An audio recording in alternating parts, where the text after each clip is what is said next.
Welcome to My Watches with Ben. Today's video is on the wristwatch type of pilot watch, specifically simple pilot watches, meaning no chronographs, no dual time. Today I will show you what I consider to be the best simple pilot watch out of 302 specific watches from 169 brands. There are timestamps in the description.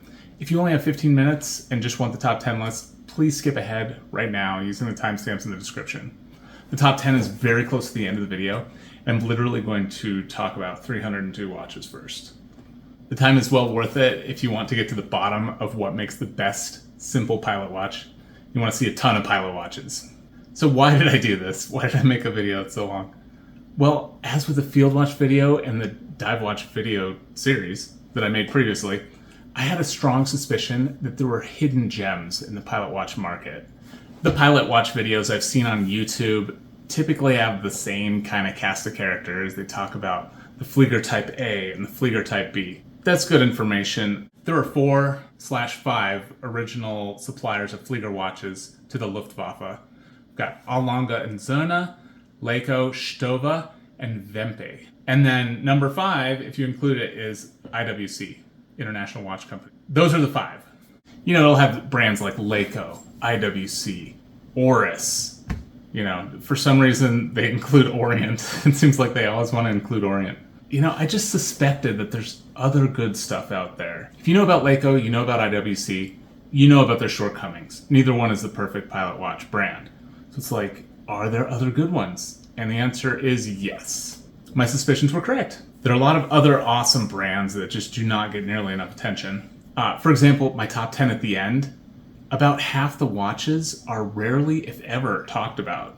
You'll see when we get there. And they're really good. You look at them and it's like, these are great watches, they look good. And you'll see that in all price ranges. You're gonna find new brands you've never heard of. You're gonna see awesome pilot watches that people don't talk about. So here I honor the sleepers, as well as the ones that are super well known for a good reason.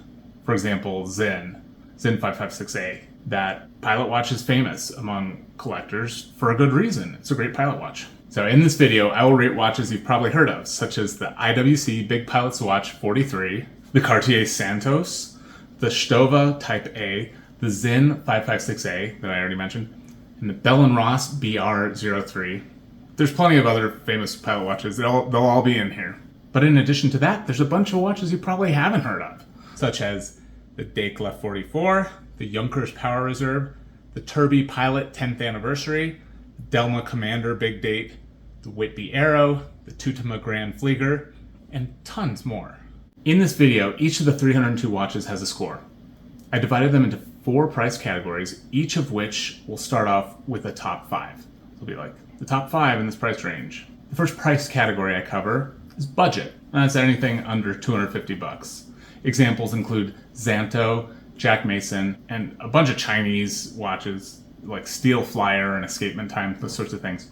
And by the way, I set up these price categories so that all 4 of them had an equal number, around 75 watches. That dictates the boundaries of these price categories. Second category is affordable, $250 to $550.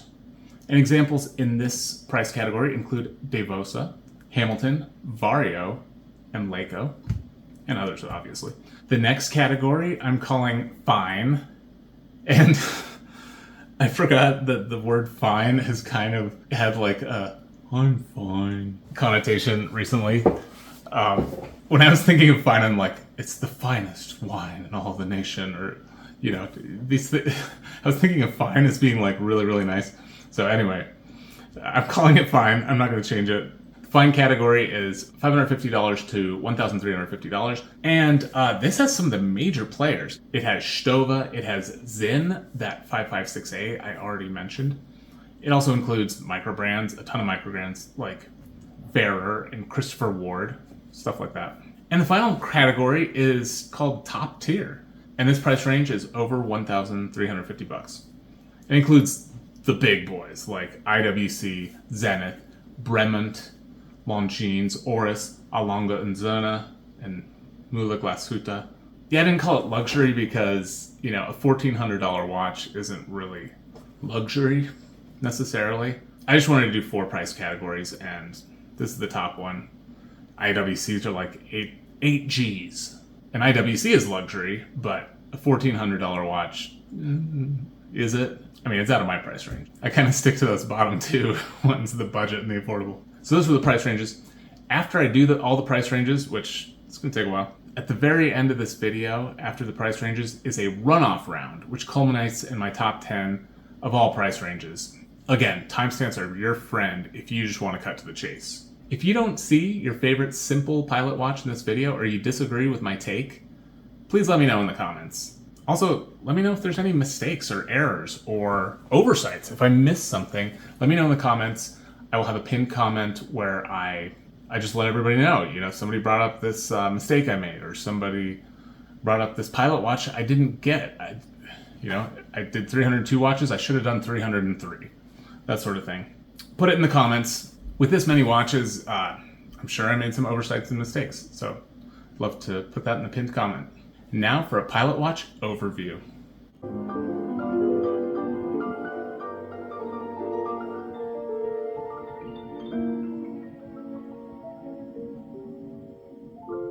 Okay, the philosophy of a pilot watch.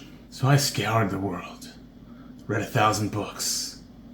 I met with gurus on snow-topped mountains. I sought the answer to a question humanity has been grappling with for centuries. What is a pilot watch? The biggest challenge with doing this is the fact that there's so many different types of watches you can call pilot watches. There's very simple watches that are almost indistinguishable from a field watch at first glance. That's what I'm covering in this video. Three-handers with no complication at all. That's, sort of like a field watch. But on the other end of the spectrum of pilot watches, you have these crazy watches with 7 hands, slide rule, tachometer scale, decameter, whatever it is when it's got a scale that goes from 1 to 100 around the dial. I'll have to figure that out before I do that video. Time zones, cities, all these crazy things. It seemed impossible to create a scoring system that would hit all these different watches together. So I decided to segregate them into different chunks, because it was apples to oranges. You can't compare the Breitling Navitimer to just a simple 3-hand watch. It's ridiculous. There's no way to do it.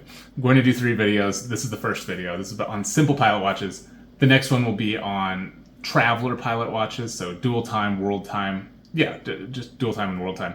And the last one will be technical pilot watches. That Breitling Navitimer, slide rule bezel, chronographs, all these crazy things. Today, we're just doing simple pilot watch. And a simple one, it's just 3 hands. Today, no dual time bezels. Those are not included. But I do have a few elapsed time bezels. You'll see that, count down or count up, doesn't matter, but there's a few with elapsed time bezels. Day and date is okay. Some complications are fine for the simple pilot watch. But you're not going to see chronographs, you're not going to see slide rules, you're not going to see those kinds of things that are really busy, give that busy pilot look. These are more simple pilot watch. Okay, so I still haven't gotten to the philosophy of the pilot watch. What is the purpose of the simple pilot watch? Well, the purpose is to tell you the time, and perhaps the day and date, I guess, and really nothing much else on top of that. Maybe an elapsed time or something like that. Just the current time. What time is it? There's a lot of usefulness for this for a pilot, especially old school without all the instruments we have now. I shouldn't say we, I'm not a pilot, but all the instruments they have now, we as mankind have now. If you watch my field watch video, I consider the simple pilot watch to be a very similar use case, but yeah, in the actual implementation of a pilot watch versus a field watch, there are some major differences. But yeah, the pilot watch, like a field watch, is a tool watch. Meaning you prioritize the function of the watch, the time telling, over other things like what it looks like. Looking pretty. Looking pretty should not be your first focus. It's okay if it looks pretty, but the main point of a tool watch is to fulfill its function. To tell you the time, to be protected against threats, whatever the threats are. The field watch shows the threats of shooting off mortars and chopping wood and diving into lakes. Pilot watch, it's different types of threats, and I'll get into that. Also, the watch needs to be highly legible and free from distraction. If your watch compromises on legibility, it's not doing tool watch right. Also, utilitarian aesthetics are welcome on a tool watch. It's okay if it looks like some tool, because it's a tool. You can make an elegant tool watch, as I mentioned, but utilitarian is probably more appropriate style. So, features the Pilot Watch shares with Field Watch category are hacking, the ability to coordinate your times. On the Pilot Watch, you would hear a radio signal. You'd get ready for that radio signal, and you'd start your second right then. So you'd be totally aligned with your other guys flying around. Legibility is highly important on both Field and Pilot Watches. Arabic numerals, nice orientation at the top, contrasting color, black and white. In fact, the Pilot Watches are much more buttoned up, much more black dials on the Pilot Watches compared to the Field Watches. Field Watches were a little more whimsical from time to time. Pilot Watches are like all about those simple contrasting colors. But yeah, so at first look, you can look at them side to side and think, these are pretty darn similar. There's not a ton of difference. However, when you dig in deeper, you'll find that Pilot Watches differ from Field Watches in several ways. So I've got, how many bullet points here? I've got 9 bullet points. Let's go down the list. Number 1, large. Historically, Pilot Watches have been huge, so these are larger than Field Watches. 2, magnetism. Magnetism is a significant threat if you're a pilot. You have all these instruments in the cockpit that can magnetize your watch. 3, shock is not as big a priority for the Pilot Watch. It's not as big of a deal.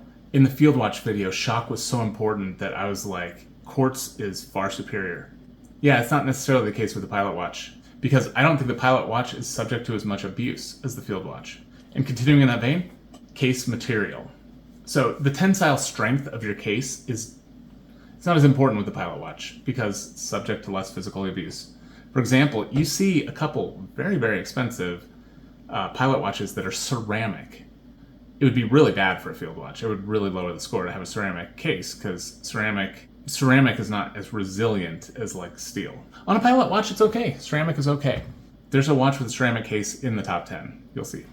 Some of the Field Watches had the small seconds. Maybe I should have put that up in the similarities, actually. But the Pilot Watch, the small seconds, is really important. I think it's more important than on the Field Watch because you may only have a brief half a second to glance at your watch.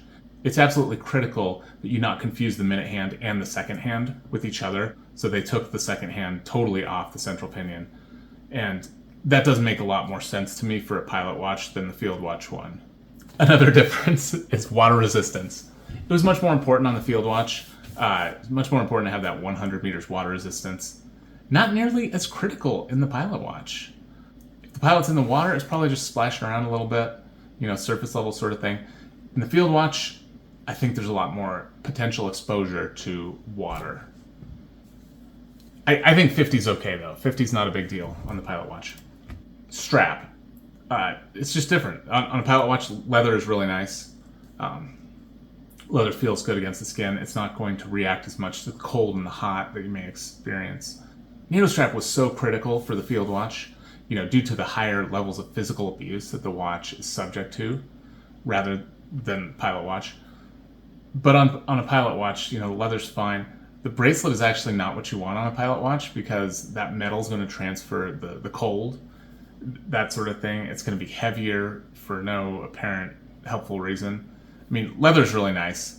You can have canvas and other sorts of materials. Those are fine too. But it's just different from the Field Watch. And in Pilot Watches, you can have a Bund strap that's leather. Sort of like a NATO strap, but leather style. I really like it. The large crown is really important on a Pilot Watch because you can manipulate it with the glove. And traditionally on Field Watch, you actually don't want that crown to interfere with anything. You don't want a humongous crown on your Field Watch, but on a Pilot Watch, it has a specific purpose that's historical. And finally, lume. I think lume is more important on the Pilot Watch. I was surprised to find out that the majority of these Pilot Watches don't have any lume on the second hand. That makes me think I'm off base here, but logically, it just makes sense. You would want good lume on your Pilot Watch. I mean, pilots are often traveling at night, and you want to be able to see the watch, so it should have good lume. Pilots need to time things precisely to calculate their speed or remaining fuel if their instruments go out, these sorts of things. So in my opinion, having lume on that darn second hand is actually pretty darn important. So now do you see why I excluded pilot watches from the field watch video? They're totally different.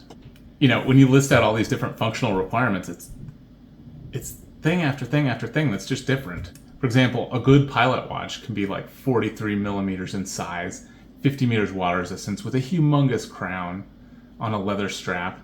And then you try to evaluate it as a field watch, and there's like several things you'd want to change. You'd want to slim that thing down, make the crown smaller. You want to beef up the water resistance to 100, put it on a NATO strap, these kinds of things. So yeah, these watches have different purposes. So that was my overview of the pilot watch type. All right, now I'm going to show you the scoring system, but before I start, I want to mention some benefits and drawbacks to this type of approach that I've chosen to go super analytical and put all these things and do this fancy scoring system thing. So I'll start with the benefits. Primary benefit is that you can compare an absolute ton of watches, 300 watches, and put in way more data points than your mind could ever comprehend simultaneously, and come up with a result that is true to how you set it up. And some interesting things can bubble up out of that effort. You can reveal watches that appear to have unusually good specs compared to their peers, like thinner size or whatever. You may not notice it looking through all these different spec sheets, looking at all these different watches, trying to keep them in your head. You have the scoring system do its business on it, and boom, some watches rise to the top that you wouldn't have thought of. It allows you to distill a ton of information. Now, the drawbacks are not insignificant by any means. I mean, the biggest one is the fallacy of the seduction of numbers. So people see spreadsheets and they put faith in results, and there could be errors in the spreadsheets. There could be faulty underlying assumptions that are built into the model. So it's generally a bad idea to trust too much in any analytical model. For example, in Vietnam, I mean, this is a horrible historical tragedy when LBJ and McNamara put so much trust in this sophisticated analytical model. They did just really stupid things, like every single day the same plane fly the exact same flight path, when day after day they're getting exploded, like not changing it up ever. And they trusted too much in their model that they had built, this analytical, this simulation they set up. And yeah, so you can't do it. You have to use it as a tool for what it is. So, and then the other drawback, obviously, is without handling the watches, you have no way of knowing how good the finishing is. I mean, finishing isn't even really factored in.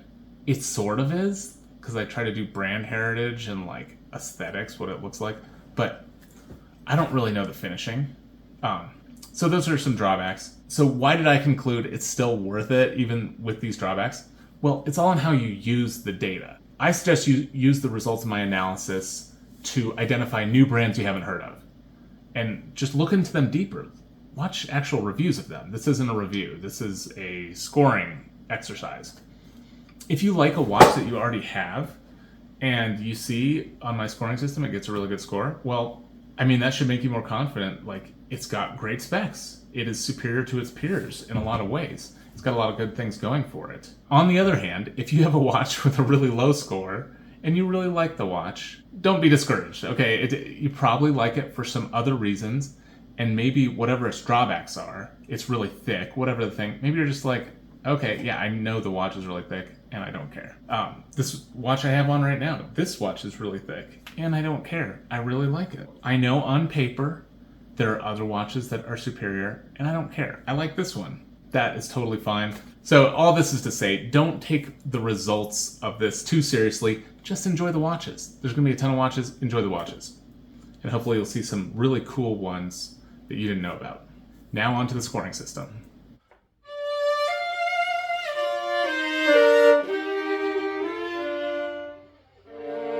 For those of you who want all the details, I included a segment where I explain every aspect of the scoring system. That's this segment right here. It shouldn't take too much time. Future Ben, how long is this segment? I barely survived filming. It took 23 minutes. That's short, huh? If whatever future Ben said is like way too much time, you want to be looking in the scoring system, please just skip ahead. There's timestamps. I know some of you guys, I got feedback on the other ones. You guys do like that I'm putting in the scoring system. You like to see the decisions I made, what I was thinking. So if you want to see how the sausage is made, then here we go. All right, scoring system. This is a visual depiction of everything that goes into that score. My scores are on a 100-point scale. So your score is based on protection, utility, and practicality in this ratio. In the dive watch and the field watch ones, these were different ratios. There's a lot more emphasis on protection with those other ones. Here, utility is absolutely king for that pilot watch. Practicality is also pretty darn important as well. But let's go into protection. All right, so we got risk mitigations, etc. So 20% of your points are for protection. 5 of those points deal with the water intrusion, and water resistance is a mitigation. Nothing too crazy here. Like I said before, 100 is totally fine for pilot watch. I even think 50 is fine, but obviously 100 is better, so I need to set up scoring so that rewards higher water resistance. At this point, when you're doing a 200-meter water resistance watch, you're having to make it thicker, and there's a penalty for watch being too thick. I think it's better just to do 100 on a pilot watch. But yeah, here's how, actually, over the whole video, here's how it shook out. As I mentioned before, most of these are 100 plus. Most of the pilot watches are 100 meters or more, which surprised me. I was expecting to see more in the 50s. Still a large chunk in the 50s. That's a quarter of them. So, well, then you've got 8% that are 30 even. But yeah, in the top 10, there were 5 watches with 200 meters water resistance, 3 watches with 100 meters water resistance, 1 with 60 and 1 with 50. And that was really a surprise that so many had 200 in the top 10. Because look, you know, if you just expected this to represent the population, you'd expect 1 or 2 to have 200 in the top 10. But no, it's 5 of them. And that's just an example of correlation, not causation. The fact they have 200 meters is not what put them in the top place. That's only 1 point above 100 meter. That's negligible. And like I said, they're typically thicker if that's the case. So there's 10 of these with 300 meters. Okie dokie. Yeah, you don't really need that for a pilot watch. Okay, so the next element in protection is protecting against the risk of the case breaking. And that's due to the tensile strength of the case material. So I've got this chart here with tensile strength kind of depicted as points here. It's based on the MPa, and I don't even know what that stands for. And tensile strength is very difficult to kind of pin down. There's like 5 different categories of tensile strength. There's probably even more. Certain websites go into a lot of detail on it. Others don't go into it very much at all. But I did the best I could. This all makes logical sense to me. It seems correct. But yeah, okay, so let's take ceramic here. Ceramic is way weaker in terms of tensile strength than steel. So ceramic's going to get -3 for this. Propensity for the case to crack. Okay, let me zoom out. All right, under protection, we have damaging your movement. That's a risk, and you really want to try to mitigate that risk. Here's 3 ways. First, screw down crown. Like screw down crown, it's -2. Crown guards are awesome too. If you don't have a crown guard, it's -1. It's not as big of a deal for pilot watch. And I just, you'll see onion crown gets you a +1. Onion or diamond or pumpkin crown, that really has nothing to do with protection of the watch. It's just, I needed to put it somewhere. So I put it with the crown stuff. You know, if I see it as an onion crown, I put it here and it gets a bonus for onion crown. That's fine. Damage to movement. Actually, this is the biggest threat. When you look at the mitigations here, the biggest thing you want to mitigate at a pilot watch, the biggest threat you want to mitigate is magnetism. There's all kinds of instruments in the cockpit that could magnetize your watch. So you really want to mitigate that threat. I allocated 6 points to this. And yeah, if your watch has no protection against shock or magnetism, shock meaning like the force of hitting it into something, knocking a jewel out of place or whatever. If you don't have any shock protection or magnet protection, it's a -6. If you only have shock, well, that's a couple points better. It's only a -4. If you only have magnet, you don't have the shock thing, that's almost perfect because the shock thing is not nearly as important. But obviously, if you have all this protection, then that's the ideal. Another risk is scratching a crystal. That happens to everybody. So what is the material made out of? Sapphire is the best, followed by mineral and acrylic. And you can see the points here accordingly. It's 4 points total. All right. And here's utility. 50 points for utility. I think that is the most important thing for the Pilot Watch to get right. Dial legibility is king here. That's what's most important. When you look at the dial at a glance, you should be able to tell the time so darn quickly. So what aids in that? I didn't make this up. Arabics, having numbers, printed numbers on the dial is so much better than just having symbols. If you just need to tell the time really quickly and do it precisely and accurately, you need numbers on the dial. It's been proven. So, okay, if you have no Arabics, it's -12. Like a dive watch style, that's really bad for Pilot Watch. If you have Roman numerals, it's better than nothing. I mean, I see those Roman numerals, at least the 1 and the 3 and the 2. These numbers actually do register in my mind is what they are. Maybe it's because in music school we use the Roman numerals a ton and I'm just very familiar with it. It's not as quick as the Arabics, but it's still better than nothing. If you only have some Arabics, like the Sinn, just have a 369, well, that's better than nothing as well. Standard Arabics, it's a -2. But if you have military Arabics, that's even better, because that's extremely useful. Obviously, you're used to just translating 9 to 2100, but seeing it on the dial just makes it that much faster and better. So military Arabics are the best. Minute indications. Again, Arabics really aid in quick and precise timekeeping. So having 5, 10, 15, 20, that is the best. That's what you should have. If you just have little hash marks, 60 of them, that's pretty good too. What is really horrible, and we will see this on a few watches, when you just have 12 markings on the dial. You know, the minute hand will be in between 5 and 10, and it's like, I don't know, is it 7? Is it 8? Who knows? Not good. So that's -8. Okay, the next element is visibility and contrast. And yeah, you should have high contrast. If you don't, you lose a ton of points. Second hand, well, there's none of these that have no second hand. Again, that was something I was trying to anticipate and it never came to fruition. You do have some that lack lume on the second hand, and that's a -3. In retrospect, I kind of wish I had made this a bigger penalty than it is. I was shocked, absolutely shocked to learn that most of these watches don't have lume on the second hand. Most of these Pilot watches, which just baffles me. It makes no sense to me. I was expecting the lumed ones to be like 80%. And you know, yeah, sure, there's some Pilot watches that don't have a second lume, but for goodness sakes, Sinn, IWC has watches with no second lume. It's bizarre. It's actually bizarre to me, because I would think you're traveling at night, you need to see the second. Anyway, okay, we're still in dial legibility here. Here's just regular old lume.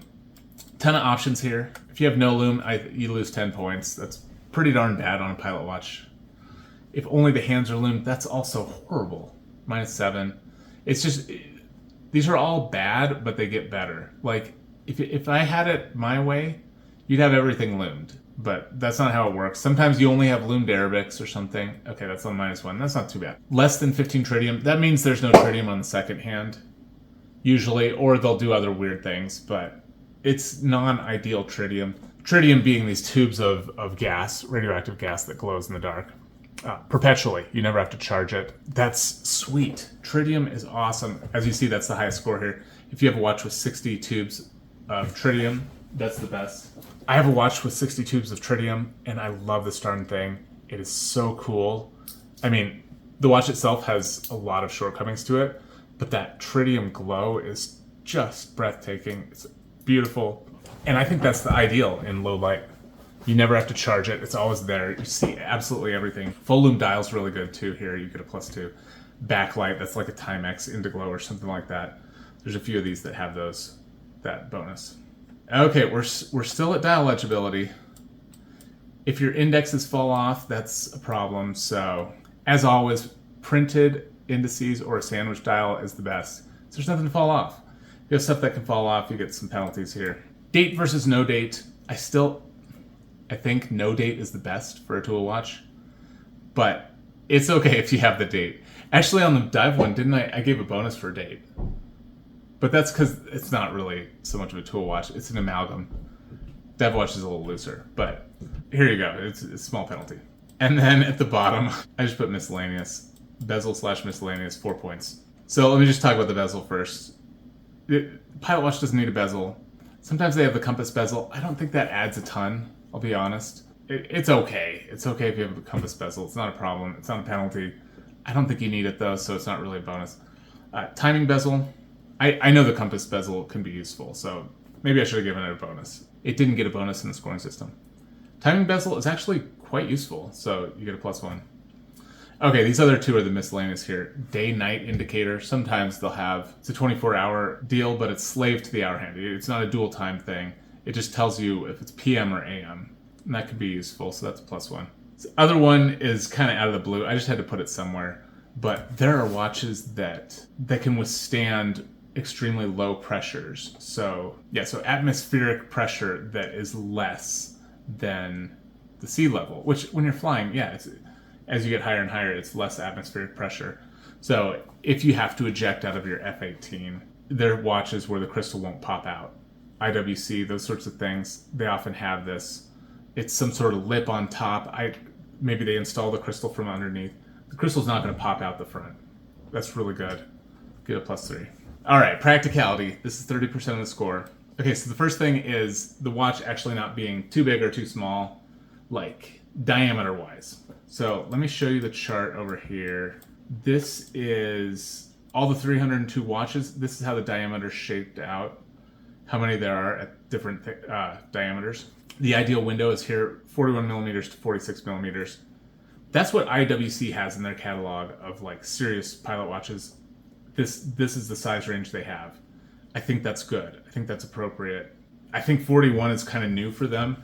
They didn't used to go that small.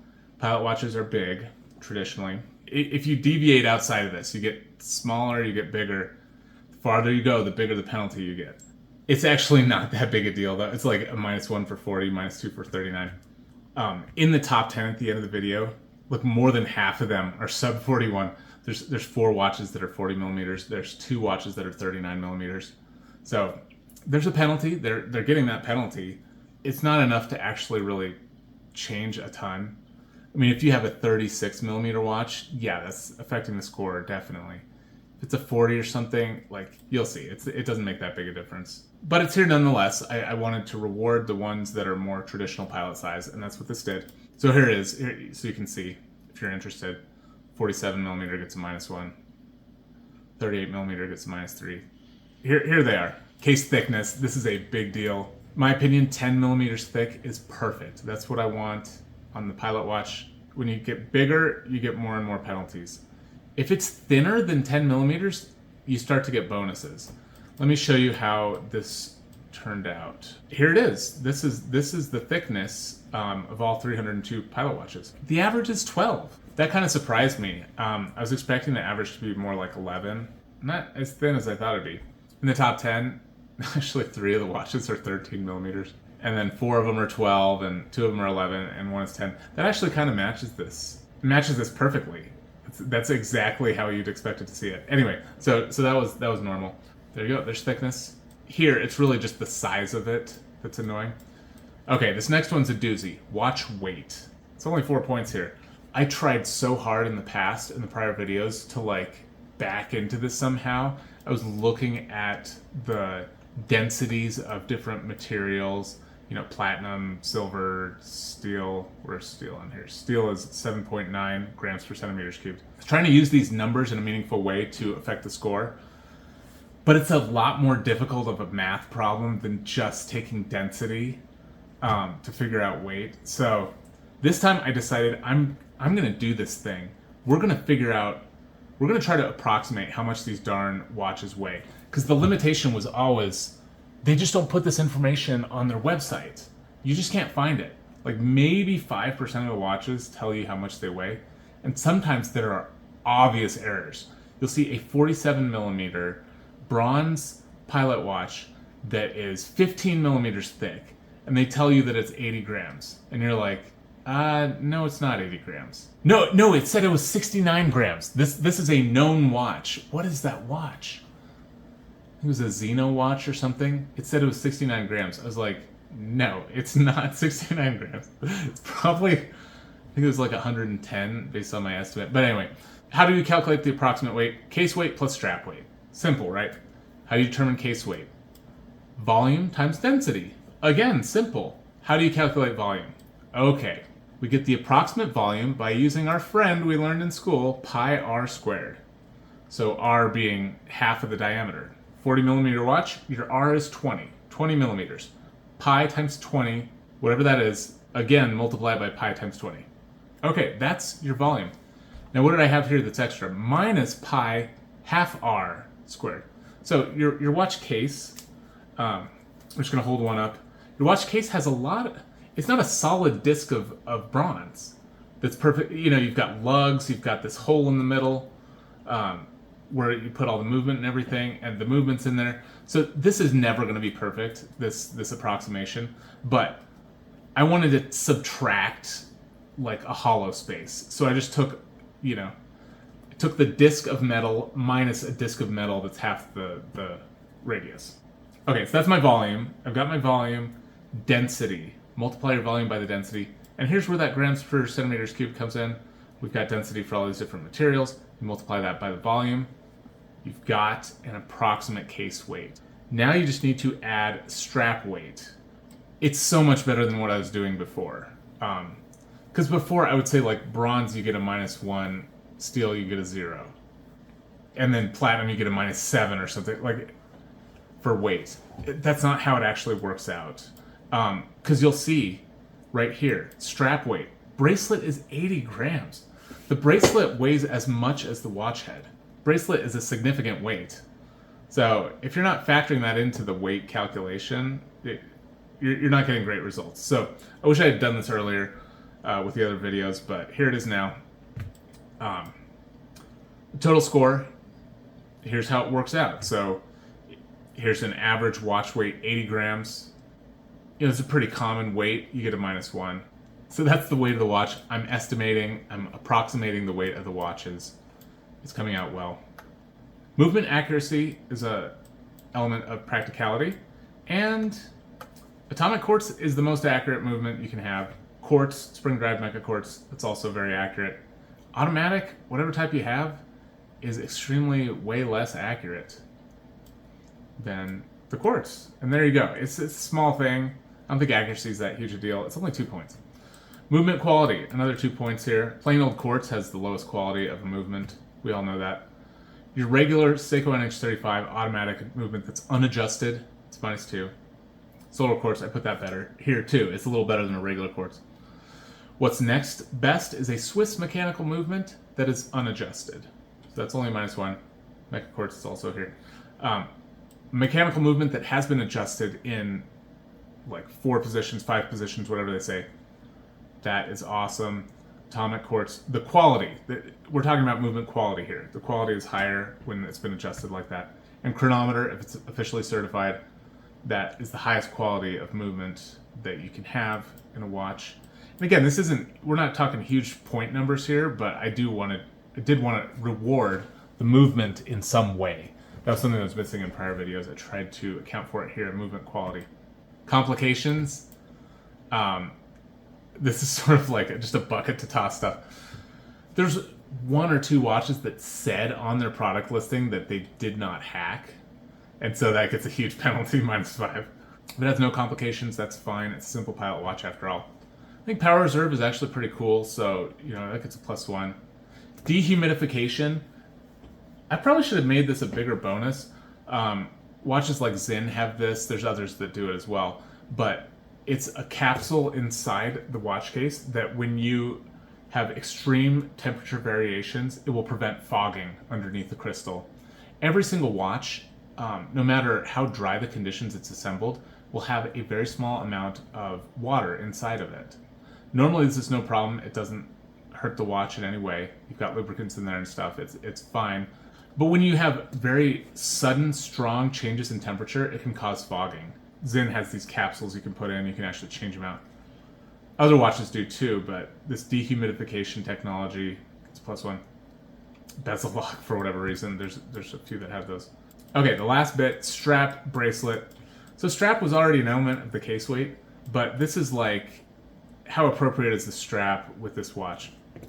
Bracelet's getting punished heavily with the weight thing, but on top of that, I think bracelets are just not great for a pilot watch. They're going to conduct that temperature, so if it's really cold, it's going to transfer that to your wrist. It's going to be uncomfortable. When a bracelet has no extension, it's -3. If it does have that extension, that's higher quality. You know, it's only -1. You can read these here. Bund strap gets a little bonus for the bund. One other twist, the orange stuff over here. Okay, I've zoomed all the way out. So we've got our total score here, the 100 points. There's 6 extra points in play.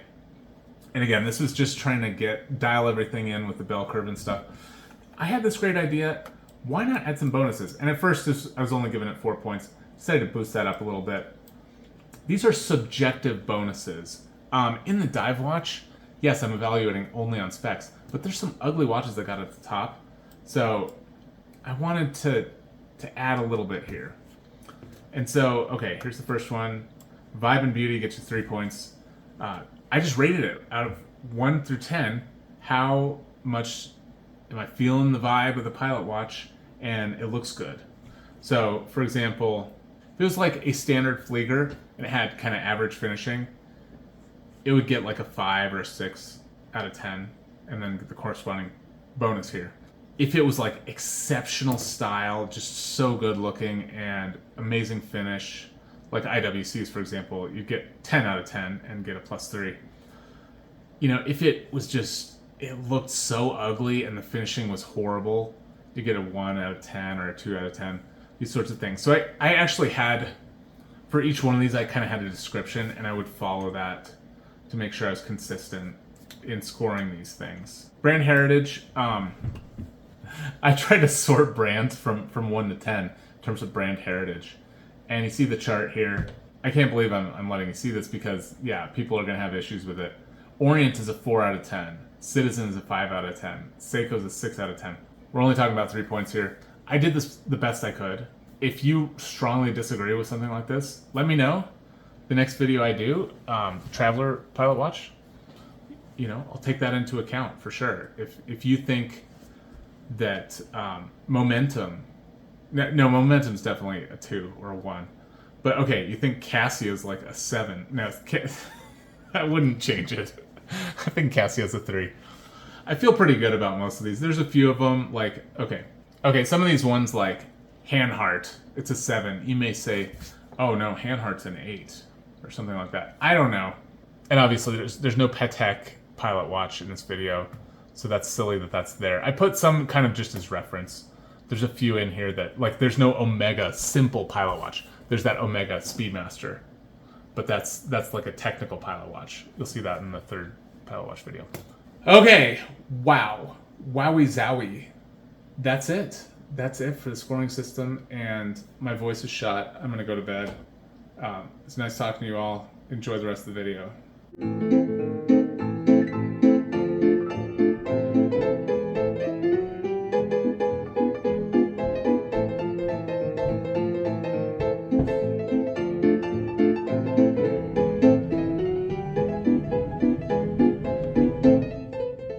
Pilot watches under $250, budget.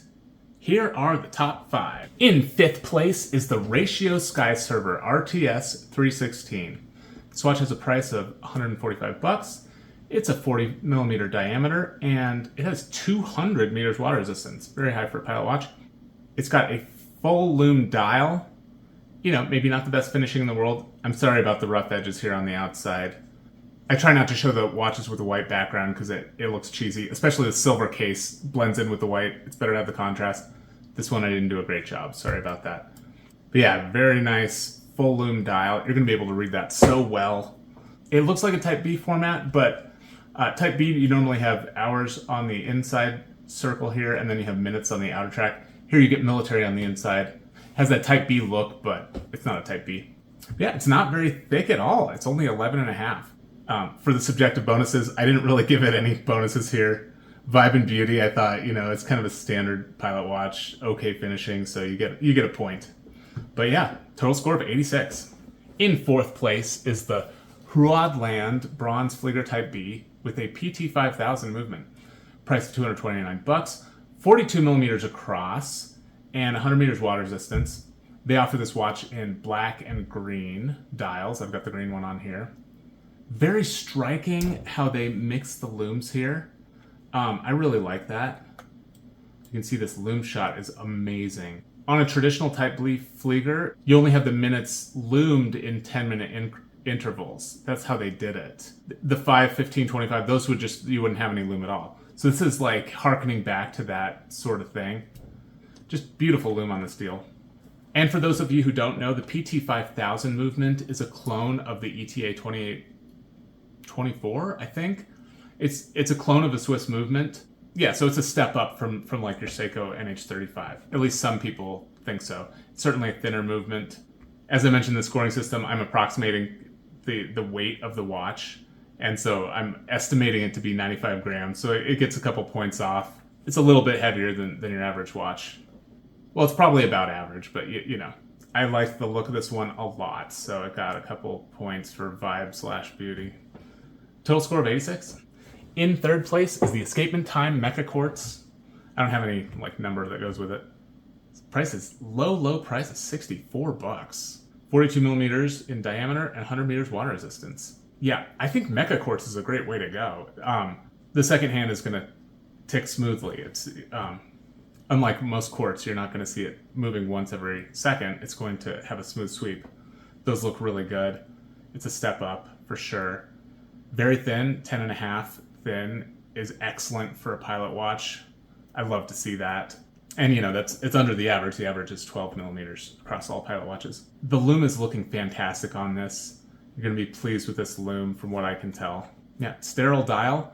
And sterile dial, you know, you see these Chinese watches do sterile dial on other types of watches, but there's actually a rich history of sterile dials for these Flieger watches. Traditionally, they wouldn't put their name on the dial. So that's where that even comes from. So that's kind of cool. Total score of 87. In second place is the Yalang Pilot Commander V1021. Price of 169 bucks, 42 millimeters in diameter, 100 meters water resistance. Got a nice kind of diamond crown here. That's looking good. Interesting yellow stitching here. You can get this in black, blue, or green. It doesn't really look like anything else. They've done sort of... No, this isn't a Type B. They put the minutes on the inside, and then they put the military numbers on the outside. That's cool. The main thing about this is the fact that it has tritium tubes. I said less than 15 tritium tubes. Yeah, so you get tritium tubes on hours, minutes, and all these markings here. And you also get some conventional loom on these Arabic numbers. That's kind of nice.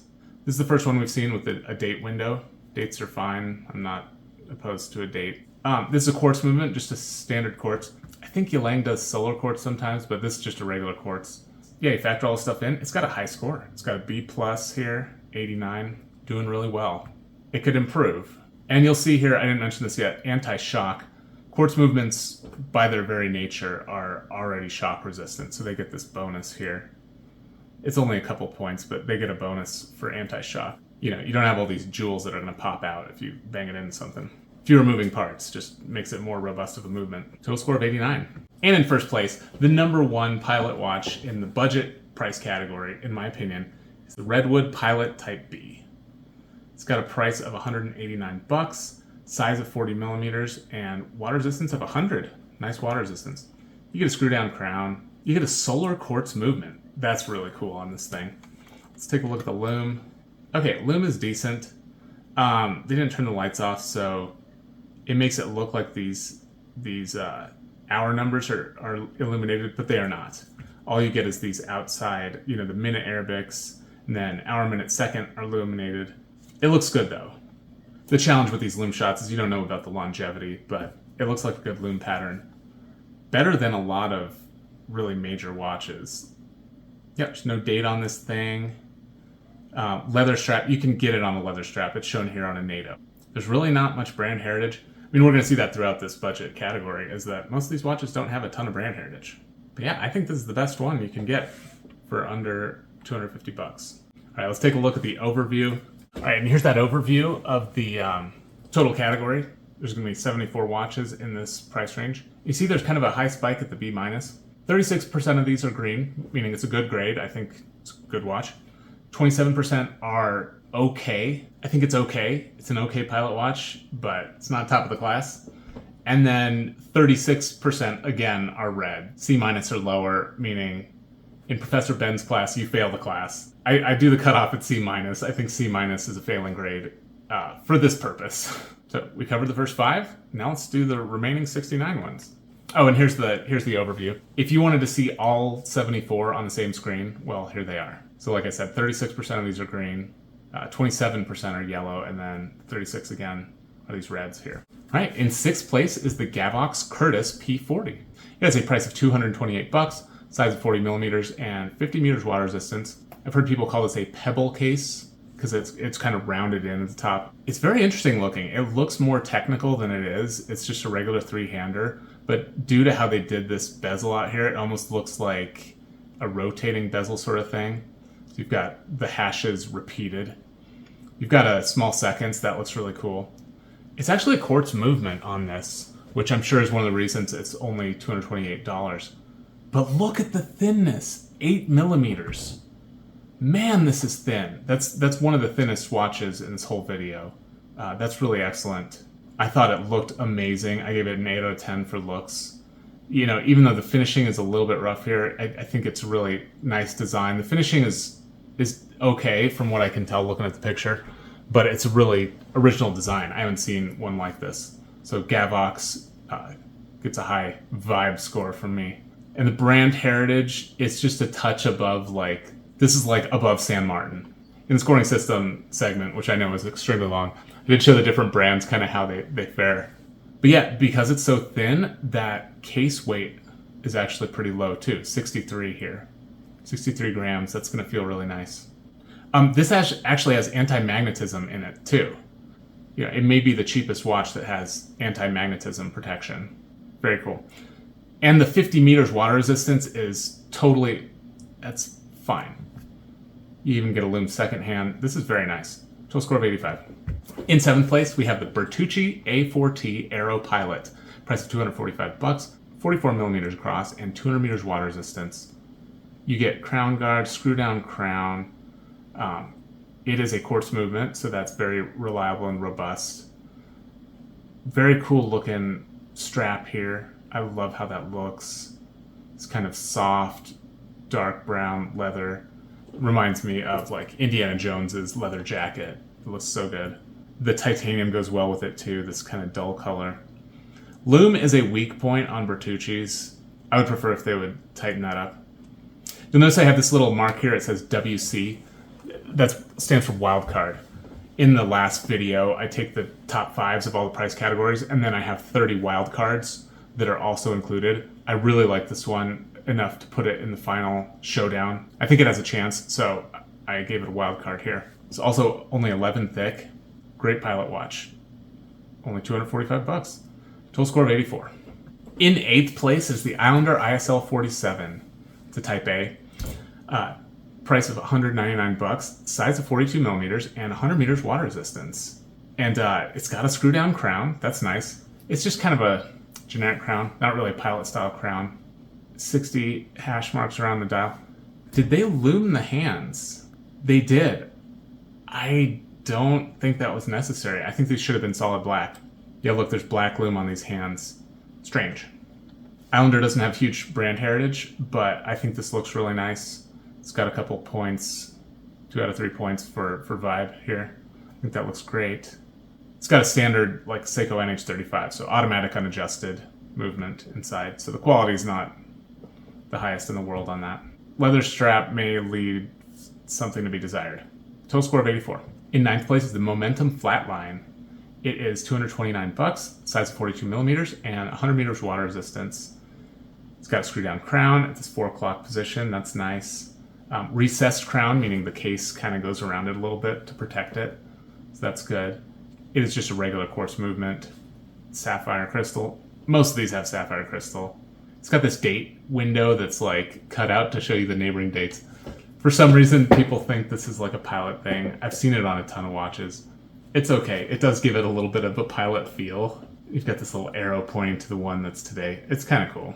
It's just a design thing. I don't think there's any increased functionality to know that Yesterday was the first. Tomorrow's the third. Like, ooh.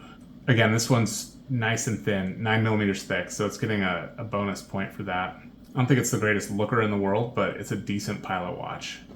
The lume looks nice. Lume secondhand. Love to see a pip. A pip is going to do better than if you just lume the stick. The pip is going to last longer, so that's good. Total score of 84. In 10th place is the Runoff Steel Flieger Type A. Price of $189, 42 millimeters in size, and 100 meters water resistance. It's got a nice diamond crown here. I say onion crown, but onion is shorthand in the scoring system for diamond or onion or pumpkin pilot style crown. It's got a diamond crown. It looks really good. There's no date on this. These hands are probably not thermally blued. They're probably just painted, but it looks good. It looks cool. The lume, oh, this doesn't look like a picture. If it is a picture, it's amazing. I'm blown away. It's so crisp and clean. It's crisper than the actual product shot, so I don't know about that, but probably good lume on this thing. As with everything in my video series, watch a review if you're interested in any of these watches. Total score of 84. In 11th place is the Momentum Atlas Sapphire, price of $185, size of 38 millimeters and 100 meters water resistance. Great lume again. We're seeing great lume on some of these cheaper watches. If you go up to the top category, there's IWCs that have horrible lume. You'll see them when we get there. It's bizarre. But yeah, this Momentum has great lume. It's losing a few points here for being 38 millimeters because the optimum window for a pilot watch is kind of 41 to 46. You don't get any penalty in that window. Once you start to deviate above or below, that's when you kind of lose some points. So it's losing some points here for being 38 millimeters. Yeah, that's smaller than I'd like to see a pilot watch. It's a small penalty though. You see it's still in here. Although if this was a 41, it would be entitled to be in the top 5. So it does actually make a difference. Could be 5th place, but it's 11th place because it's smaller than a pilot watch traditionally is. It's a regular old quartz movement, so you're going to be missing indexes and that sort of thing. Quite a reliable movement. It'll last a long time, be really great for you. Date window, the date is not quite centered. Is the date turning over? That's maybe what's happening here if it's 10:10. You ideally want the date to turn over when it turns midnight though, not at 10:10. So some issues with the date perhaps. Total score of 83. In 12th place is the Islander ISL 227. It's a Type B. You can get it in black or blue. $229, 39 millimeters cross, and 100 meters water resistance. And there's no crown guards. It's just a generic crown, not a pilot crown. It is a screw-down crown. That's good. 100 meters water resistance is excellent. In terms of what it looks like, I don't care for the black and the tan on this one. It's looking unrefined. Let's just put it that way. The lume is looking very weird. It looks like there's too much contrast on this image. I probably should remove saturation. I should lower the saturation on this because look, it's like really, really green. It's probably not photorealistic here. It's a little greener than it should be. They didn't turn off all the lights when they took the picture. That makes it hard to get a good lume shot. Standard like Seiko NH35 type movement, so almost 12 millimeters thick. Your movement's not anything you want to write home to your mom about. Total score of 83. In 13th place is the Citizen Garrison BM8560-02X. Price of $220, 42 millimeters across, 100 meters water resistance. This is a titanium watch that definitely aids in the weight of, I'm approximating at 58 grams. Now, they didn't disclose the weight, so I'm having to approximate. And that's the case with 99% of these watches. If they told me the weight, I'll put it on here. But yeah, a titanium case that's 11 thick and 42 millimeters with a leather strap, I'm estimating to be 58 grams. And so many people wanted this one in the Field Watch video. I can't even count the amount of comments I received on the Field Watch video about, what about the Citizen Garrison? How would that score as a Field Watch?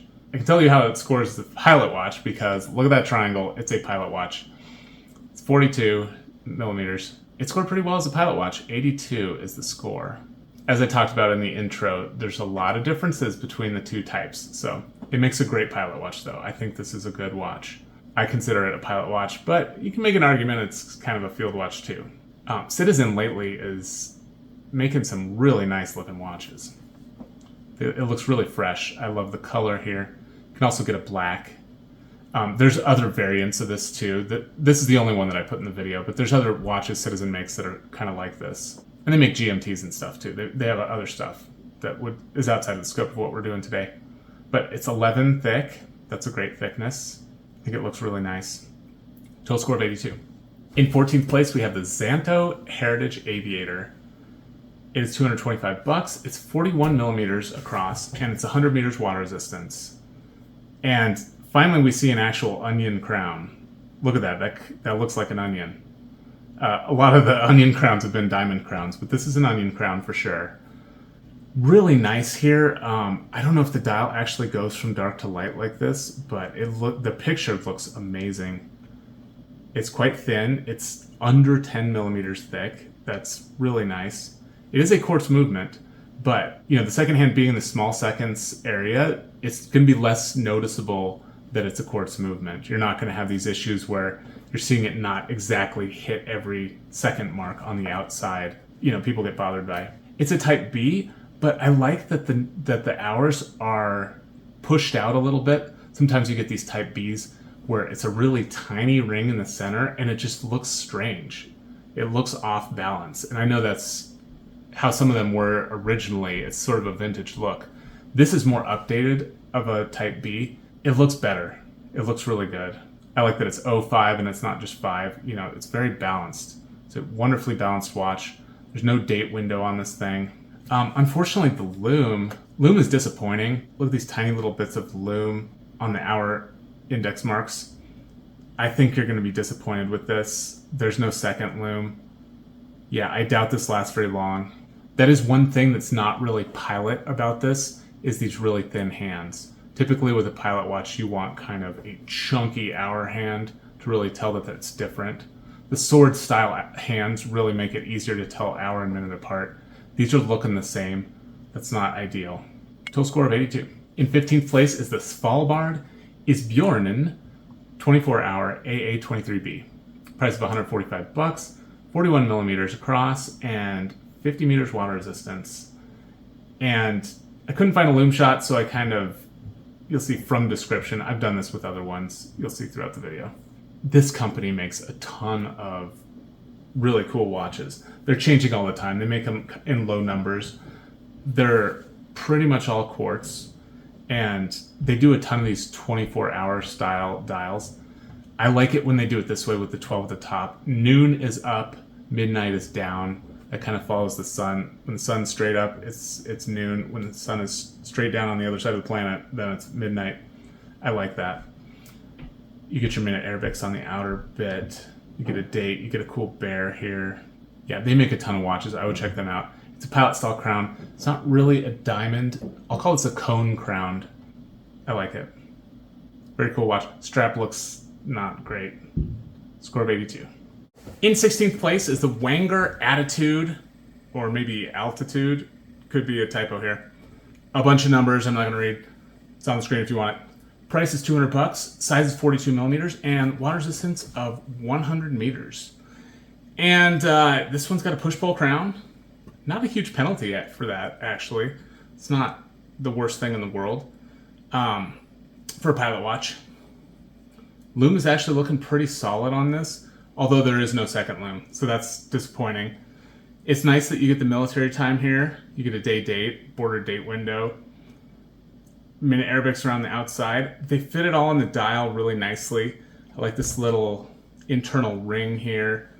It looks pretty darn elegant, actually. There's another Wenger I like even better than this one, but I think it looks pretty darn good. It's only 9 millimeters thick. It's got a quartz movement, so you got to be on board with that. But yeah, 100 meters water resistance. It's looking pretty darn good. Score of 82. And in 17th place, we have the Bernie Type B. $65, so very cheap. 37 millimeters. Water resistance of 50 meters. It's titanium, but Bernie does these tiny little crowns at the 4 o'clock, and I think that looks really bad on the Pilot watch. This whole thing is off. It really does not look right. And 37 millimeters is very small. that's not going to feel like a pilot watch. It's going to look weird, in my opinion. It is very, very thin, 9 millimeters thick. That's awesome. It's a mecha quartz, so you're getting that nice second sweep. You're getting resistance from shock that you get with quartz movements. I really do like a mecha quartz. I think that's underappreciated. I don't think Bernie's the way to go. Score of 82. In 18th place is the Kronos Flieger L6001. Price of $149, size of 42 millimeters, and 100 meters water resistance. Awesome full lume dial. You know, a nice diamond crown here. And yeah, the full lume dial is the big thing on this one. It really does look amazing. Look at that. Beautiful. It is an automatic movement inside. The problem with the full lume dial is that the dial does not look good. For me, I kind of want it to look more white than this. This kind of yellow color is not doing it for me, unfortunately. Some full lume dials get it right, like that one we saw earlier. The ratio got it right. That looks wonderful. Even the Islander looks a lot better than this one. I think in other shots, the Islander looks a little bit yellowy too. But yeah, the Kronos is looking bad, especially in the shot. No date on this. I'm trying to figure out what to discuss with each one of these things. I'm just kind of going stream of thought, whatever comes to mind. I think that's still interesting. Yeah, that's the Kronos. Score of 82. All right. 19th place, the one that's on my wrist, the San Martin Type 20 Homage, and the model number is SN0095. Price of $197, size of 45 millimeters, and 100 meters water resistance. You can still buy this watch today. San Martin, I don't think, is making new ones, but they still have some of these. It comes in 45 and I believe a 42. The 45 is the way to go, though. This thing is so cool. It has so much character. Obviously, that San Martin's just copying. San Martin has moved away from all the homages. They're not doing that nearly as much now, and this isn't a straight homage of the Zenith. I don't know if Zenith has that same kind of brown fume dial, but man, I really, really enjoy this watch. I have a review on it if you want more information about this watch. It is very, very thick. It's 15 millimeters thick. So, you know, with these dimensions here and the fact that it's bronze with a leather strap, I'm estimating a 132 gram watch. If I had a scale, I would weigh it for you and just tell you what it is. I don't have the scale that can do that. I'm sorry. But yeah, for me, this knocks it out of the park with the vibe and beauty going on. It looks so good. This is like the best looking watch I can get under $200. I definitely like this one. Score of 81, B-. For this price range, that's actually really good. In 20th place, we have the San Martin Bronze Small Seconds SN0117. Price of $199. Size of 41 millimeters and 100 meters water resistance. It's looking really good. Onion crown here. Blue hands here. I don't know if they're thermally blued. I'm guessing probably not, but they look good either way. The small seconds is looking nice. Sometimes they do these really small. This size of a small seconds is wonderful, and you've got all the little tick marks all the way around. It'd be nice if they emphasized the 5 and the 15 and the 25 a little more. It's okay, though. I mean, actually, do you even need that with the second hand? This is probably fine. Lume is looking pretty good. There's no lume on the second hand, of course. It's only 9.8 millimeters thick. And if you get this one, it's got a seagull movement inside. Let me see. Oh, it's a hand-winding movement. Oh, man. There aren't a ton of hand-winding pilot watches, but here's one of them, and you get a cool small seconds. It's less than 10 millimeters thick. It's a 41 diameter. The dimensions on this are really, really sweet. In 21st place is another San Martin, 3 in a row. San Martin Titanium Type B SN030. It's $198, 39 millimeters. It's a little bit small. 200 meters water resistance. Lume is looking pretty good. These little individual markings are going to fade very fast. You know, all these little minute markings you have around the dial, and even the hours in the middle. But it looks like they really put a lot on the hands and the minute Arabics here. And even the major indexes here. I think this is going to be really nice. As is typical, there's no protection against the effects of magnetism or or shock or anything. And when I say there's no shock protection, almost all movements have some sort of Inca block system. How the jewels are mounted, there's a little bit of flexibility there so they don't pop out for like no reason. That's just a standard thing these days. When I say shock, anti-shock, there's certain movements that have like, they have some sort of floating suspension system for the movement. That's the ones that get the shock protection bonus, or quartz movements. Again, no lume on the second hand. It's a deliberate choice by pilot watch makers. And somebody's probably going to tell me in the comments, I have no idea why that is. Why are they doing that? I did do a simple Google search. It didn't come up, so I at least tried to find out the answer. Total score of 81. In 22nd place is the Timex UFC Reveal. It's $115, size of 41 millimeters, and water resistance of 100. There's a date window. You get your military time, you get your standard Arabics as well. That's really nice. The cool thing on this, I don't have a picture of it. I looked all over the place to find one. It has a backlight, an indigo backlight. And apparently when you press it, you can see a glove. Like the picture of a glove will appear. Or the outline of a glove or something like that. It was described very vaguely in the description, and I couldn't find any pictures of somebody actually pushing the backlight and taking a picture at the same time. Kind of need 3 hands to do that. Or, you just time the shot, and then you just hold it there. But you also have to have something holding your phone then, because you have to... It's a little bit tricky, so I understand why it's hard to find a picture. But yeah, there's a backlight. I know from experience that Indiglo is sweet. Rubber strap costed some points. I don't like rubber on a pilot's watch. Nice crown guards. It's got the octagon shape here, like the octagon they fight in. Yeah, it's a cool co-branding thing. I like it. It's not screaming pilot watch to me, though. It's kind of generic. Score of 81. In 23rd place is the Delhi Watch Company Vayu. Price of $95, size of 40 millimeters, and 100 meters water resistance. Lume is looking a little bit weak here, but it's serviceable. No second lume, though.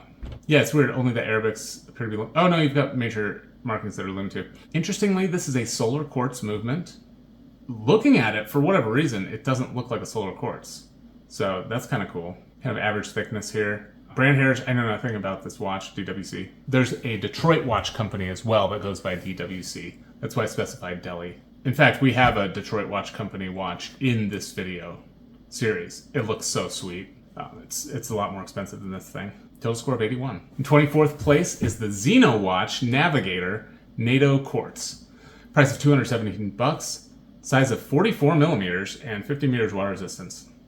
It's got some lugs on here, so if this is a 44, you've got some long lug to lug.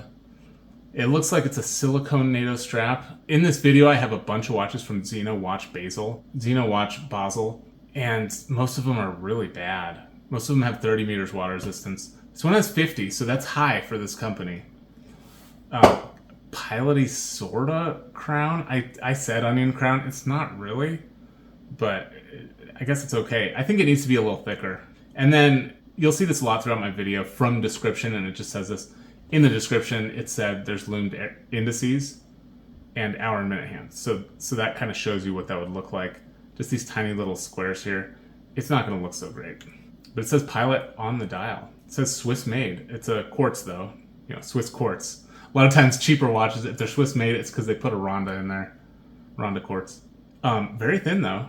That's the benefit of the quartz. And I think on a pilot watch, that's really nice. It's good to have those proportions. Because like on a dive watch, sure, 12 millimeters, 13, even 14, like you're used to seeing those kind of sizes. But that's because you intend to dive in the ocean with it. If you have a pilot watch, let's make it thin. I like quartz for that. Total score is 81. In 25th place is the Timex Expedition North TW2V 41600. It is $133, 41 millimeters in diameter, and 100 meters water resistance. Lume is looking serviceable, so I'm not going to complain about that. It has crown guards, screw down crown, 100 meters water resistance. It is a solar quartz. It's got a lot going for it, but it does have a bracelet with no extension thing. It's probably got micro adjusts on the clasp. I mean, I like bracelet watches, but I think there's a time and a place, and on a pilot watch, you should have a leather or a canvas or something like that. So it lost a lot of points for the bracelet not being the right style. And then also the bracelet's heavy. It added a ton of weight here. I'm estimating this to be 145 grams. Total score of 81. In 26th place is the Steel Flyer Type A SF750. Price of $84, 39 millimeters in diameter, and 200 meters water resistance. A ton of water resistance. Humongous diamondy. It's sort of like an onion and a diamond together. There's a lot of different shapes of these kind of crowns, but that is huge and it's looking good.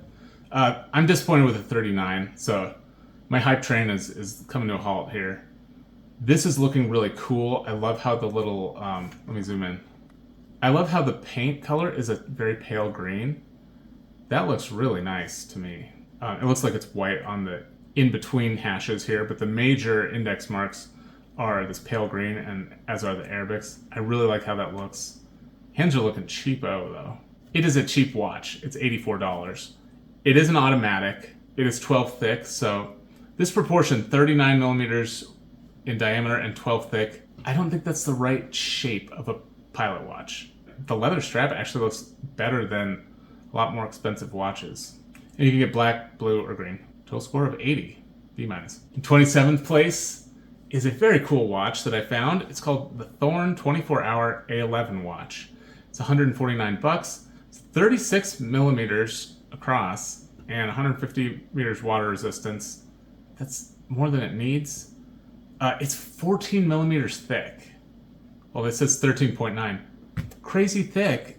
Why is it dive watch thickness? I don't know. It's using, I don't know what movement's inside here. It could be the NH34 or it could be some Chinese GMT movement. But what they're most likely doing is their hour hand is on, let me zoom in, maybe we can see. Yeah, look at how wide the hour hand thing is. You can even see it's like you're skipping a spot here. This is just on the GMT ring, and then they're missing the normal 12-hour hour hand. That's fine. So your hour hand goes around once every 24 hours. Yeah, the loom looks really, really cool. This loom looks fantastic. That is the star of the show. There's even some loom on the second hand that looks really good. That's so cool. I've never seen one like this. I've seen a lot of these types of watches, these 24-hour watches. I've never seen one with full loom on the white portion. That is really, really cool. But yeah, it's just really tiny, 36 millimeters. I mean, these proportions are just so far off. Obviously, no brand heritage to this thing, but Vibe and Beauty, I gave it kind of a high score for this price category because I think it looks really, really cool. Total score of 80. All right, in 28th place, the Addy's Dive Bronze AD 2114. $165, 39 millimeters cross, and 200 meters water resistance.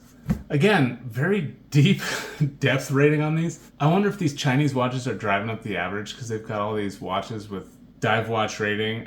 Like, I'm not sure if they understand the different types of watches. They do look good.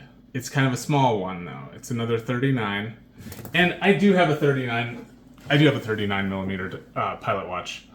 I didn't know anything about watch types when I got it. I got a 42 millimeter field watch and a 39 millimeter pilot watch.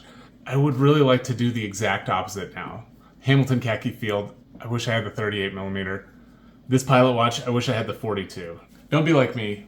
It's just so silly because I got it so backwards. But anyway, you know, this is a small one. I think you want a bigger one. You want a bigger pilot watch. They're kind of imitating the Zenith Type 20 Extra Special with the way this pilot is printed here. But then why is there a dive thing? Why does it say dive on the dial? It says Addy's Dive.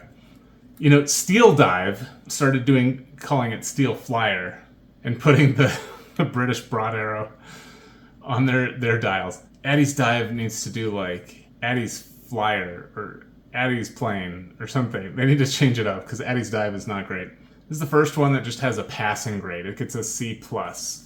We're not in the A's and B's anymore. Now we're in the C's, and this is a C+, meaning I think it's still suitable as a pilot watch, but it's not the top of the class. It's just average. Score 79. In 29th place is the Wenger Attitude. A bunch of numbers again. I think this number's slightly different. This one is looking way cooler than the other one. Price of $245, 42 millimeters in diameter, and 100 meters water resistance. Actually, I didn't notice this before, but there's something very odd. Very, very odd here. You see they've got these markings halfway in between the 5 and the 10, halfway in between the 1 and 2. That does not serve a purpose unless you have a 24-hour movement. Why do you need 24 marks around the dial when you have an hour that goes around once every 12? Very perplexing. But you do get a day date here. You do get the military time. They're even loomed. Look at the loom shot. Look at the loom shot. They thought this was so important that they literally loomed these little squares, except not down here. Oh, because it says Swiss made. Yeah, they put... I find weird stuff, and I don't know why these weird things exist, but here you go. I expect there to be some sort of reason why, and I can't for the life of me think of why you would do this. I love they got the Flecto in the product listing. This looks really nice. Quartz movement, total score 78. In 30th place is the Octopus Kraken Retiesi Stel Pilot. That's what it says on the website. I double checked. Price of 185 bucks, 40 millimeters in diameter, and 100 meters water resistance. And it's aping the Oris Big Crown pointer date. There's no pointer date on this thing. You know, it's trying to look like that. You've got this kind of coin edge bezel thing going on. You've got the cathedral hands, even the minute track and everything. It's screaming Oris. Oris does this double dots at the top. But yeah, it's got a screw down crown, nice big crown, 100 meters water resistance, and just regular automatic movement, 12.5 millimeters thick. And again, no loom on that second hand. They could put a little on the counterbalance or something, but they don't. I'm interested if the Oris has a higher score than this or not, because the Oris isn't top of the pack either. Total score 78. In 31st place is the Officina e Operatore Speciale. Don't think because it sounds Italian that it is Italian. This is a Mexican watch brand. Price of 140 bucks, 41 millimeters across, and 100 meters water resistance. It looks so cool. They have one with orange loom, and they have one with orange markings. I think I mixed the two pictures, but it was hard to find pictures that were... You know, the pictures were all sideways and weird. I had to straighten the picture to put it on here. But I think this was the best one I found, was with the white indexes. They have one with orange indexes, and I think that matches the orange loom. But looking very cool. No Arabic markings on this. It's kind of a dive style. I mean, Sinn does this too, so it's not necessarily dive style, but you don't have any hour Arabooks on the dial. You've got markings instead. You do get some minute Arabooks, so that's nice, and that's incorporated in the score. But yeah, it's a quartz movement. Comes on a NATO strap. And an average thickness here. Actually looking pretty light. 60 grams is the estimate for this, what we have going on here. Yeah, I think it's looking good. Score 78. In 32nd place is the Sterling Albatross. Price of 100 bucks, 45 millimeters across, and 500 meters water resistance. You know, Sterling is actually pretty darn good for a pilot watch. Their field watches are not great, but that's because they make humongous watches. So the pilot watches are where this brand excels. It's 10 millimeters thick, 9.75, and then huge, 45 millimeters across. I mean, this is 45. But if I think about how that would look, this is a 15 millimeter thick watch. If I were to take a third off the thickness, that would be so beautiful. Like, this is awesome. You can get left-hand crown. They may also offer it with the right-hand crown. Get a small seconds at the 9 o'clock. I think those look pretty cool. It's quartz movement. Only 100 bucks. Like, this is actually looking pretty darn cool. And I don't really hear anyone talking about Sterling. I couldn't find a loom shot, but the Arabics and hour and minute hands are loomed, according to the description. So here's probably what that would look like. Score 78. In 33rd place is the Bernie Type A, AM 129M. Is 100 bucks, 40 millimeters across, and 100 meters water resistance. Lugs look like they're just kind of slapped on there. The faux Tina looks so bad on this one. The sunburst actually looks really bad too. I prefer a matte dial on a pilot watch. I mean, the Sterling had a sunburst, but it was done more tastefully. This is looking bad. Printing is just looking really weird and gross. The date, I don't care for the date there. Like, this whole thing is... I just say, nah, not for me. But specs-wise, it gets a C+. Score 78. In 34th place is the Jack Mason JM A101 Aviator. Price of 195 bucks, size 42 millimeters, and 100 meters water resistance. And comes in black, blue, or silver, apparently. It's not the worst loom. sort of a quadrant thing, but you do get a little bit of marks here as well.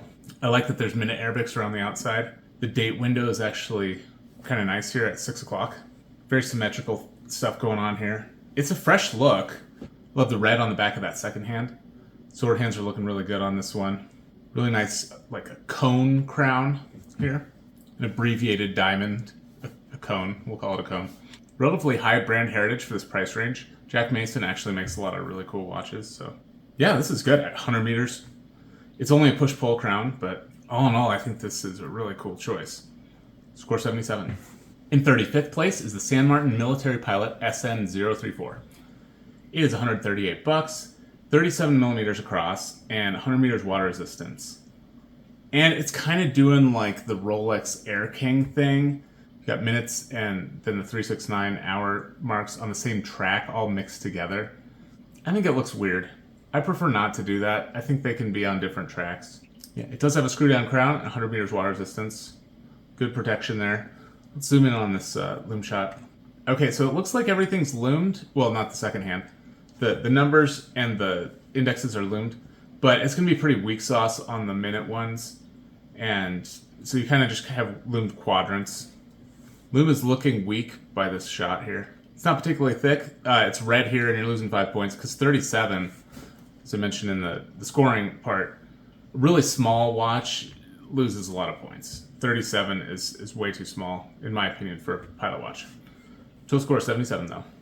So it's still a C+. In 36th place is the Citizen Weekender AW1361-10H. Price of 148 bucks. 45 millimeters, awesome. 100 meters water resistance. They did it. Standard hours, military hours, all the minutes, and it looks okay. It's not too crazy. It is a busy dial, but the fact that they changed the colors here, did some different colors, I think really is nice. I don't often see this on a pilot watch, but they did kind of what Citizen likes to do with dive watches, which is have very distinct hour hand, totally different from the minute hand. I think that's very appropriate. I really don't see it as much as I should on a pilot watch. This really helps with you being able to tell the difference between the hands. And historically, you're really they're not supposed to look at all alike. The hour hand is supposed to be really squat and the minute hand really big. So it's a cool way they did it. The lugs here look really interesting. Citizen watches often just have a ton of different interesting features all just smacked into the same watch, and this one certainly does. It is a solar quartz movement. You see Eco Drive on the dial and italics there. They do like the aviation style date cutout where you get to see the previous and the subsequent date. It's a little bit silly, but they did that there. Yeah, this is a cool one. Loom is not why you get this watch. Citizen in general does have good loom, so these hands probably will be okay, but without any indexes loomed, it's not all that useful at night, really. It's really a shame. They could have loomed the triangle or something, or I mean, they could have just put normal loom on it. Like, it's too bad they skipped out. High brand heritage, 5 out of 10. That may be the highest you see in this price range. Citizen is great brand heritage, and I'm digging the vibe. So yeah, score 77. In 37th place is the Addy's Dive Flieger MYH2. $79, 39 millimeters across, and 200 meters water resistance. And again, they have the scuba face guy on here for your pilot watch. So they're kind of mixing things here when they do that. And then it says Addy's Dive on it. I think they need to figure this out. That's not great. 200 meters water resistance is good, though.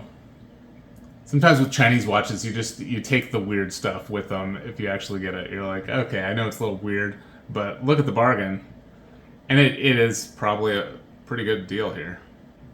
Yeah, this actually looks pretty nice. Score 77. In 38th place is the Bernie Titanium Pilot T2596MS. Price of 80 bucks, 37 millimeters across, and 50 meters water resistance. There was a Bernie dive watch in the last video that I was like, that orange loom can't possibly look like that in real life. It's too crazy.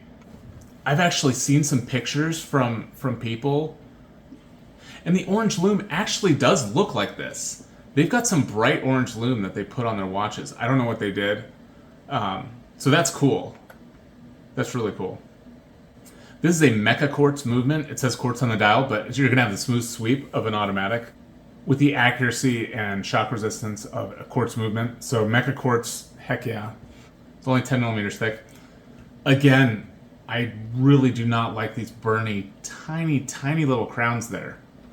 They need to get a better crown. This crown is no good. The crown's no good. They got to do better. The watch is only 37 millimeters, and the crown looks microscopic. It's not going to be very fun to use that thing. It's quartz, so you're probably never going to have to use it. There's no date on this thing, so yeah, you're only going to have to fiddle with the crown on daylight savings time. They've got a ton of colors, too. I think this is suitable as a pilot watch. Score 77. In 39th place is the Bernie Oris Homage AM229M. 76 bucks, 40 millimeters across, and 100 meters water resistance. So this Bernie is a better size than that last one. 40 is... I still think it's a little small for a pilot watch, but 40 is getting to the right area, at least. Lume is looking good. I'll zoom in. Oh. Yeah, you can tell this is not a picture. It's like some kind of rendery thing. The lume might be good in person, too.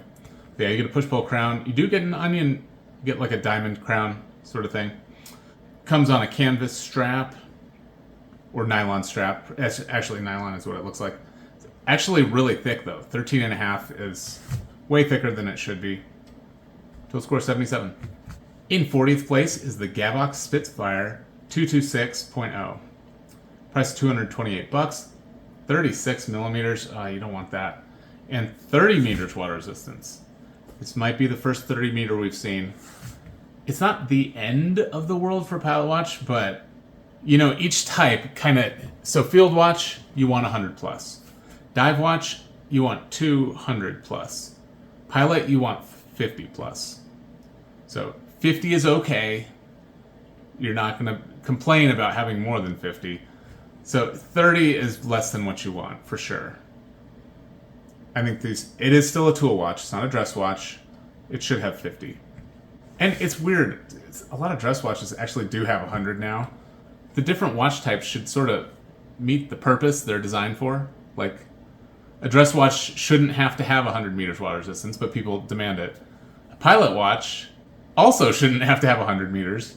50 should be fine. And then, you know, there's some confusion going on. This thing is very, very thin, though. 7.9. 7.9 millimeters thick. That is super thin. That rounds up to 8. Yeah, 8 millimeters is the smallest. They're rounded, so I don't know if there's one smaller.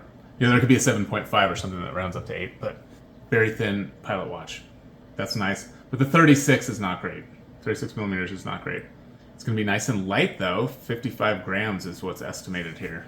Strap looks a little weird. It's like orange stitching. I think they should have gone with white contrast stitch on this brown leather strap.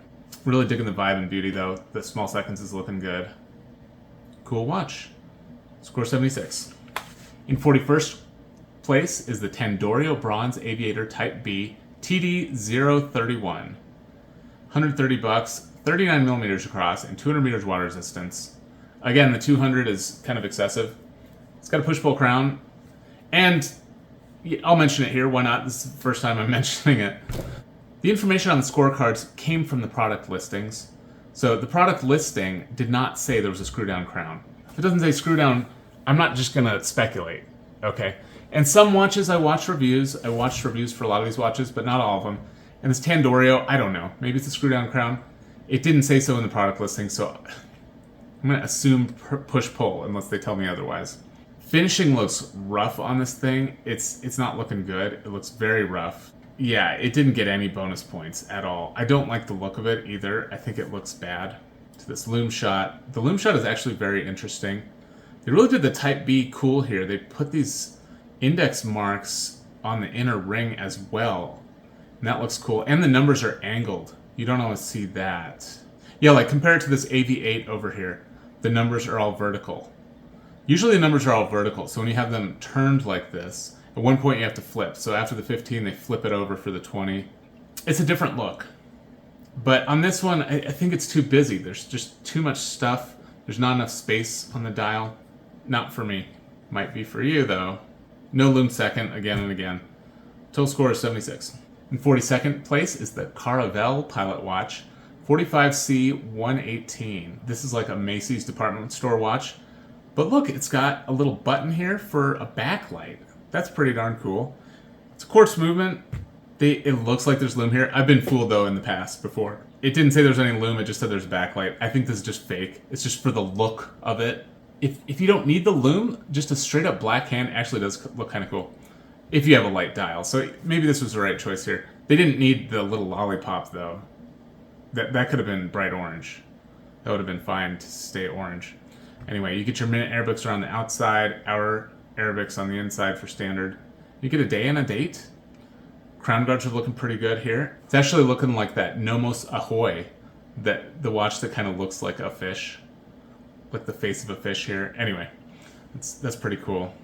Total score of 76. In 43rd place is the AV8 Hawker Hunter Close.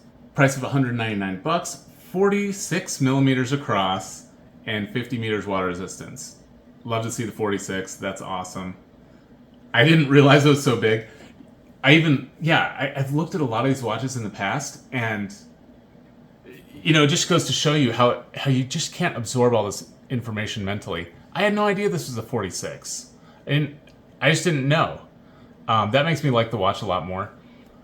The texture, I've said this in the past, the texture dials when there's weird stuff going on, that's a deal breaker for me, unfortunately, on this one. It's a very cool watch, though. Really cool diamond crown. Nice, huge, chunky diamond crown. Really here for that one. The one is orange, and I know there's some significance to that, but I don't know what the story is. Very cool, though. Say 165 feet up here.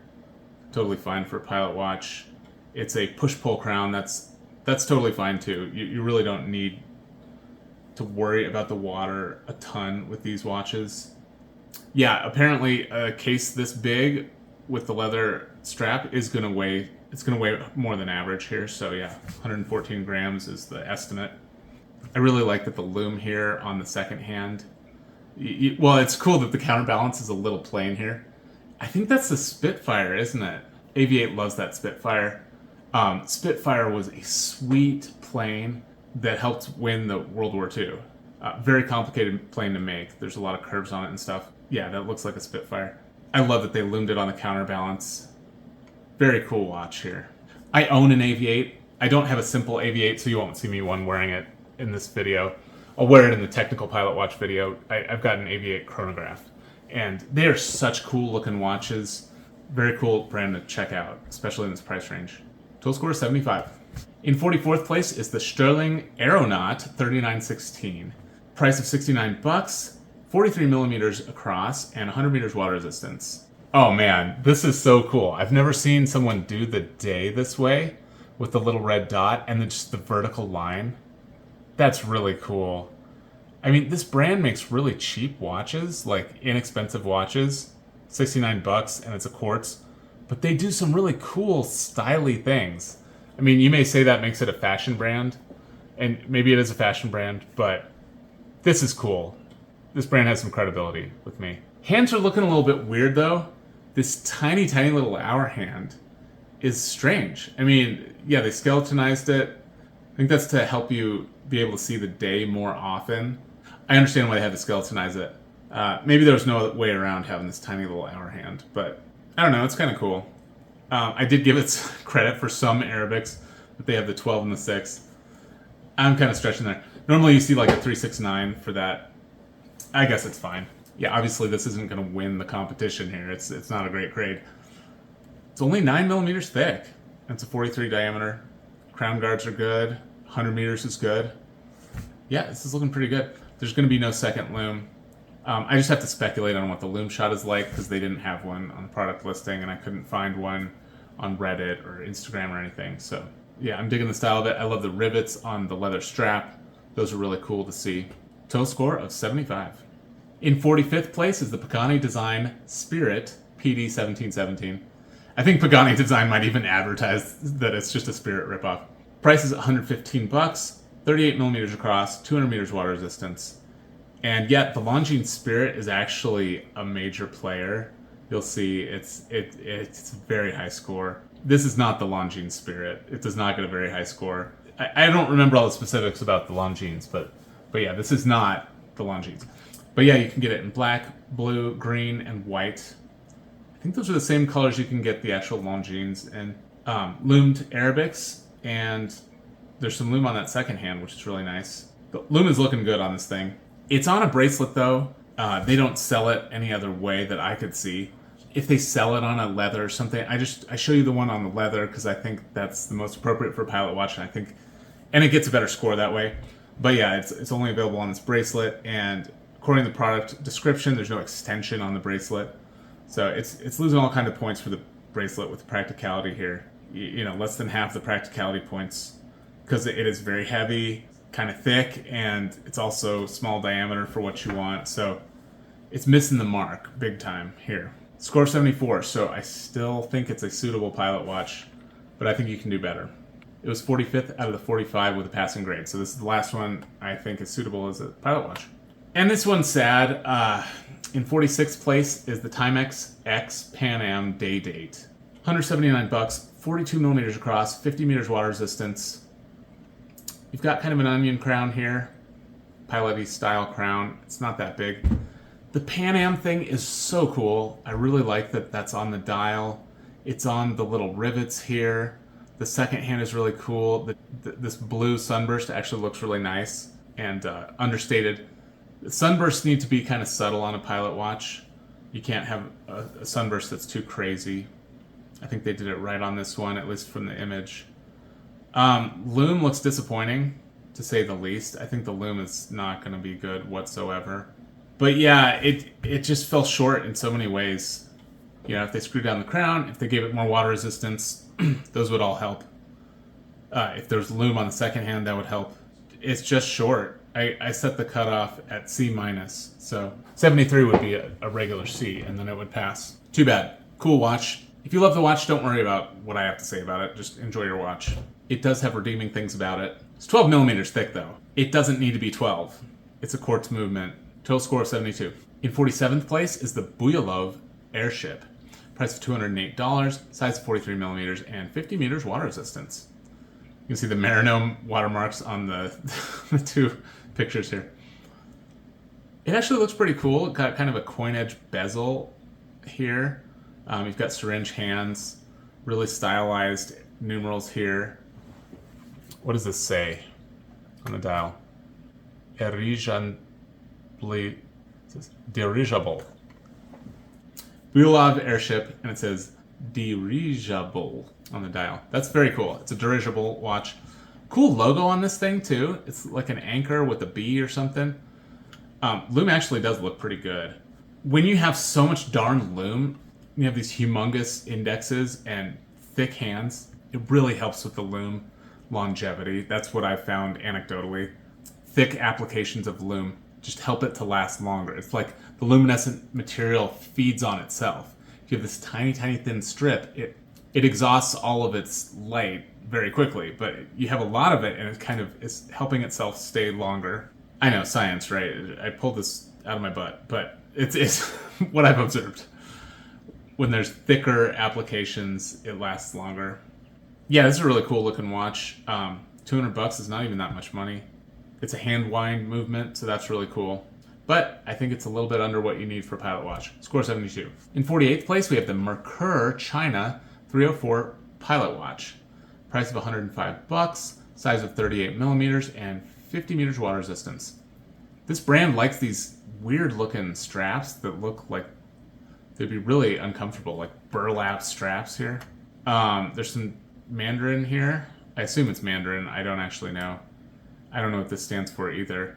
I'm sorry, the image is not high fidelity here. It's really grainy. This is very odd. You look at the loom shot. They've loomed the indexes of the small seconds, but the small seconds hand is not loomed. Why did they do that? It's very odd. But yeah, with chronographs or small seconds, you have the choice. Do you just leave the number off entirely, or do you cut the number off? And they chose to cut off even the 6 here, which is very strange. But they skipped the 30. There should be a 30 here, but they skipped the 30, but they kept like this little portion of the 6. I don't get it. There is no date, no second loom. Tiny little second hand actually here. That's kind of interesting. The red star is probably a communist watch. I don't know. It is kind of cool. Like, it seems authentic as all get out. Like, this is a China watch. Like, China has to be in the title. It's required. So yeah, it is cool. I think it has a seagull hand wind movement in here. Cool looking watch. Score 72. In 49th place is the Land Retro Flieger. I'm sorry I say that name weird. I don't know how you're supposed to say it. Land? I don't know. Price of 149 bucks. Size of 38 millimeters. 50 meters water resistance. Beautiful coinage bezel. I love that look. Some of these watches do the coinage bezel so well. I think this is perfect. It's not too big. You've got some other stuff going on.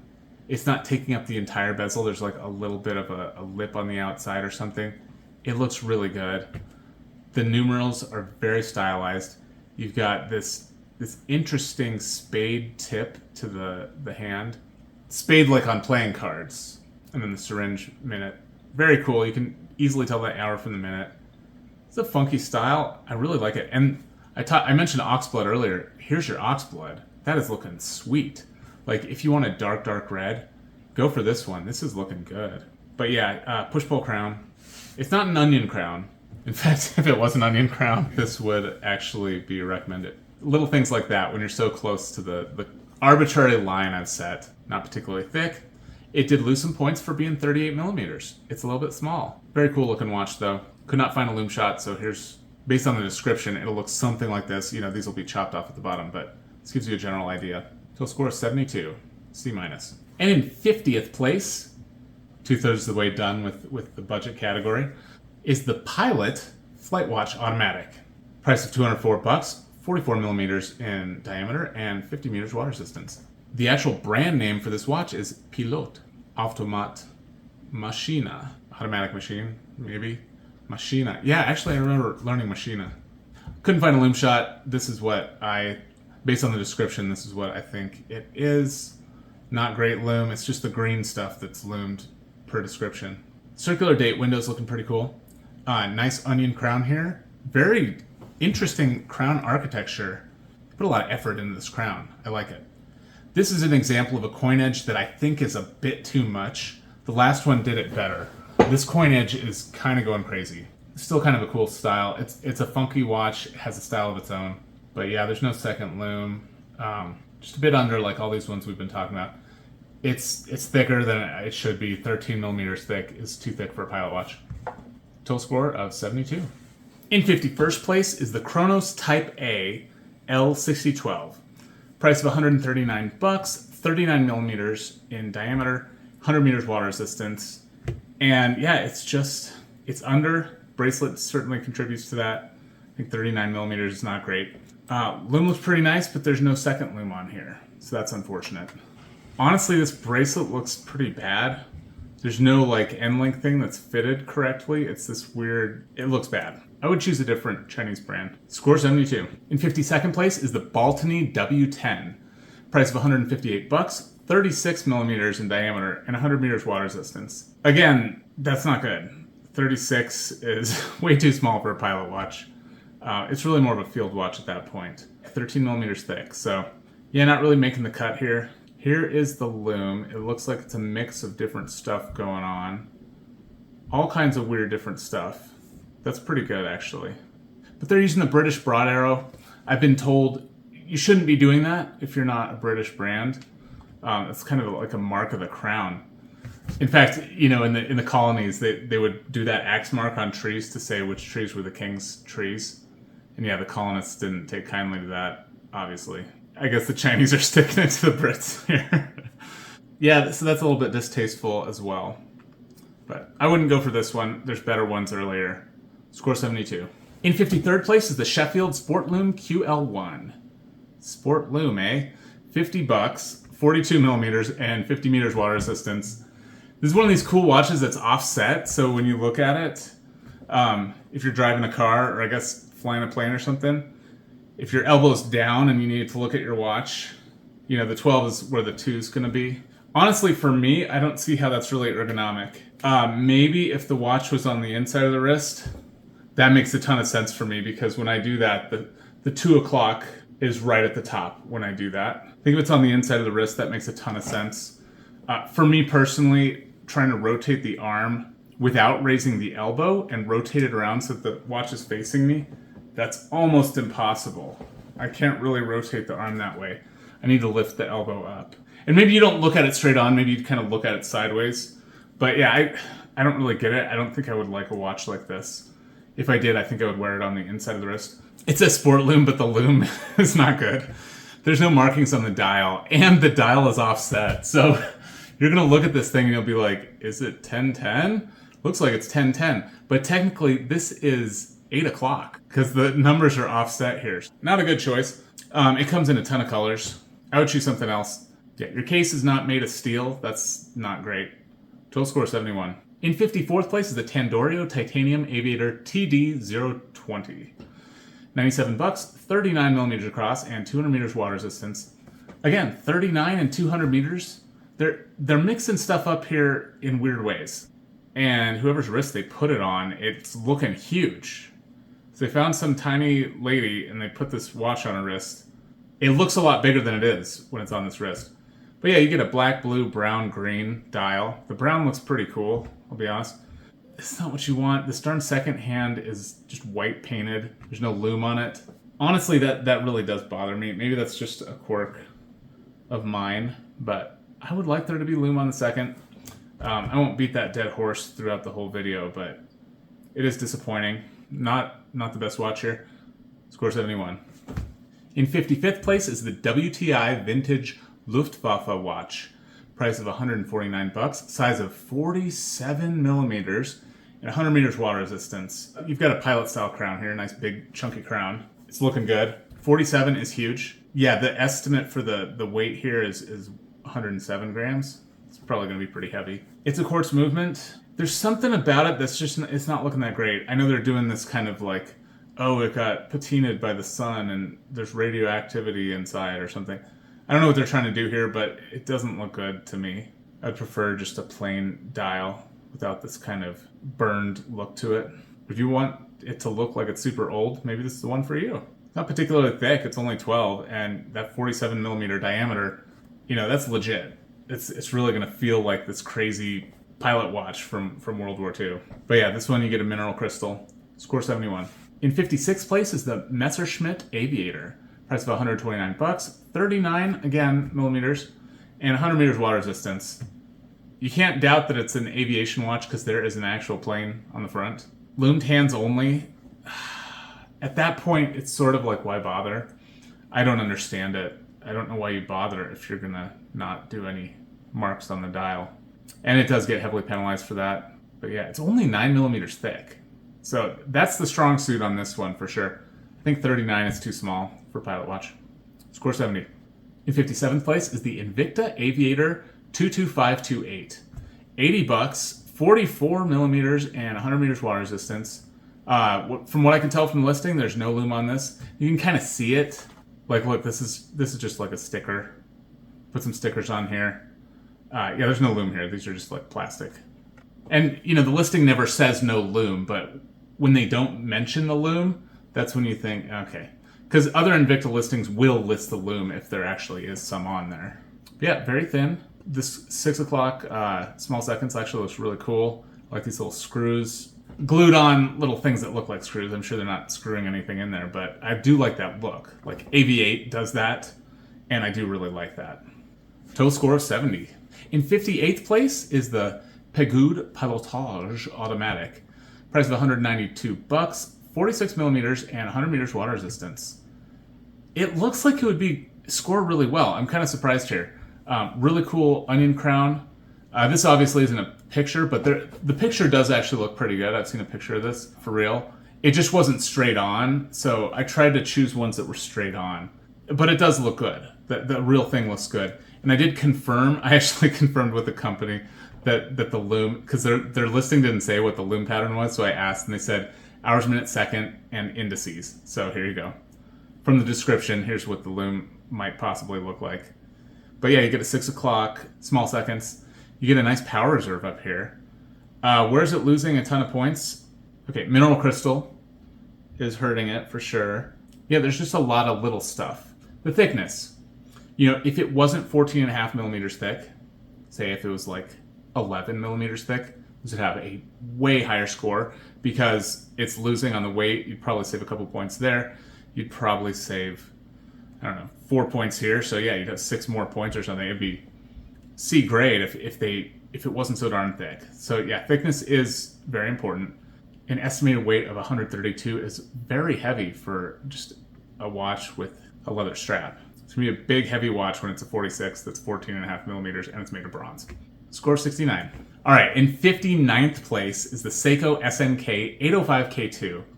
Price of $129. Size of 37 millimeters, 30 meters water resistance. I think there may be a couple more Seikos in this video, but this one is not impressing me whatsoever. It's looking really cheap. I mean, it is cheap. It's only $129. The quality looks poor on this. I don't care for this crown, tiny little crown here, like Bernie does. I'm sure Seiko did it first. Bernie's copying Seiko, but it's not a good thing to copy Bernie. Copy a brand that has a better pilot watch. Day date, not a big deal. Not a huge penalty there. You only lose a couple points for that, but it's only 30 meters water resistance. That's really the problem here. That's probably the main issue. 4 out of 20 protection points. Yeah, there's no magnetic protection, all that sort of thing. Only 66 grams. It's kind of a small watch, 37 millimeters, 11 thick. If you like this watch, enjoy your watch. It's not for me. And it doesn't score particularly well with the scoring system. Score of 69, not recommended. In 60th place is the NWC MIL 02A Royal Air Force. Price of $99, 38 millimeters in size, and 50 meters water resistance. So better than that Seiko in terms of the water resistance. It's lagging behind in other areas. Acrylic crystal has some redeeming qualities for a field watch because you could bang it into something and it's not as likely to shatter. For a pilot watch, that's not as much of a risk. So you probably are going to scratch your pilot watch though. And so you don't want an acrylic crystal, you want a sapphire. Yeah, it's a quartz movement. And NWC stands for Naval Watch Company. Score 69. In 61st place is the Sturm 109-603-36. Price of $52. Size of 42 millimeters and 50 meters water resistance. It's another Russian brand. You can see that plain on the dial. This is a plain watch. Applied really huge indices here. The hands are looking a little small. I would like to see that minute hand reach out farther.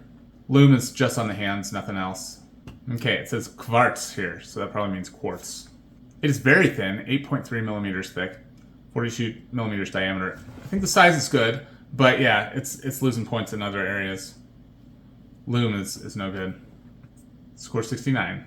In 62nd place is the Redune RA01. Price of $59, 35 millimeters, 50 meters water resistance. Yeah, I just think it's too small for a pilot watch. If you're looking for a tiny watch with pilot style, this might be the one for you. Their pictures always look really good. The dials always look really black. I would expect these to be pretty nice, especially for your $59. Only 10.5 thick. It is a quartz movement, so you're going to see that thing taken away, missing the marks like it is in the picture. Total score 68. In 63rd place, the Tandorio Coinage Pilot TD 017 PT5000. $148, 39 millimeters across, and 200 meters water resistance. I'm just going to pass along information I've heard about the PT5000. It's important to make sure that the PT5000 movement is actually coming from the correct factory. There's no way for us as Westerners to be able to tell that.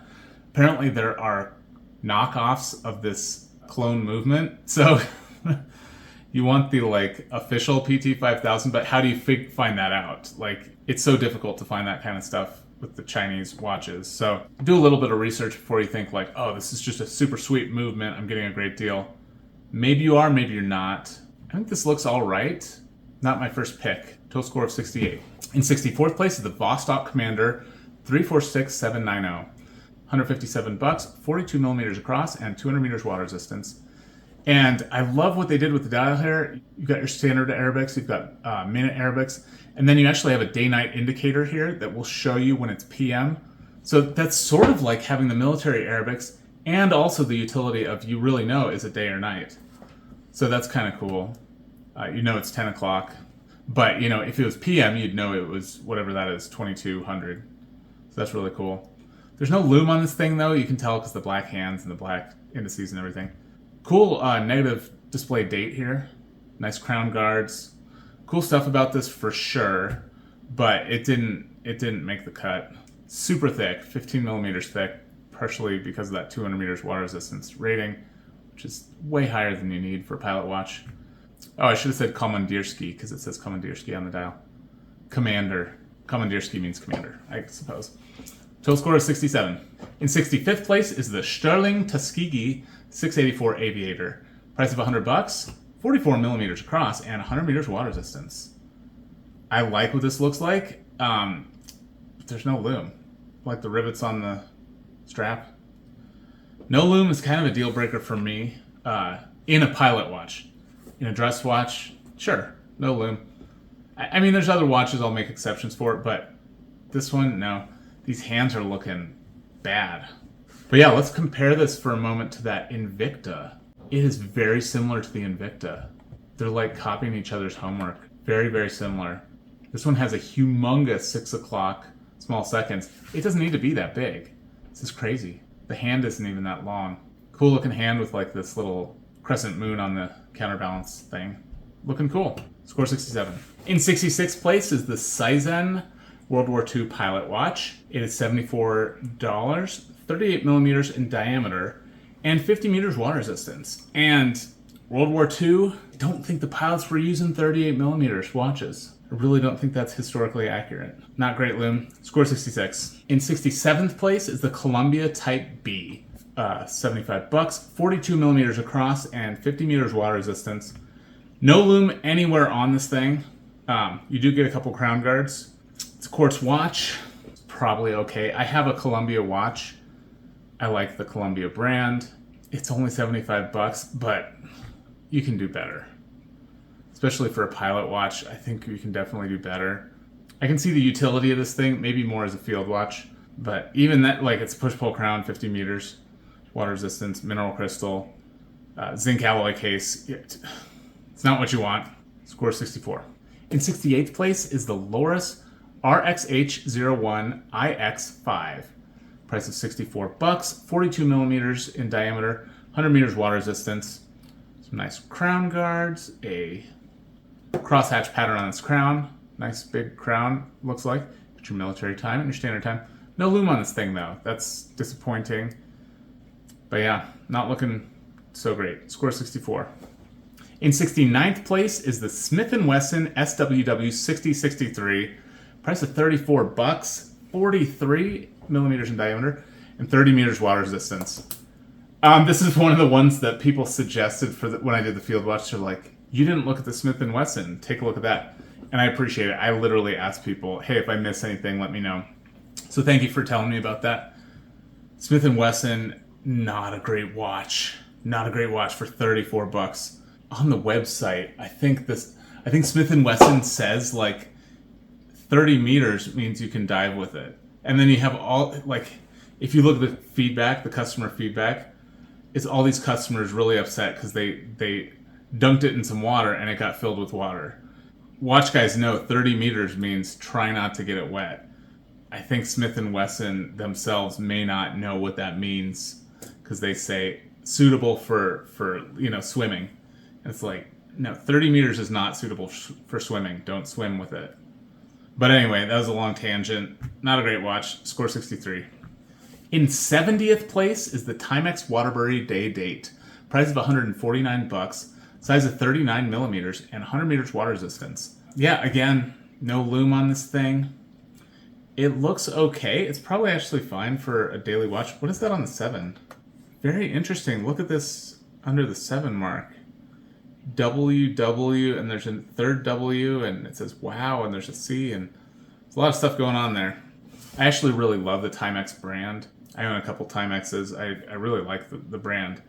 Very loud secondhand for sure. Can't get away from that typically.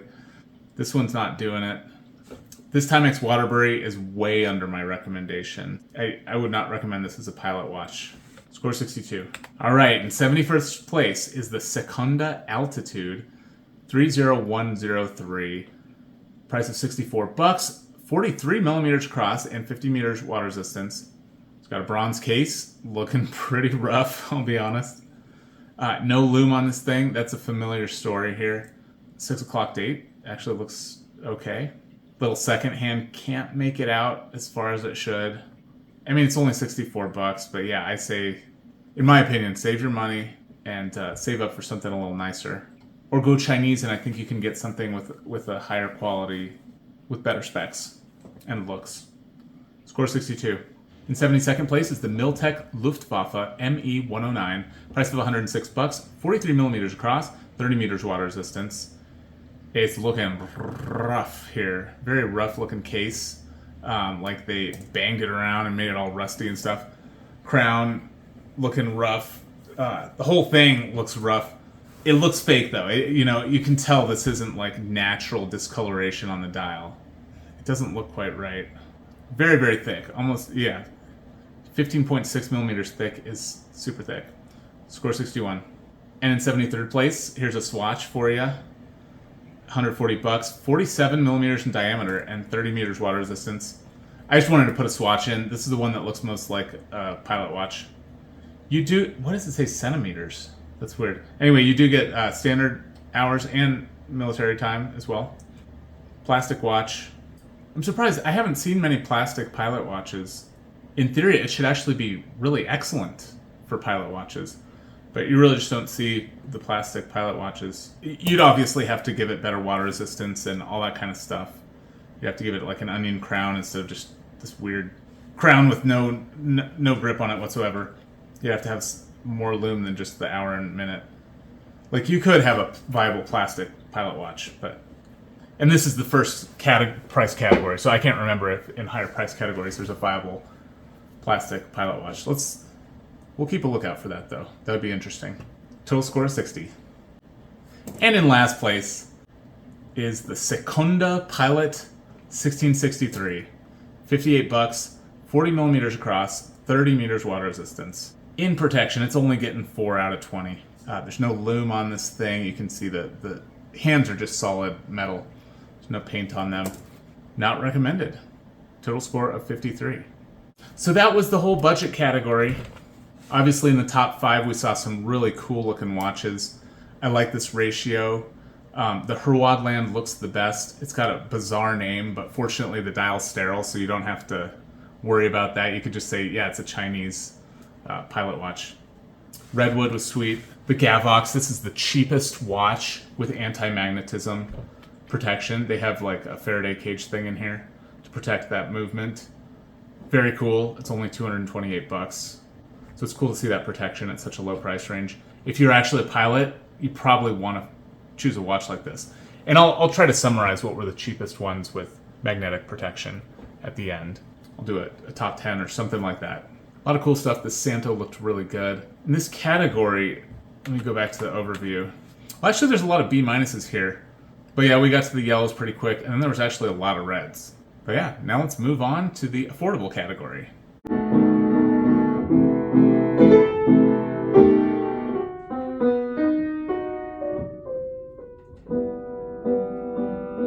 All right, affordable, simple pilot watches, 250 to 550 bucks, top 5. In 5th place is the Lumetech Combat B46. Price of 470 bucks, 43 millimeters across, and 200 meters water resistance. It's titanium, if you couldn't tell. It's this kind of dull looking metal. Very cool coinage bezel around the outside. Very tool watch looking. They've got the umlau over the U. So you know this lume's gonna be great, supposedly. Sorry, it's kind of a low fidelity image on the lume shots. So there's not much point in zooming in. 200 meters water resistance if you think you need it, but it's only 12 thick, and that's because it's a quartz. It's a quartz watch, but still excels. I mean, at this price range, I think quartz is okay.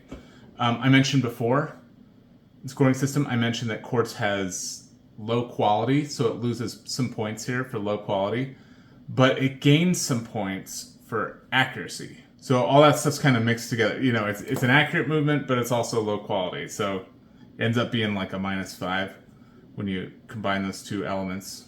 Yeah, total score of 87. In 4th place is the Tracer P67 Officer Pro 111069. Price Price of $530, so getting to the top end.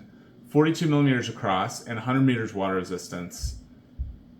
With the color I have in the background, it is a little bit difficult to see here, but there's some nice crown guards. I probably should have done a lighter shade of gray to help with the contrast. This has tritium tubes. We'll zoom in. Actually, I don't know if this is a real picture, but tritium tubes just don't photograph particularly well. But tritium is the way to go, I'm telling you. It's really nice to have that constant illumination. It's a lot more reliable, because conventional lume, a lot of times you have to charge it up to see it. So this would be a lot better to just know that consistent. If it's dark, I'm going to be able to read the time no matter what. And they actually put a couple tubes here on the dial on the other side of this. This is H3 or something? Anyway, there's 2 tubes here that do nothing just under the logo. But yeah, you get your standard Arabics and your military Arabics for the hours. You get all these little hash marks and stuff. It's really tooly looking. It's quartz movement. It's only 10 millimeters thick, which for a tritium watch is quite an achievement. Just trust me on that. Tritium watches are always thicker. So to get a 10 millimeter watch, very excellent. This thing comes in a ton of different colors. Trazer is one of those brands that is slept on, for sure. People don't talk about it, and I don't know why, because they make really good watches. They make automatic watches as well, but in this price category, $530. Maybe that's the issue.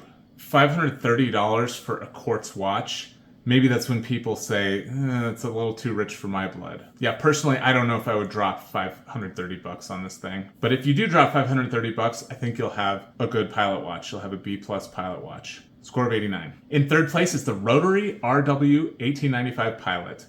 Price of $423, 42 millimeters in diameter and 100 meters water resistance. And this is as good a time as any. I didn't explain it thus far, so it's got to be in the video somewhere.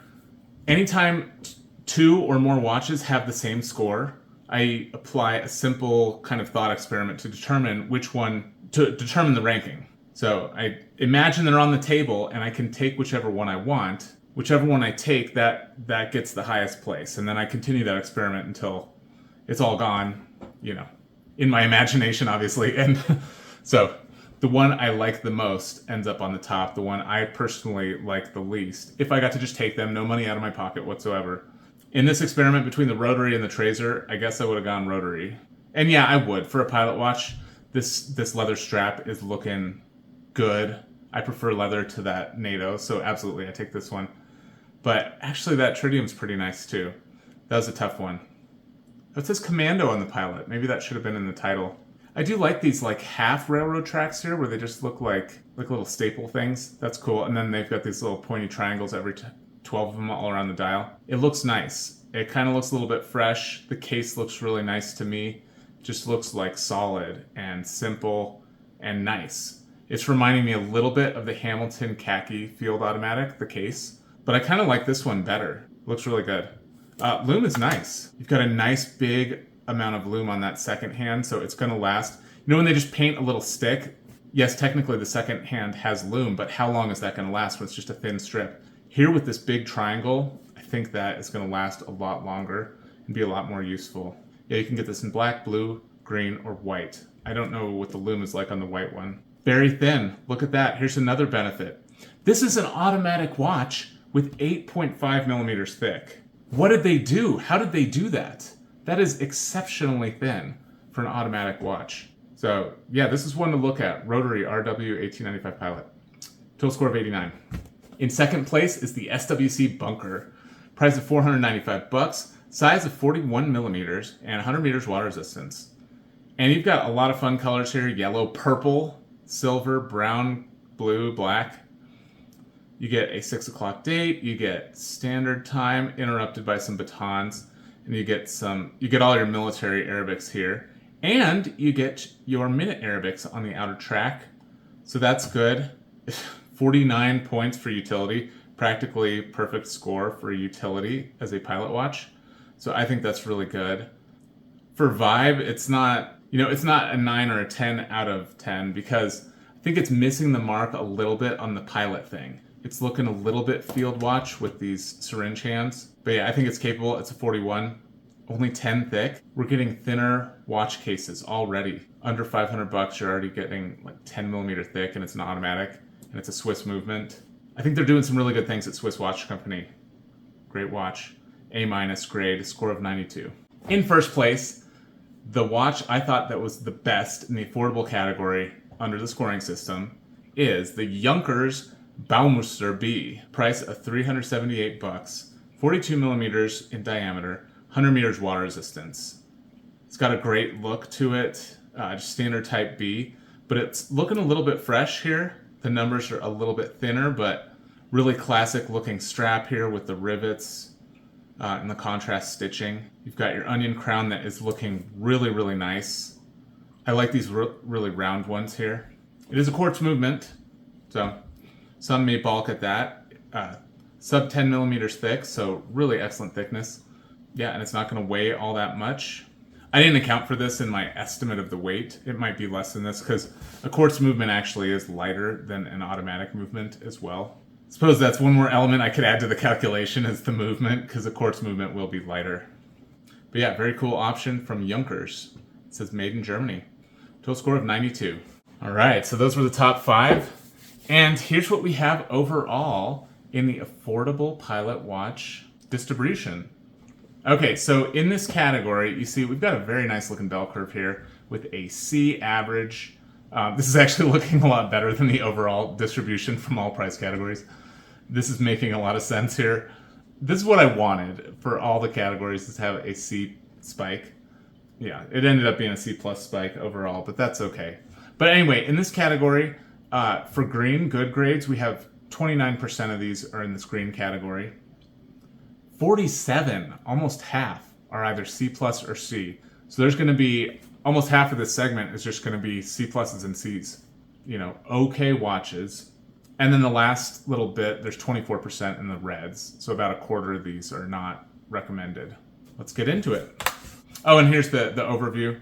It's always, the slide always surprises me when I see it. I don't know why. But yes, you've got your green, it's 1/4. The yellow is 2/4, and then the red's like a quarter over here. And yeah, we're going to see some really cool stuff. If you're seeing things that catch your eye, keep watching. Otherwise, just skip ahead to the next price category. I think that would be a good idea. There's a typo up here. It should say 550. It's 250 to 550. But yeah, we've got some cool ones coming up. Laco, Whitby, Aristo, MWC, Hemel, Hamilton, Momentum was over there, Kuoe Vario, Moss, T-Cell, Slava.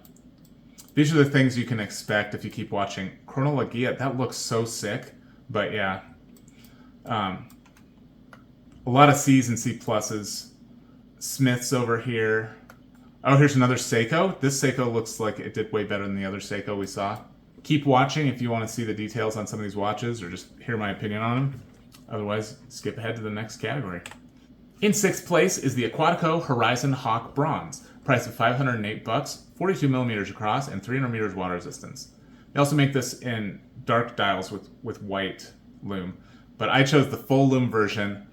Look at that huge honkin' diamond crown.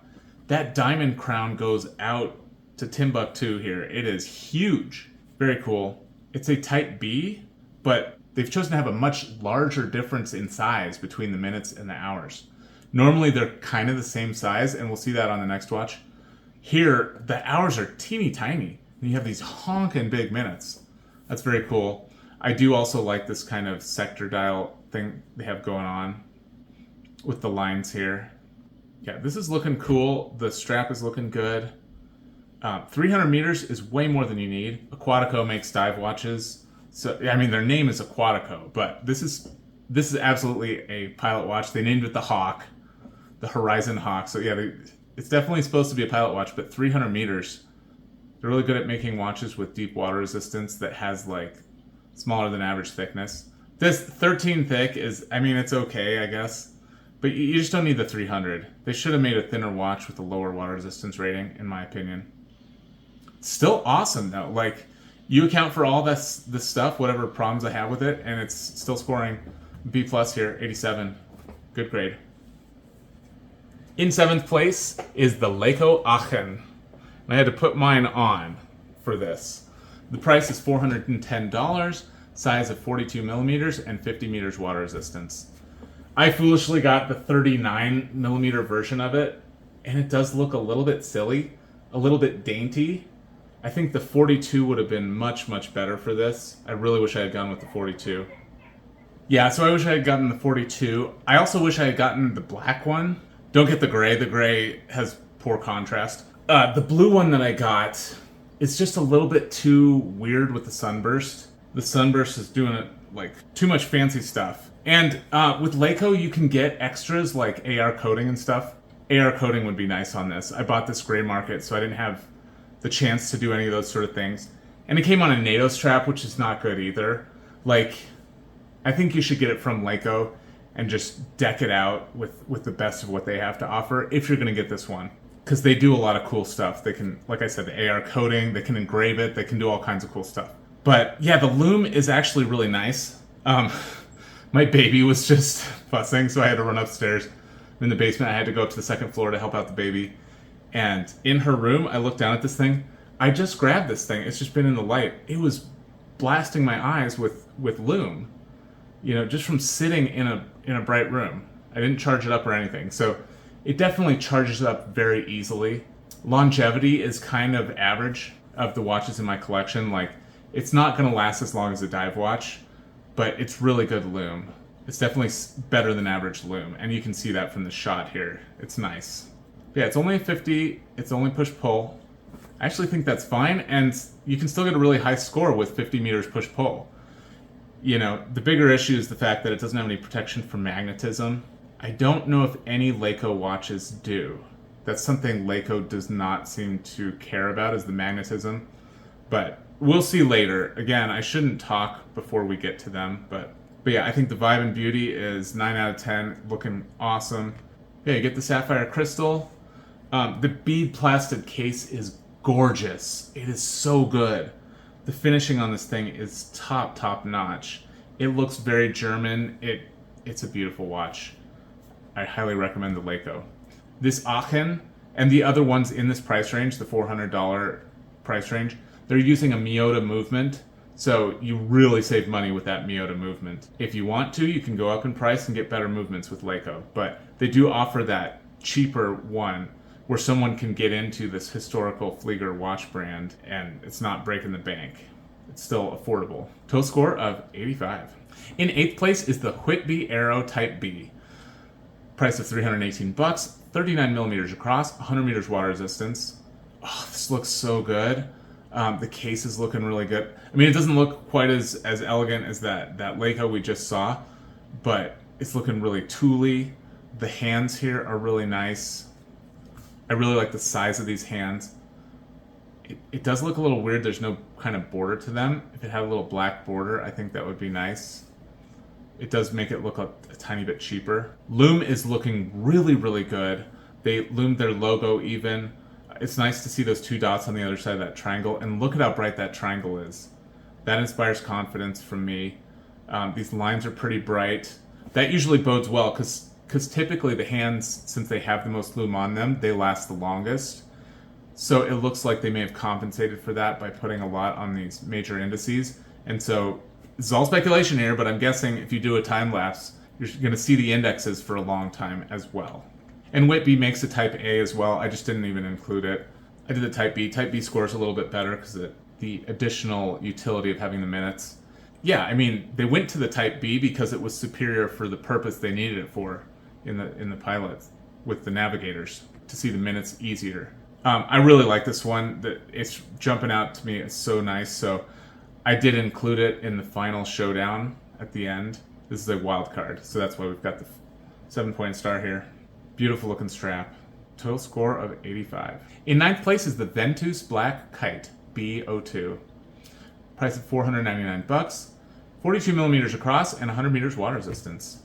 And yes, this is a forged carbon case. Not many of those, that's for darn sure. And it has a sandwich dial. Let's zoom in. Okay, do you see the sandwich cutouts are for the major markings here?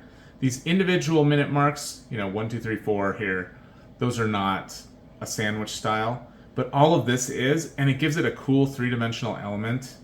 And to see these stencil numerals also, it just, it's got that military vibe. You've got crown guards, that's nice. Loom is actually looking a little bit disappointing. Yeah, it's looking real splotchy on these hands. That second loom, it's technically there, but it's looking very weak. This thing's also pretty darn thick, 13.5 millimeters.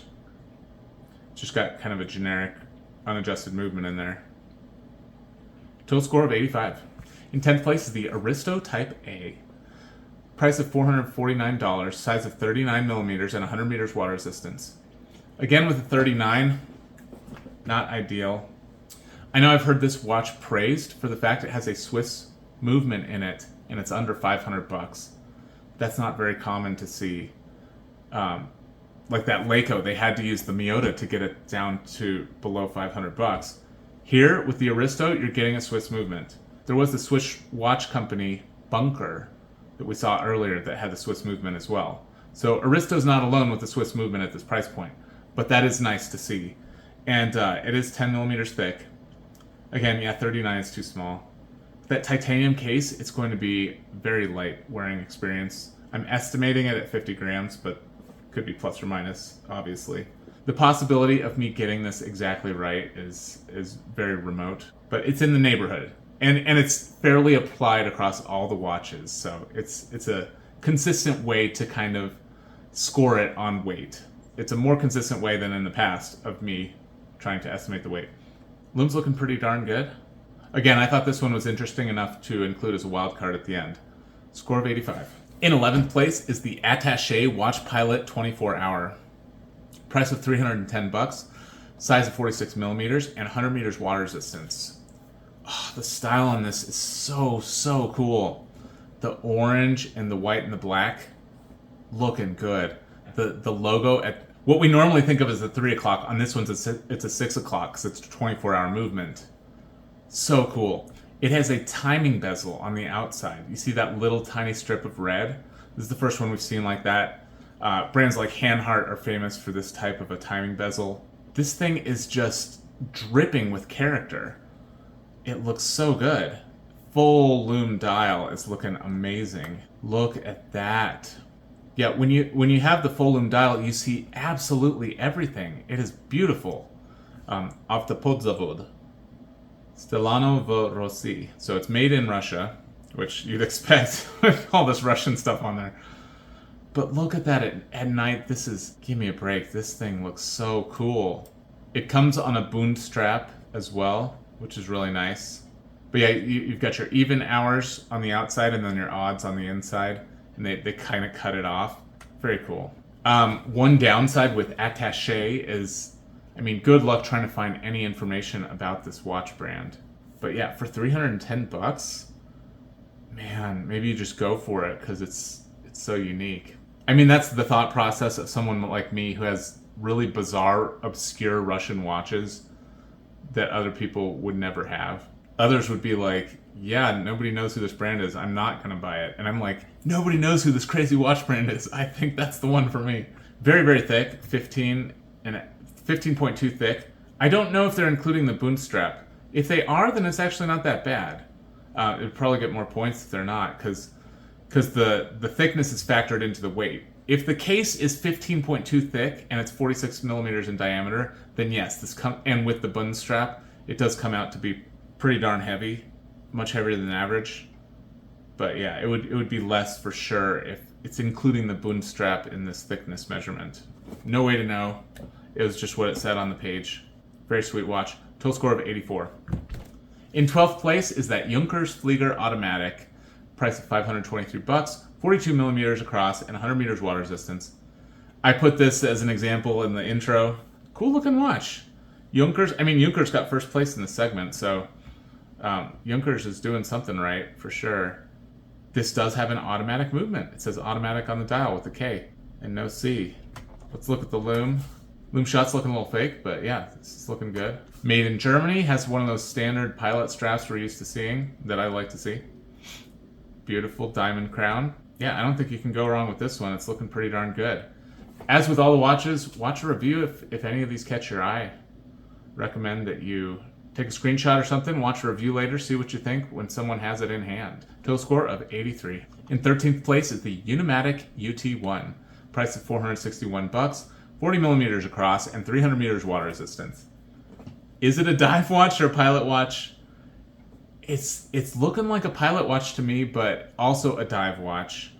I included it because there's watches like the Sinn 857 that have the form factor of a dive watch, but it's intended that a pilot would use it. What does it say here? Mil Standard 810H. Okay, so at least it's a military watch. I mean, it's got these nice crown guards. They've got your Arabics. It scored well as a pilot watch, so I think you can use it as a pilot watch. The timing bezel is going to be really useful. It is a mecha quartz movement, so you are going to have to change a battery. That's going to be annoying, but otherwise, you're going to get a lot better accuracy. You're going to get that smooth sweep of an automatic. Cool looking option from Unimatic. Score of 83. In 14th place is the Hemel the Helmsman. Price of $300, 40 millimeters across, and 200 meters water resistance. The loom, guys. Look at the loom. It is sick.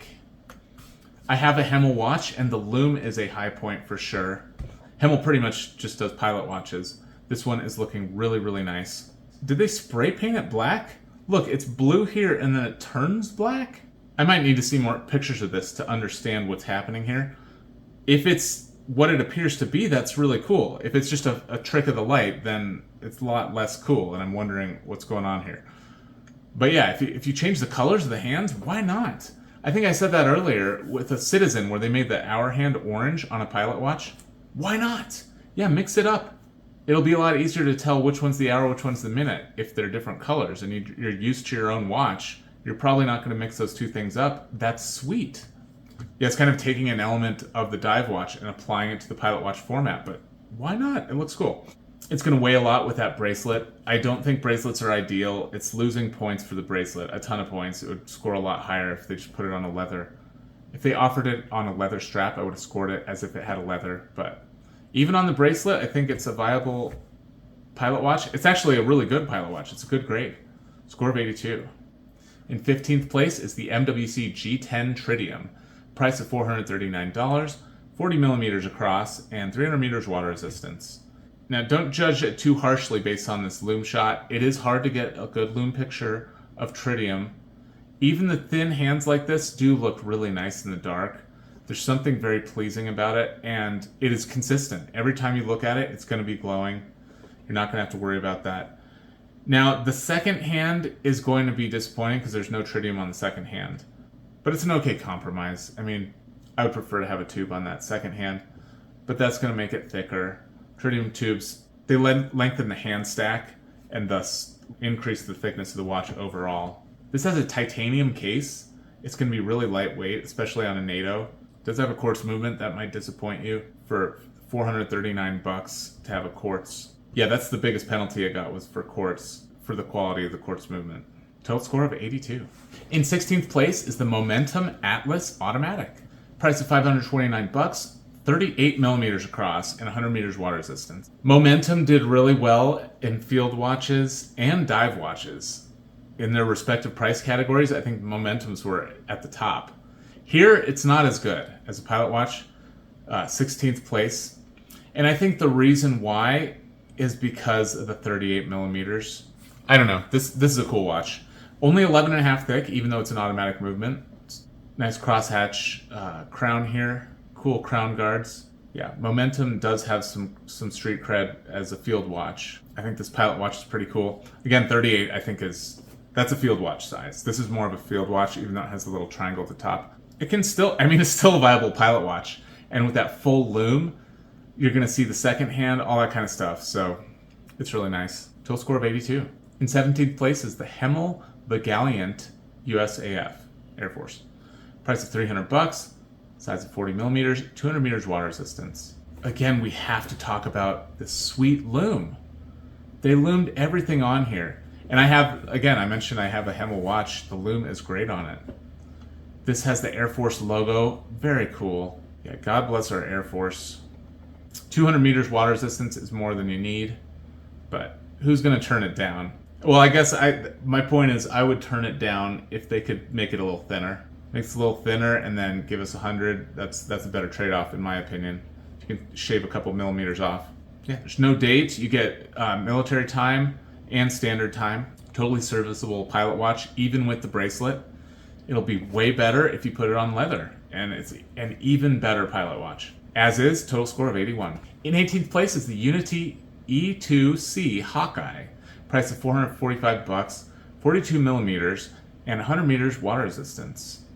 They've got like this hypnotist sort of spiral pattern here. That's looking a little bit distracting, I'll be honest. The E2C Hawkeye plane has this ridiculous dish thingy on top of it, so that's what they're doing here. They're trying to point out how funny it looks.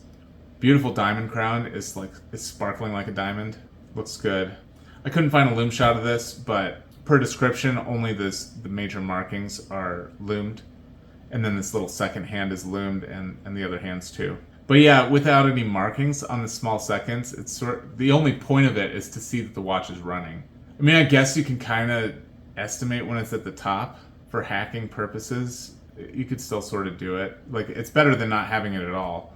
It would have been nice if they included some little marks so you could actually count seconds with it.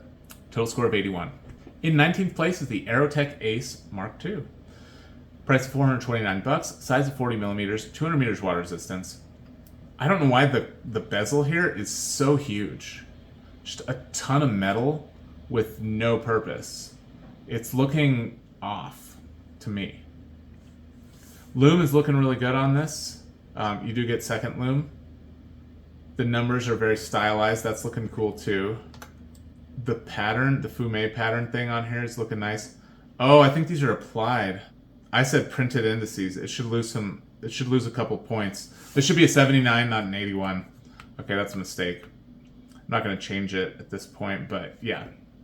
This is technically a C+, not a B-. Yeah, 13 millimeters is too thick for a pilot watch. Total score of 79. In 20th place, or I guess 19th place if we demoted the other one. All right, let's not think about this too much. 20th place is the Hamilton Khaki Pilot Day Date Quartz. Price of $545, 42 millimeters across, and 200 meters water resistance. You've got your crown guards. Honestly, Hamilton loom is not that great. It just isn't. My prediction is that the indexes here are gonna die out pretty quickly. They can't be bothered to put loom on the second. The lugs have this nice angle here that kind of goes into the crown guards. That looks pretty. Very big triangle at the top, pointing down instead of the traditional up that you see with pilot watches. It literally says pilot in the description though. You've got this kind of like witness hole for the hours. So when it's exactly 10 o'clock, you know, it'll frame the 10 with this little pyramid here. At other times, it's just going to obscure the 10. So I don't know if we need that. It is pretty darn thin, actually. It's a quartz watch. Probably missing the marks like quartz movements seem to do. Total score of 80. In 21st place is the Pegud Bravure Automatic. Price of $294. Size of 46 millimeters and 100 meters water resistance. Really good diamond crowned here. Cool domed crystal. This is looking very, very classy. You've got your military time. You've got your minute Arabics. You've got this cool small seconds with the railroad track for it. It's looking classy. Cathedral, hour hand, syringe minute, red tipped seconds. There's a lot of cool stuff going on here. 46 millimeters. A lot of different colors are offered. This is kind of the tan one, I believe. Interesting option. Score of 80. In 22nd place is the Trintech Copilot Airfield. $450, 43 millimeters across, 200 meters water resistance. They say Copilot on the dial. Cool counterbalance for this hour hand. Very intense. You get your 12369. Looking cool. Looking like an airplane instrument. The loom is looking good too. It is way too thick though. It's 15 millimeters thick, and it comes on a NATO, which is going to make it even thicker. It looks like they do have a screwed lug bar, though. And again, with the 200 meters. Why are we doing the dive watch thing with the pilot watch? They're different. You don't need to dive in the ocean with the pilot watch. Nice PVD-coated case here. If you want that tactical look. Total score of 80. All right, and now we're getting into those watches that it's a passing grade. You pass Professor Ben's class, but you're not the top of the class. In 23rd place is the Aviate Hawker Hurricane Kent. Total score of 79. I think they had some straight-on product images, but this is a real picture of the watch in real conditions. I think it helps you to see the watch better that way. Very cool yellow date wheel here. I like that. You get your minutes on the inside, hours on the outside. It's a reverse type B. And you get military on the very outside. Utility, very high utility on this thing. It only lost points because of that second hand. They should have put some lume on the second hand, in my opinion. Just kind of a regular crown. It's not an onion crown. The straps are not that great. I have an AV8 watch, and the strap was mediocre. Yeah, look at this stitching. It's a little bit sloppy. Look, you can see like some glue up here. That's how mine is. There's like some glue. It doesn't look all that great. I mean, I'm sure it's really hard to make a strap. I'm just saying AV8 doesn't make the best straps that I've seen. Looks really cool though. I love the look of this thing. 43 millimeters, nice big size. Actually, the one I have is 43 as well. You'll see it later well, you'll see it in the third video because it's a chronograph. But AV8 is a cool brand in this affordable price range. Only 295 bucks. Total score of 79. In 24th place is the Ventus Caspian C01. Price of 299 bucks. 42 millimeters across. 100 meters water resistance. It's very similar to that black kite, but this one's bronze instead of the forged carbon we saw before. Not much else to say. Seems serviceable. Lume actually looks really nice on this thing. Total score of 79. In 25th place is the Iron Annie Flight Control. Price of 310 bucks, 42 millimeters across, and 50 meters water resistance. It appears this is the only color. Made in Germany. Look at this huge crown. Nice diamond crown there, sparkling beautifully. Black paint on the hands, but let's zoom in. Yes, this is not black lume. This is the right way to do a full lume dial. The only lume you need is the lume on the dial. It looks like that second hand might even have a little hole there. Oh, this is so cool. Cockpit, made in Germany, automatic. Looking good. Yeah, we get our nice standard Arabics around the dial. It's a nice format. It's nice and clean. The benefit of a full lume dial is you don't need a lume second or anything. You're going to be able to see that second just fine in the dark. A little bit thicker than average. Kind of average weight going on here. C+, total score of 79. In 26th place is the Slava Spetsnaz Professional. And the price is $301, 43 millimeters in diameter, and 100 meters water resistance. Yeah, it says Spetsnaz right there. Off the Podzavod. It's kind of a regular crown. Nothing fancy there. You get a date. The date looks like an afterthought. It looks okay. It's not screaming pilot to me, but you can certainly use it as a pilot watch. Total score is 79. And in 27th place is the Tcell Pilot Watch Type B.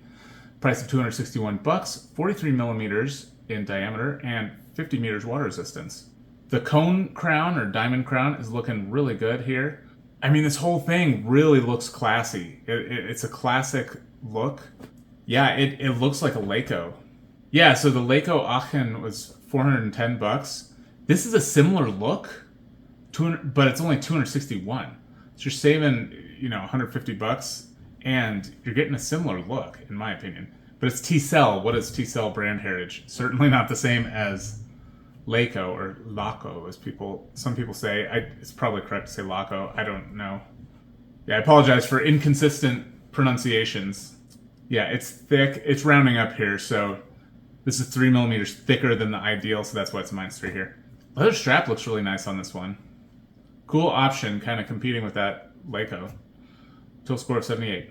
In 28th place is the Devosa Aviator Quartz, and it's 273 bucks, 42 millimeters in diameter, and 50 meters water resistance. Cool coin edge, on the thick side for a coin edge for my taste. 11 thick, so a little thinner than average. It's a quartz though, so you think they could go thinner. You do get Swiss made if that's important to you, because it's got Swiss quartz inside. Again, no lume on that second, unfortunately. And I couldn't find a lume shot, so I just, again, it's approximating. I really, really liked how this looked. I gave it 9 out of 10 for looks. The chalkboard kind of black here. It's kind of gray black. The red. It's looking really good. Total score 78. In 29th place is the Aeromat AEM 450. Price of 470 bucks. Size of 44 millimeters. I don't know if it's diagonal or across. And it's 100 meters water resistance. They're really getting the pilot thing down here solid. This is a fiber reinforced case, which is plastic. There's only 2 plastic watches in the whole video. There's a Swatch and then this one. I think plastic is actually kind of nice. I mentioned that before. Yeah, it's looking kind of like the Bell & Ross a little bit, but not totally. It's not ripping off a Bell & Ross by any means. You've got Hublot screws here, so that's interesting. Oh my goodness. So you've got this gosh, what is that thing in the pilot's HUD display? It shows you where you're pointing at in reference to the ground. I'm so sorry. I am horribly inept at like pilot terminology and what the stuff is. But they copied that design language here. You've got the minute Arabics here in the middle. That's kind of cool. You can't really use them here because the hand's going to cover it up when you want to use it. So they don't get any points for that. But it's cool that they put that in there and did that design language. This whole thing is looking really, really cool. High points for style. A few other colors. Really like this one. Total score of 78. In 30th place is the Notice Sector Pilot. Price of $475. Size of 39 millimeters and 100 meters water resistance. It says sector in the title, and you can see that sector dial. That just means a cross pattern. A lot of these have a sector dial. You get a day and a date. A lot of three-dimensional stuff going on here. You've got this chapter ring here that is kind of cut out at the 4 cardinal directions, playing into that sector thing. You've got larger numbers at 12, 3, and 9. Of course, there's a timing bezel. Got a cone crown. A lot of cool stuff going on here. I've mentioned before, the bracelet on the Pilot Watch really drags that score down. This bracelet does fortunately have a bracelet extension, which is better than a bracelet without any sort of on-the-fly adjustment. So I reward that in the score a little bit. Bracelet is still not great. It definitely adds a lot of weight. I'm estimating 141 grams, but take that with a grain of salt, please. I maybe should have just said like high, medium, low sort of thing instead of trying to say the exact grams. I may rue the day that I decided to estimate to the gram because there's no way these are I tested a few and they were within like 10, 20%, close enough to justify the penalties I was assigning to them. But yeah, there's no way this is to the gram or even to the 10 grams or anything like that. Bracelet does make the watch significantly heavier. Very cool looking lume. The lume is looking really nice. Nice to see that second-hand loomed. Total score of 78. In 31st place is the MWC XL Luftwaffe Aviator. Price of $423, 46 millimeters in size, and 100 meters water resistance. And I think MWC is military watch company. I think they do have some DoD contracts and stuff. Like they're legit, definitely legit. Their watch pictures are really bad, unfortunately. They take them with horrible lighting, and I don't know what they're doing when they take their pictures, but they always look, hopefully in the wild, they look better than they do in their product shots. You get an onion crown, nice bronze here, very big size. It's going to weigh a lot due to the big size. 15 thick. I don't know why so many of these are 15 thick. I think they're doing it for proportion or whatever. They like the style of it. Because why does it have to be 15? I don't get it. This does have a screw-down crown. Very nice. A non-Swiss, non-adjusted movement, automatic movement in here. Total score of 78. In 32nd place is the Draken Peregrine version B. Price of $467, 42 millimeters in diameter, and 100 meters water resistance. The coolest thing on this watch has got to be the power reserve indicator here at 6 o'clock, where it tells you how much juice you have in your automatic movement. I haven't seen a power reserve done this way on any other one. I really like it. Left-hand crown is only going to be nice for lefty. If you're righty, it's going to be harder to manipulate that when the watch is on. It's nice that it's not going to bump into you, but the Pilot Watch, you want to be able to manipulate the crown on wrist. Show you that lume. Nice 2 colors of lume. I said this a ton in the Dive Watch video series. When you mix lume colors, I love it. Lume is just for fun, pretty much. I'm incorporating it into the score, but that's because it's important to me, and it's important to other collectors as well. Lume is fun, so make it fun and have different colors. Oh look, the date is loomed. That's nice. Love to see a lume date too. Yeah, I definitely like this one. It's looking very tooly. Like this company, Draken. Total score is 77. In 33rd place is the Tcell Pilot Watch Type A. Price of $308, 40 millimeters in diameter, and 50 meters water resistance. A very, very conventional looking Type A here. You do get a date window at the 6 o'clock, so that's that's not traditional. Tcell seems pretty nice. This sunburst dial, at least in this shot, is unoffensive to my eyes. It's very thin though, 9.5 millimeters thick. I love seeing that. I love seeing 9.5 millimeters thick. We should be doing that a ton more. That's what you want with the Pilot Watch. It's really looking nice. It's not in a good grade, it's still just a passing grade, but it's looking nice. Total score is 77. In 34th place is the Mas Aquila.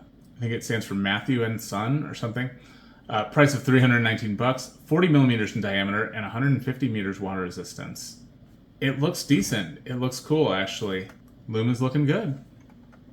Yeah, it's kind of just a regular old Flieger watch. You got your onion crown. It's looking okay. It's a screw down crown. That's nice.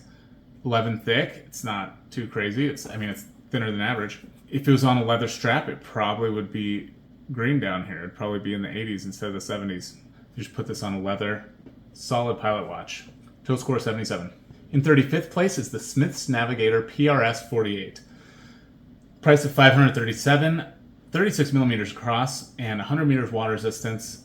Is it a pilot watch or just a field watch? Certainly this size, I think of field watch, not pilot watch. So it does have that arrow up here though. And they're copying IWC's horrible lume pattern. It's all right, not my first choice. Total score 77. In 36th place is the Kuoe Old Smith 90-002 Large. It's a large watch, people.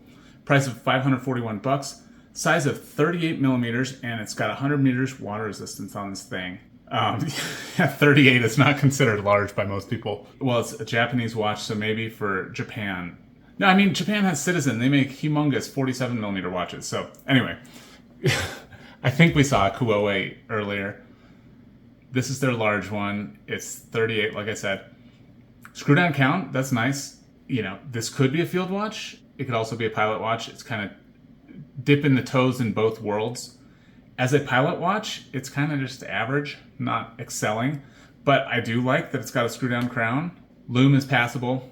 I think it's a viable option. Score 77. In 37th place is the Armorlight Officer AL803. Price of $399, 45 millimeters across, and 100 meters water resistance. The tritium lume is the way to go with this one. I put 15 tubes, meaning you get all the indices in all three hands. But you can see it's actually 17 tubes here. So you get 2 at the 12 and 2 on that hour hand. You're getting some beefy crown guards here. Very big crown as well. Leather strap's looking a little bit cheap here. I really like the style. Fortunately, it only looks like you get blue or tan. I think a black one would be nice. This might be a rubber bumper on the front. That's pretty cool. You know, you're not going to be banging your pilot watch around too much in the woods or something, so probably don't need that necessarily. But yeah, it's a quartz movement. 14 thick is quite thick. It's those darn tritium tubes. They really lengthen the hand stack. These hands are very interesting. You've got a skeletonized portion at the end. That's actually kind of nice on this minute hand here. Cool watch, score 77. In 38th place is the Achrome C03 Big Lume. Price of $455, 39 millimeters in diameter, and 100 meters water resistance. Crown is speaking to me. It's got this cool drill sort of pattern on it. Rubber strap, that loses some points. It's titanium, so it's going to be nice and light. Most watches get some kind of penalty for weight. This one's not getting any. And you guys, I just this minute ordered a scale. So for the next video that I do, this weight thing is going to be much more robust. I do have some of the movements. I'm going to weigh the movements on their own. I'm going to weigh the watches on their own. I've got a ton of watches, so I'm just going to collect data for all this stuff and really dial in this weight approximation thing. It's going to be great. These are good enough for this video, though. The lighter watches are getting a bonus over the heavier watches. That's what we want. So it's not perfect, but it's good. Yeah, it's a titanium on a silicone. That's going to be a light watch, no matter what the dimensions are. But these dimensions are relatively small anyway, so light watch for sure. Yeah, it's a French brand, and you can see they've got aviation stuff going on here. I like the 12369. I like the white and black. It's cool how the indexes kind of got a black portion where it's white and then a white portion where it's black, and they continue. That looks really cool, actually. I do like when they put the model name on the dial. That's kind of cool. C03. And then I like, the French here, automatique. And the full lume dial is going to be awesome. You're really going to like that. It's too bad they don't have minute hashes printed in black on this full lume dial. That would make it more useful in the dark. But this by itself is way more useful than 90% of dials in the dark. Total score of 77. In 39th place is the Wenger Urban Metropolitan Automatic. Price of $520, size of 42 millimeters, and 100 meters water resistance. Of all the Wengers I've seen so far, I think this is the third one we've covered so far in this video. This is my least favorite. It's just a little too plain. I like for there to be something a little more with the watch. The color is nice, this lime green with the black. It looks nice. Some of this stuff is just too small. The watch looks like there's just this vast open space with nothing interesting happening. And maybe the hand sticks should be white or something instead of black. But the whole watch is looking... It's too minimalist for me, for a pilot watch. And these hands are way too thin. They need to beef up these hands. That's probably the main issue, is the hands are just way too thin. Lume is looking great, though. You get lume on that second hand. The hour and minute hands are clearly the brightest thing going on here. But this is serviceable lume, absolutely. Leather strap looks decent. Total score 77. And in 40th place is the Vario 1918 Pilot. Price of $388, 40 millimeters in diameter and 50 meters water resistance. It's one of these offset watches where the 12 is where the 2 should be. So it's designed so that you can look at it like that would be perfect if I can make my head go and the watch go. Oh, okay, that exactly is how I can look at it. But oh man, I really have to contort myself to make the 2 be at the top and have the dial actually face my face. So there's a reason watches aren't this way. As I said before, when it's on the inside of the wrist, it's the most natural thing in the world to put the 12 where the 2 is. As I said, if I had one of these, I'd wear it on the inside of the wrist. Very cool Bund strap on this. I'm not seeing very many Bund straps at all. I think there aren't very many of these. It's not really in style right now. But if you like that style, this is one of them that excels, in my opinion. Really not thick at all, only 10 millimeters, which will be nice with the Bund strap, which is big. Per product description, that movement does not hack. So it's losing, I think, 5 points for that. It loses a ton of points for not hacking. That's a major problem with a Pilot watch. Lume is looking decent. Total score 76. All right, in 41st place is the Seiko 5 Sports SRPH 33. Price of $268, 39 millimeters across, and 100 meters water resistance. There are a ton of different variations of this watch. I think each color has a different model designation. They have a black one that just has white stuff too. I chose the orange. Why not? Make it fun. They have a more traditional looking one of these too. But yeah, here's the Seiko. This is like the main Seiko Pilot watch. And on my scoring system, it gets a C. C grade. It's an acceptable Pilot watch. So if you have one of these things, it gets my seal of approval. I don't think it's the best Pilot watch in the world. I think if you love Seiko, this is probably the one to get for a Pilot watch. Per the product description, there's only a push-pull crown, but you get 100 meters water resistance. That's nice. It's just kind of a standard Seiko movement, so there's no magnetism protection or anything. It's thicker than I would like, 13. It's thicker than average, actually. The average Pilot watch thickness is 12. So Seiko, as usual, is making kind of a thicker watch. I mean, I have a Seiko Quartz watch that is unbelievably thin, but that's a dress watch. Their sporty watches are typically thicker. And yeah, 39 is less than I'd like, but hey, it's still viable. Score 76. In 42nd place is the MWC XL Military Pilot. Price of $389, size of 46 millimeters, and 100 meters water resistance. Thought we already saw an XL. Maybe we saw the bronze one. I'm seeing the lug bar here, so I'll just mention this. They have screwed in lug bar here. So that's a lot more robust than a spring bar. So that's nice. Not that you necessarily need it on a Pilot watch as much as a field watch. You would like it. A muffin crown or something? I don't know what you call this thing. It's super thick. I was saying the Seiko was thick at 13, but this is 15. So way thicker than it should be. 46 millimeters. It's going to be a heavy watch. There's no lume on the small seconds here. You only get second marks every 5 minutes. If you're going to try to time something to the second, this is going to disappoint you. You're only going to be able to time it to every 5 seconds. Total score 76. In 43rd place is the AV8 Spitfire Smith automatic. Price of $390, size of 42 millimeters, and 50 meters water resistance. I'm calling this an onion crown. It's a Pilot type of a crown. Let's look. Maybe stretching there. That's not really looking like a pilot crown, actually, on second look. It's tough to draw the line. While we're zoomed in, look, they alternate the evens. So the evens are a light color, and then the odds are just in relief with no paint. And this is actually on the outer track. It's kind of doing like the Rolex Air King. It's exactly doing the Rolex Air King, except they put a 0 at the top instead of a 12. When you change up the paint like this, I think that's more coherent. Lume is looking pretty good. This is wonderful. Look, you cannot mistake the hour hand and the minute hand. They are vastly different. Kind of like a rocket shape here on that minute hand. I like the bronze bezel mixed with the steel case.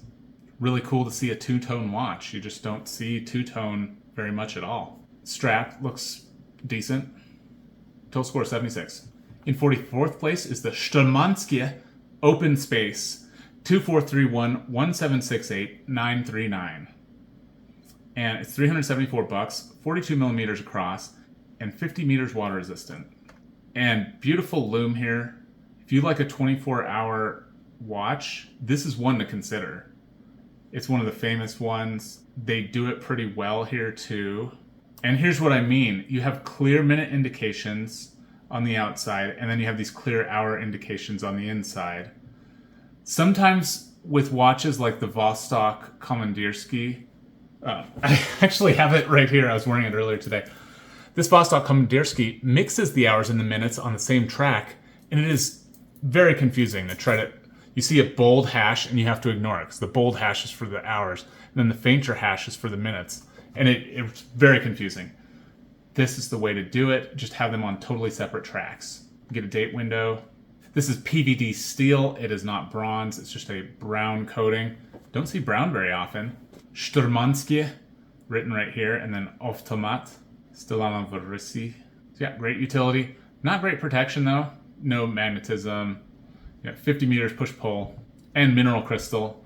Total score of 76. In 45th place is the Zulu Instruments COM 01. Price of $500, 43 millimeters across, and 200 meters water resistance. It's looking very tooly. These lugs mean business. It's just kind of like this huge rectangle thing. I think they angled down, so that's nice at least. The black and the orange and the white and everything is thick. Thick lines. Big numbers. Even the date window is just big. Probably doesn't need to be that big. They just wanted it to be big. Nice crown guards. Huge crown. It does look like a dive watch. This was in the dive watch video series that I did, and I think it scored pretty well as a dive watch. It scores okay as a pilot watch. It's not the best at either thing. It's kind of a pilot diver sort of thing. 200 meters, screw down crown. So yeah, you can use it as a dive watch. You can use it as a pilot watch. They're both going to kind of be average for either purpose. Lume is looking good, as you'd expect. You do get some lume on that second hand, which is really nice. Timing bezel is nice to have too. That gets a bonus here. Yeah, that's useful for a pilot to have. Cool option, but it's too thick. It's 15 millimeters. See, that's why it's not a great pilot watch. It's too thick. And there's reasons why it's not a great dive watch either, which I won't go into in this video because that's not why you're here. It's an okay switch hitter. Total score of 75. In 46th place is the Smith's Air Ministry PRS 29AM. Price of $440, 36 millimeters across, and 100 meters water resistance. And per description, no lume on this thing. And you can tell, look at these beautiful blue hands. Leaf hour, sort of a syringe minute. Beautiful little tip on the end of the second hand. This thing is gorgeous. But, you lack some utility there. No lume, minus 10 points. No second lume, minus 3. I do think lume is very important for a simple pilot watch. And then the 36 millimeters is smaller than what you'd want. Otherwise, it's a very, very solid watch. This does even have some protection against the effects of magnetism. Soft iron. It's got a Swiss movement inside too. It's only $440. So Smith's is definitely giving you a lot of value for your dollar. Just maybe not the best pilot watch in the world. Total score 75. In 47th place is the Epoch Flieger Type A. Price of $276, 40 millimeters across, and 100 meters water resistance. And I'm wearing an Epoch right here. I always thought this was a field watch, but as I was doing this video, I realized my Epoch is really more of a pilot watch. You know, it's got the sword hands. Mine is actually 43, not 40. In fact, this watch on my wrist, if I scored it on my scoring system, and I'm sorry this one should have been in the video instead of the one we're seeing on the screen. That was my mistake. Yeah, I think this one on my wrist would score 3 or 4 points more. And then even more if you put it on a leather like I have it on my wrist right now. But yeah, we'll talk about the one on the screen. You get some rainbow tritium going on here. And I'll put up a video of my Epoch. Those tritium tubes are breathtaking. They are gorgeous. On my personal watch that I'm wearing today, I have 63 tubes. The one that's on the screen for our consideration today only has 15 tubes. I set it up so you get a major bonus for tritium because it's always illuminated. You always know it's going to be there. Any low light condition, if it's really dark, you're going to be able to see it totally fine. So I love tritium. I'm a huge fan. Brand obviously has no brand heritage.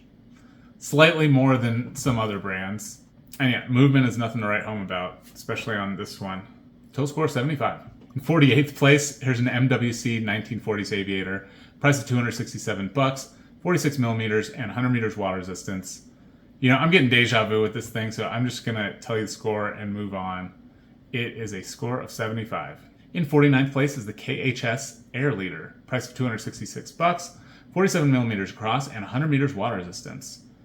And this is one of the cheaper watches that has anti-magnetism. On their product listing, I think they call it a 52, but they're including the 5 millimeter crown in that measurement. I saw a review of this thing where they actually measured it as 47 millimeters. Just thought I'd mention that. Leather strap, not looking all that great actually. Cool watch. I'm so glad they do the magnet thing. That's nice. It is just a quartz movement. Otherwise, this is a solid choice for a pilot watch. It's really looking the part. I like their logo here. Look, KHS, where they have parts of the letters removed, but you can still kind of read it. So you imagine the parts that are missing. Very cool. Total score of 75. In 50th place is the Duxit Altius Pilot DX-2024-02. Price of $405, 46 millimeters across, and 100 meters water resistance. Big diamond crown, looking good. It is a push-pull. Not the end of the world. You get a small seconds, you get a date, you get a sector on the dial, you get a textured blue dial here. For loom, you do get a loomed small second hand, so that's pretty interesting. You can at least tell that the watch is running. There's no marks indicated around it, so you lose a ton of functionality that way. And I suppose you could put it straight up and down. You could kind of figure that out and at least hack it in the dark or something. I don't know. Just brainstorming here. Loom's looking okay on this. Super thick, 15 millimeters thick, so it's going to be heavy. Total score 75. In 51st place is the MMI Skyhunter 38. Price of $469, 38 millimeters in diameter, and 100 meters water resistance. Very cool date system they have going on here. And it's a loomed date. They have cutouts for all the dates, and you'll just see it pointing through. When you have a system like this, you kind of have to make the hands a little bit less crazy. So they made the hands thinner. I'll be honest, this like tan color of loom is not doing it for me. Yeah, these tiny little markings as well, these little dots, oh, those are going to fade so quickly. The whole thing's going to fade quickly. You'll be able to see the hands and maybe the date thing. Not that you need to see the date in the dark, or that you can make any sense of it when it's just an orange glowing rectangle. How are you going to tell what date it is? If you have no idea what day of the month it is, you could kind of imagine close to where it is. It's pretty thin, 10.6. It's pretty good for the thickness. The bracelet has no extension on it. And it looks like it's PVD steel, but it's just standard steel. They just took it kind of in a darkened room or something. This is looking black, but it's not black. It's just regular steel. So the photo's a little bit misleading, but that's from their product page. I didn't make it look weird. Total score 75. In 52nd place is the -8 layer 2.0. Price of $298, size of 42 millimeters, and 100 meters water resistance. I give this brand an A for trying new things, just doing things a little different. One of the things I'm disappointed by is that this ring here with the little illuminated portion, yeah, see that little loom on the ring? You think, oh, you could turn this thing surely and time some stuff, right? No, it's a fixed bezel. What is the point of just putting a little lume on a fixed bezel? I guess it helps with orientation. But yeah, you get your minutes loomed. You get nice big chunks of lume. You get these cool skeletonized hands. I like that. I'm glad they didn't loom these weird counterbalances because that would look weird. That'd be too much confusion. They did a cool 8 o'clock date. Don't see an 8 o'clock date very much. I think it goes with the -8 thing. That's cool. Why not? If you're going to make a watch brand, do something a little different. So these guys do that. I really like it. Crown has no knurling, so that's a weird choice. I like the color scheme. These oversized numerals are like double the size you normally see. The 3, 6, and 9 are just intense, super intense. This thing is also way thicker than it should be, 14.4. All things considered, I think it's a really cool watch. Total score 75. In 53rd place, I talked about this in the beginning. For some reason, people like this watch so darn much. It's the Orient Pilot Watch RA AC0H04Y10A. Price of $265, 42 millimeters across, and 100 meters water resistance. If you see the beauty, then God bless you for seeing the beauty in this thing. The leather's not looking good. The case is looking kind of rough. Lume is looking pretty poor. Dial is looking very ugly. Yeah, other than all that stuff, it does have 100 meters water resistance. It has a screw down crown. You've got your Type B dial here. You do actually have lume. It's not like a no lume watch, so that's good. But, mineral crystal. It's definitely a C grade. I don't think this is one to get excited about, but some people do. And that's fine. If you love your watch, don't let me interfere with that. Not for me. Total score 75. In 54th place is the Chronologia Pilot. Price of $375, 46 millimeters across, and 100 meters water resistance. The beauty of this darn watch is just amazing. I really like how it looks. I love this red dial. Yeah, I'm sorry, this isn't a higher fidelity image, but you can get the impression here. It's looking so darn good, in my opinion. It's got a forged carbon case. Forged carbon is so good. If you like ceramic, in my opinion, I think forged carbon is probably better than ceramic. It's a lot stronger of a material. It's a lot more resilient to impacts. Ceramic does have a tendency to explode into a billion pieces if it receives a sharp blow with something hard, like concrete. If I drop my coffee cup on the concrete, it will 100% of the time explode into a billion pieces. But yeah, here's the lume is looking okay on this thing. Nothing too crazy. There's no second lume, of course. There's no magnetic protection. It's got a mineral crystal. This thing is all looks, and that forged carbon. Forged carbon is sweet, and the looks. But you're missing some other stuff. It is nice and big, 46 millimeters. That ticks the box for me. They're doing the Air King thing, but they're making the numbers different sizes. That helps a ton.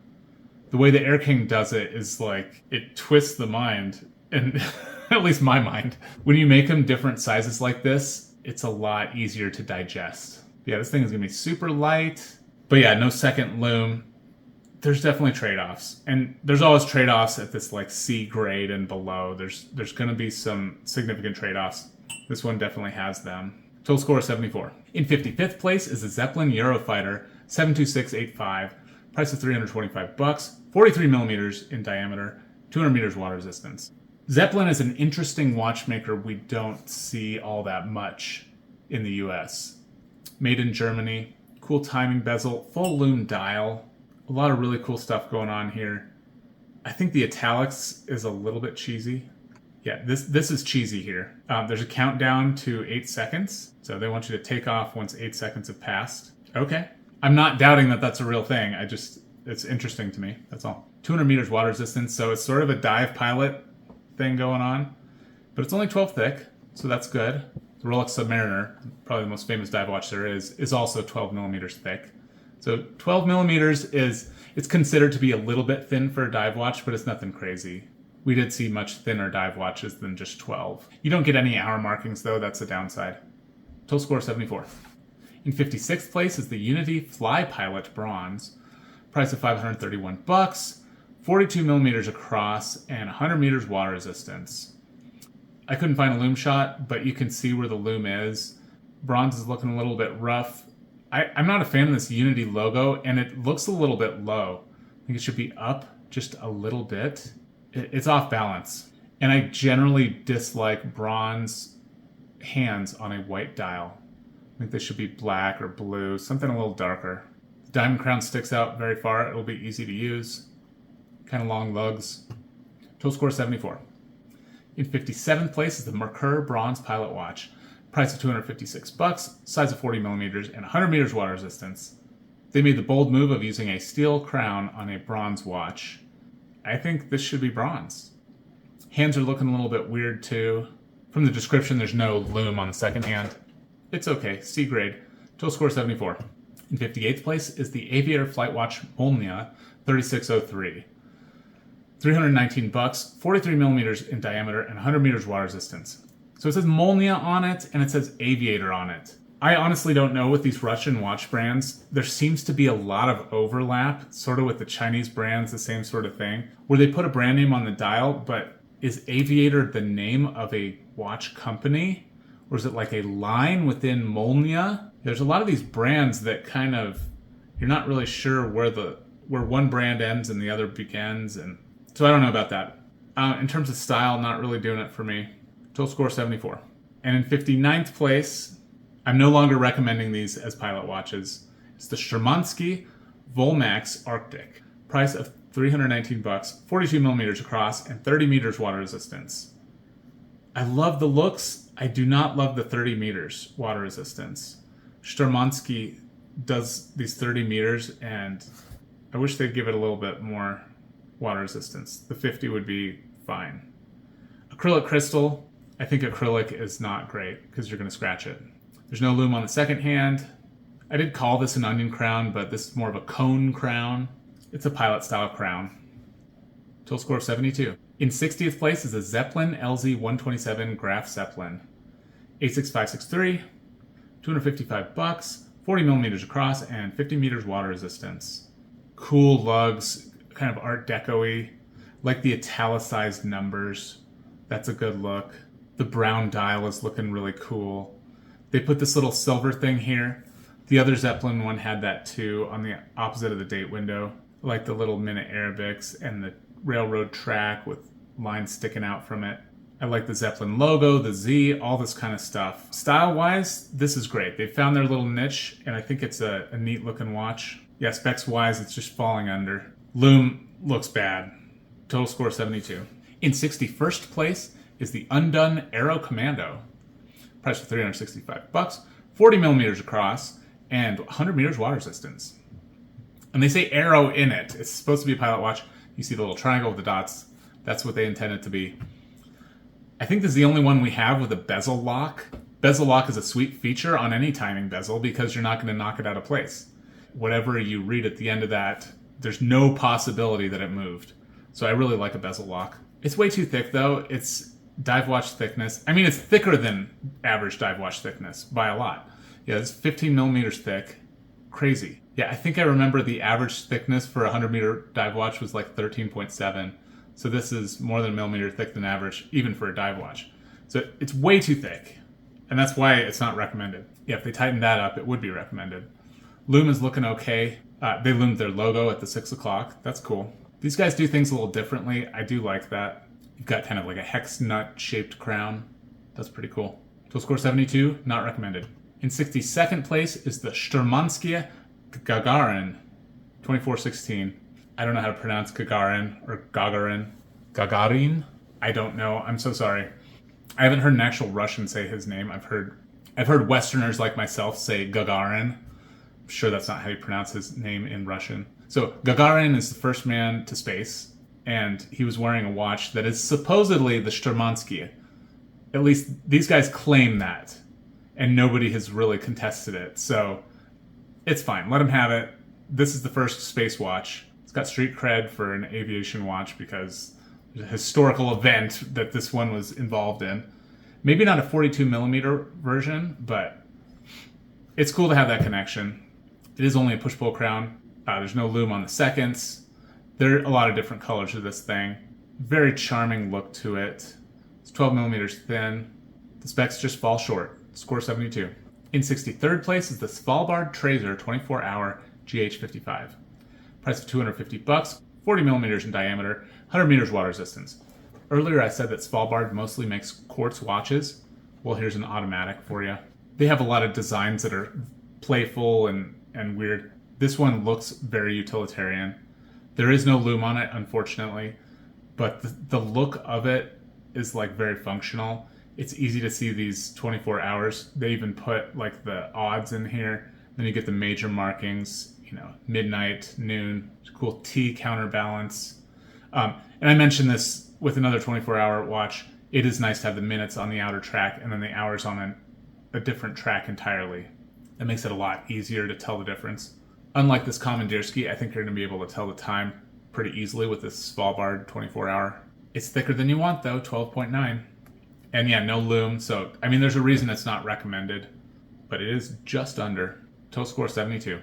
In 64th place is the Aviator Era Cobra Quartz. Price of 319 bucks, 45 millimeters, and 100 meters water resistance.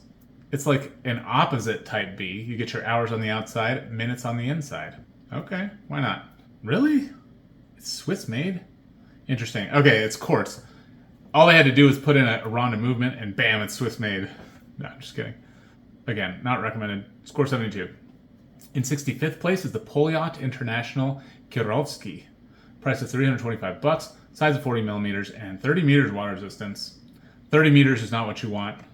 Hey guys, you gotta be proud of me. I found a lume shot for this thing. It is so hard to find lume shots for obscure watches, but here you go, found it. You get a mix of colors, blue and green. And it looks like a bicompax, but the one on the right is just this other funny stuff. Small seconds. The color of the lume is not great. Oh, this one's made in Germany. These Russian watches are made in all sorts of places that are not Russia. Interesting. Cool Bund strap. And then the way the lugs are, it's like old pocket watch style. So this is cool. It's got high style going on. I mean, vibe, I only gave it a 6, but it does have a lot of style. That's its strong suit. It is 16 millimeters thick, and maybe they're measuring it with the Bund strap. I don't know. It's very thick though.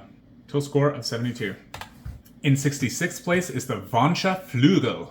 Price of 250 bucks, 42 millimeters across, and 50 meters water resistance. This is one of the ones I found at the last minute. I'm sure there are a lot of watches I did not include. And I did my research until I'm like, okay, that's enough. That's enough watches. Let's just roll with what I have. But this is one of the final ones to enter the list. I'd never heard of Voncha before. Yeah, not quite what you want out of your pilot watch. C- grade. Score 72. In 67th place is the Laurier Rambler. Price of 499 bucks. Size of 36 millimeters and 100 meters water resistance. Very cool case shape here. I do like that. It's looking like, I don't know what decade it is, 70s, 60s, retro look. I mean, they put it on this denim that's looking 70s. It's a yellow lume or something? I can't tell. Sorry, it's pixelated. Yeah, I mean, you know me. It's an acrylic crystal. It's 36 millimeters. Whatever redeeming qualities it has, when you have those kind of things, it's just not that great of a pilot watch, in my opinion. Total score of 71. In 68th place is the Xanto Automatic Officer Coin Cushion. Price of 475 bucks. Size of 43 millimeters and 100 meters water resistance. It's a cushion case and a coin edge bezel, so that's why they call it a coin cushion. You do have a day-night indicator, so you've got kind of a 24-hour thing going on here. It's just synchronized with the hour hand. It's not a dual time. Small seconds here at the 4:30, but it's in enough that you get all the numbers. That's cool. The coin edge is looking nice. Crown is looking really nice. Lume is looking decent. No second lume, of course. Mineral crystal, really thick. There's a reason why it's a score of 70. Don't recommend it. In 69th place is the Undone Terra Daybreak. Price of 295 bucks, size of 37 millimeters, and 50 meters water resistance. 69th place and score of 69. It's funny how that happens a lot in these videos. You get 2 colors of lume. I really like that. Oh, this time they didn't lume the Undone logo. The other one they did. No second lume on this, as you see. Strap looks pretty nice. Very cool case shape. You get your military time and your standard. Small diameter, but really super thick, 14.8. Thicker than the average dive watch, but only 50 meters water resistance. I mean, they got to figure this out. Their watches are way too thick, so that definitely hurts it. And I don't recommend it. Score 69. In 70th place is the MWC World War II Replica Japan Kamikaze. Price of $388, 46 millimeters in diameter, and 100 meters water resistance. And yeah, this is supposed to be a replica of the watches the kamikaze pilots wore. If you want one of those things, here you go. They're making a replica at Military Watch Company. Doesn't appeal to me, but I can see the appeal. It's just not for me personally. Total score of 69. In 71st place is the Vostok Europe Expedition 2, 5955195. Price of $315, 46 millimeters in diameter, and 100 meters water resistance. You've got your date window where the date is a little askew. I'm used to it being turned the other way, so this is a little funny. Lume is looking pretty nice on this. You do get some lume on the second hand, but it falls short in several other ways. 17 millimeters thick, outrageously ridiculous. Losing 9 points for that. Deservedly so. This is way too thick. Total score of 67. In 72nd place is the Maven MUS Plus 02. I don't know if that's supposed to be a plus. Price of $313, size of 38 millimeters, 200 meters water resistance. Not good lume. I don't know, it's not really a pilot watch, is it? I mean, it's an everyday watch. 14 thick. Why are these so thick? It's so bizarre.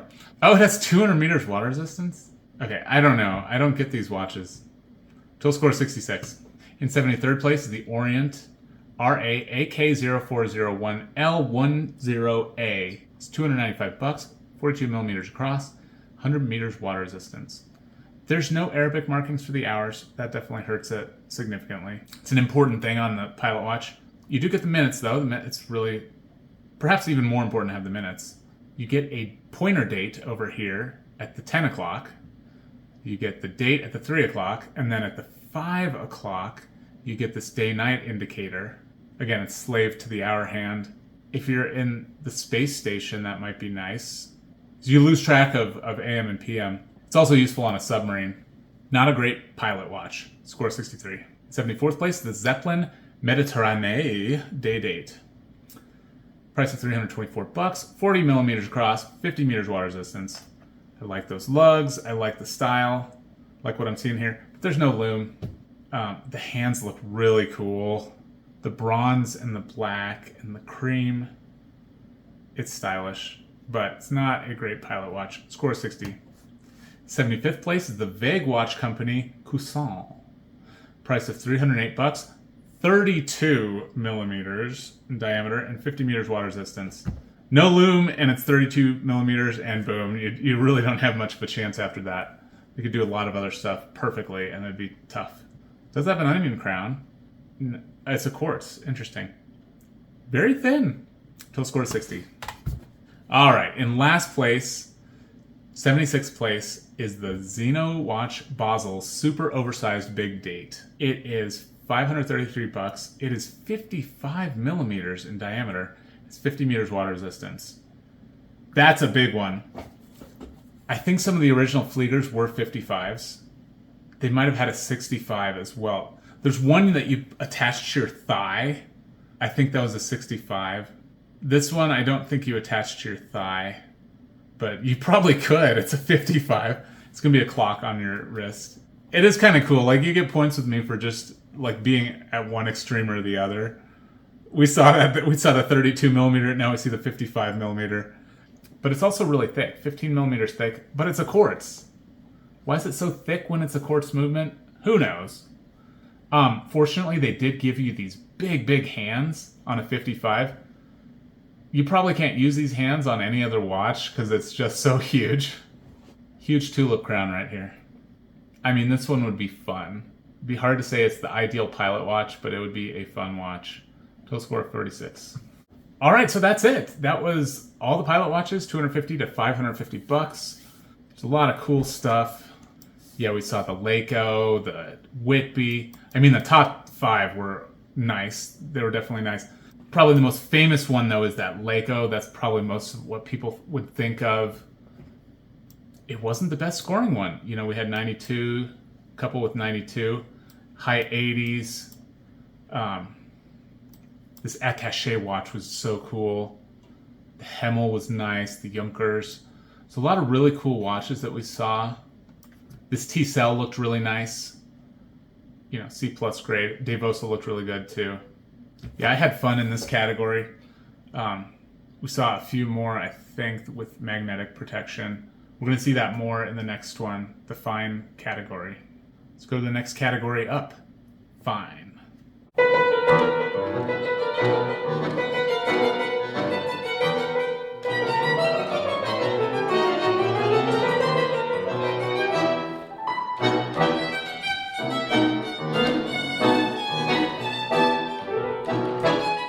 Fine pilot watches. $550 to $1,350. Here are the top 5. In 5th place is the Archimede Pilot 42 hand wind. Price of $1,023, size of 42 millimeters and 100 meters water resistance. Oh man, we're getting into some fine watches. There's a nice little cap here. You get your hour and minute. This nice pale blue is looking so cool. A cone crown here. Small seconds with every 5 seconds is indicated. But yeah, we have to look at this lume. It's a little blurry. The fact that I found a lume shot is just awesome. I'm glad I could find one because from the description, you can't always tell things like the small seconds. And here we see the small seconds thing. It's totally loomed. Great looking lume on this thing. The strap is looking really nice. You do get a rivet there. The case is looking elegant. 42 millimeters is a good size. Very clear, legible numbers. It's only 9.95 millimeters thick. Excellent thickness. It does have a Swiss hand wind movement. That's really nice. There's a nice display case back. 100 meters water resistance. Yeah, this is solid. Yeah, these are looking nicer. They're having better specs and they're looking nicer. Total score of 89. In 4th place is the Circula Pro Flight. Price of $952, size of 40 millimeters, 150 meters water resistance. Cool white lume on the dial here and the hands. It might be C1 Superluminova. C3 is the green one, the C1 is the white one. Looks good though. And these are applied indices, so it did lose a few points. Made in Germany. It's a German brand, apparently with a lot of heritage. Maybe the heritage is only for the Germans. It's got to be a good watch brand. I don't want to tick off the enthusiast here. It's cool that they just did a V here instead of a filled-in triangle. That's nice, just a unique design element. Case is a unique shape you don't often see. This looks weird though. I don't like this little filled-in spot here. You know, if you're gonna have this connect, just have it connect all the way. Yet we don't need this little recessed piece. It just looks odd. Have a straight area here. Yeah, I think this should have continued. It looks a little bit off to me. Really cool polish here on the chamfer. And it does have kind of an onion crown, bagel crown or something. I'm making up new types of crowns that don't exist. Yeah, another Swiss movement in here. Score 90, A-. In 3rd place, we have the LumeTech Combat B62. Price of $795, 39 millimeters in diameter and 200 meters water resistance. Yeah, so this is the cheapest one in the top 5. 200 meters water resistance. It's more than you need, and this watch would do even better if they lowered this to 50 or something and then they were able to make it thinner, maybe a few millimeters thinner. It would score even better. It's weird to complain about high water resistance. That's a good thing. You just don't want it to be as thick here. And then also 39 is a little small. I've mentioned that before. I do like this coin edge bezel. It's looking good. The coating, PVD coating, looks really nice. I like the orange. LumeTech is all about the lume, right? MDV technology. Maximum darkness visibility. I think that's what it stands for. So it's marketing. It is a type B sort of dial, but you only get 6 of the Arabics. You get 2, 3, 4, and then 8, 9, 10. It's okay. Lume is looking good. I don't know about the longevity, but it's looking really nice in this picture. No date. Apparently they do adjust this movement, so that gets a bonus. Total score of 90. In 2nd place is the venerable Sinn 556A. It is looking so good. Price of $1,340, size of 39 millimeters and 200 meters water resistance. There's a variant of this that has the red second hand. It was in my intro. That's the one to go for. Get the one with the red second hand. You know, if there's no lume on it, may as well make that red. Get your crown guards, humongous crown. You have protection against magnetism. You also have protection against rapid depressurization. If you eject out of your F18, you're going to be okay. Your crystal's not going to pop out the front because there's a little lip here over the crystal, keeps it in. Excellent. If you have it, you you get awesome points for it because it's a pilot watch. Let's have it do pilot things. People get excited about the helium escape valve on a dive watch. This is sort of the equivalent thing you'd think for a pilot watch. Like if you're an actual pilot, you don't want the crystal to pop out. In fact, it's the same sort of issue that they're dealing with as the dive one, but you just don't see it very much. It's pretty much just Sinn, IWC, and Damasco. There may be a few others, but there's not many that are doing this depressurization protection. It's a great choice. Total score of 90. And in first place, the #1 pilot watch in the fine category, $550 to $1,350, is the Laco Karlsruhe Pro. I don't know how to pronounce Karlsruhe. Is it Karlsruhe? I don't know. Price of $1,260, 43 millimeters in diameter, 200 meters water resistance. So Laco's up in their game here. They're screwing down the crown. They're giving it 200 meters water resistance. Sapphire crystal, of course, but there's no magnetic protection. So that's disappointing. It does have a Swiss movement inside, so that's nice. The 43 is a great size. They give it the traditional Type B loom pattern here. This is what they were originally. The only Arabics you see loomed are the 10, 20, 30, 40, 50. Everything else is not loomed. That's the traditional way to do a Type B dial. They put a ton of loom on here. I think it's going to be good. This is just the best one in this price category. Yeah, a really nice watch from Laco. Total score of 93. And here is the overview of the simple pilot watches. This one has a B grade spike. That was not expected. You wanted to see average. There's a spike here at the B grade. So these are nice pilot watches in this fine category, 550 to 1,350. And yeah, the number of good grade watches, or the percentage, is 44%. So 44% of the watches in this price range that are pilot watches, I think are good. The okay ones, the yellows, it's 34%. The ones that aren't passing the class, the ones I don't recommend, there's only 22% of those. So this is a much stronger class, if you will. A lot more of them are passing the class. It's good to see. Here's that overview, and you can see tons of greens. Almost half of them are green. And then sizable chunky yellow. We're only really seeing red here kind of at the very end. The last few slides are the reds. It's more solid. Little preview of what's ahead. Got Stowa, Dakla, Nite, Wempe. We're going to see Ball, Yema, Liv. We see Christopher Ward, Junkers, Alpina, Delma. We see some Devosa, Müller Glashütte. We see Glycine, Orient Star. Ooh, Orient Star. Trintec, Tracer. You know, that kind of gives you an idea of what's coming up. Yeah, so keep watching if you saw some interesting stuff there. Otherwise, I recommend you skip ahead to the next top 5. The top 5 in the top tier, over $1,350. Choice is yours. In 6th place is the Stowa Flieger Classic 40 Baumuster. Price of $1,139. Size of 40 millimeters and 50 meters water resistance. I chose it as a wild card. This is a good one. Perfect onion crown.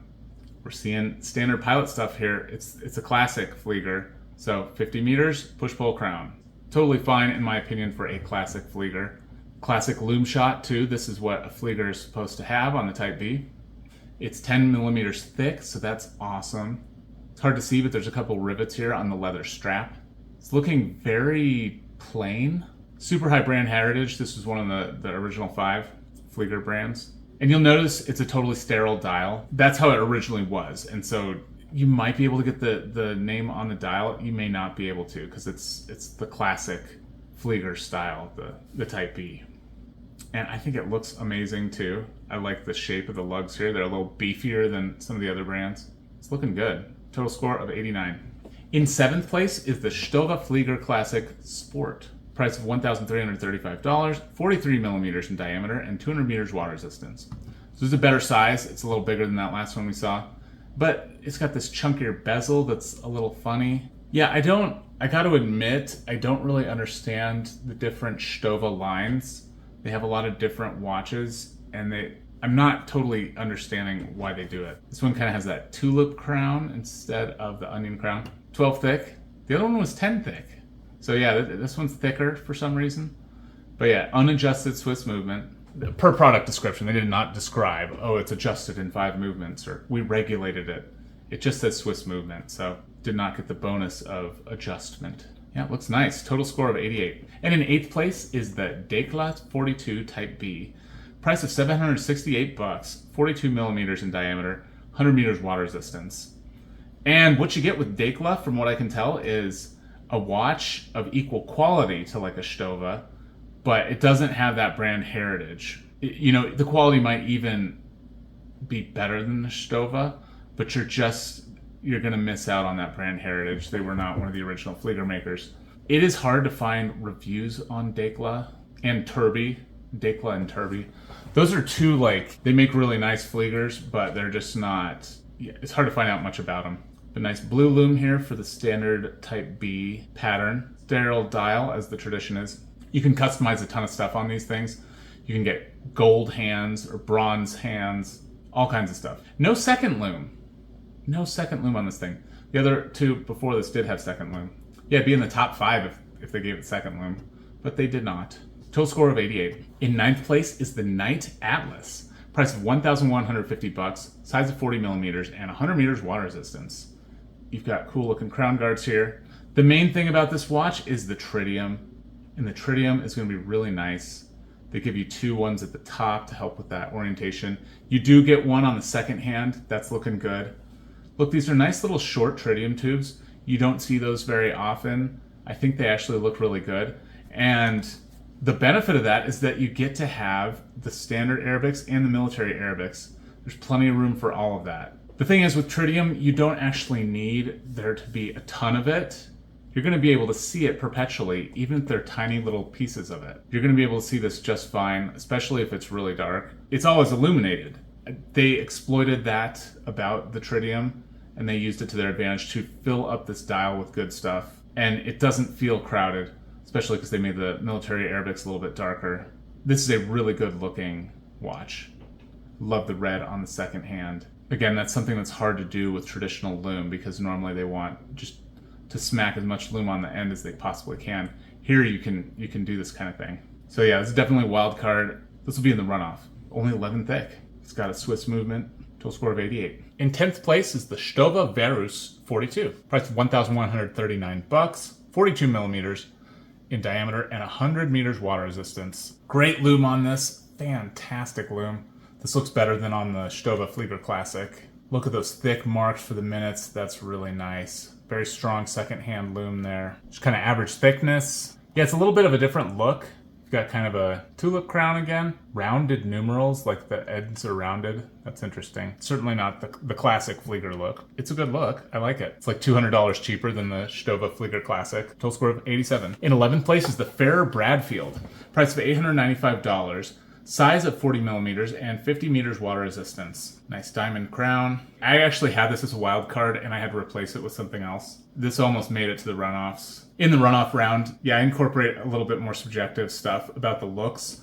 And so if I'm not thrilled about the looks, then there's no reason to even include them. Or if their specs aren't good, like if for example, if it had a low score, there'd be no point in making it a wild card. It would just be a waste of that slot. So try to include only ones that I thought had a chance to actually win the whole thing. Yeah, I didn't think this had it. I mean, this one is close, but there's something about the colors here that I don't particularly care for. It's a little bit too whimsical. Specs-wise, it's looking really good. Well, 50 meters push-pull crown. Push-pull might actually be better the more I've thought about it, because screw-down crown is something you're going to have to fiddle with. It's not great to fiddle with the screw-down crown when it's on your wrist. Good specs. Let me show you the loom. This ring here gives you the benefit of a full loom dial, which is you get to see that second hand all the way around the dial as it's moving. And you've got all the little marks here. So this is nice. Very nice loom going on.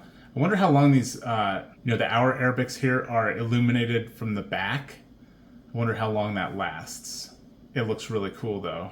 Oh no, I see. They just have a little bit of loom on the edges. It's a really neat look though. Total score of 87. In 12th place is the Meritac Pilot Automatic. Price of $595, 40 millimeters in diameter, and 200 meters water resistance. I really don't know anything about Meritac, but here's the watch. Just a standard Type A is what it looks like. 412 crown right here. No date. Loom actually looks okay. The loom shot's looking a little weird, but yeah, I don't know what they did here, but looks cool. It's a little thicker than average. Total score of 87. In 13th place is the Victorinox Journey 1884 Automatic. Price of $1,150, 43 millimeters, and 200 meters water resistance. I really like Victorinox. There's a ton of cool stuff to talk about here. So you get your standard Arabics, but you've got symbols at the 3, 6, and 9. But you also get military time in the middle, and look, the hour hand is cut out. It's a rectangle skeletonized. We'll post-it arrows here on the inside. It's cool. It's a unique look. And then, of course, the horizontal stripes here, and this is raised. There's so much stuff going on. The bezel here has every single number indicated all the way up to the 20. Yeah, all these numbers are in relief all the way up to the 20. Very cool. It says 1884 here down at the 6 o'clock area, the 30-minute area. It says date above the date window. It's a negative display date. I mean, you're not going to get bored looking at this thing. There's a ton of stuff to look at. It looks like they've done some sort of flat end here to the lug area. That bothers me sometimes. This one looks okay. There's wood incorporated into the strap. I don't know how that works. I don't know if there's fabric underneath. Kind of a weird strap. Okay, loom is looking good. You get second loom. You get a loom pip on that bezel, which is nice. It's nice to have a timing bezel on a pilot watch. There's no reason you can't have one. It actually has anti-shock. It's like the movement is suspended in some kind of cage thing. Yeah, why is this Victorinox underneath the Maritac? I would definitely take this one over the Maritac. Yeah, this should be 12th place and the other one should be 13th. That's okay. You can get it in black, blue, or green. Very cool watch. Really like this one. Total score of 87. In 14th place is the Whitby Canuck Mark I. Price of $699, 39 millimeters across, 100 meters water resistance. This dark metal on the case tells us it's a titanium. You get a nice textured dial here, applied numerals for the hours, minute Arabics in this chapter ring thing. Cool trapezoidal date window with wings, and it says Canuck on it. So if you're Canadian, probably like that it says Canuck. I mean, I like that it says Canuck even though I'm not Canadian. That's pretty cool. And they liked it enough, they loomed where it says Canuck. There's a lot of loom on here. There's even loom on that second hand, on the counterbalance. And the second hand has a little bit of a lightning thing going on, just one little bump in the middle. Yeah, cool option from Whitby. Total score of 86. In 15th place is the Whitby CF 100 Canuck. Price of $699, 39 millimeters across, 100 meters water resistance. Very, very similar to the last one. I did like that last one a little better. This one has a ring similar to the Ferrer, which is nice because, yeah, you'll be able to see that second going around. Well, the second has loom anyway. Lots of loom on this thing.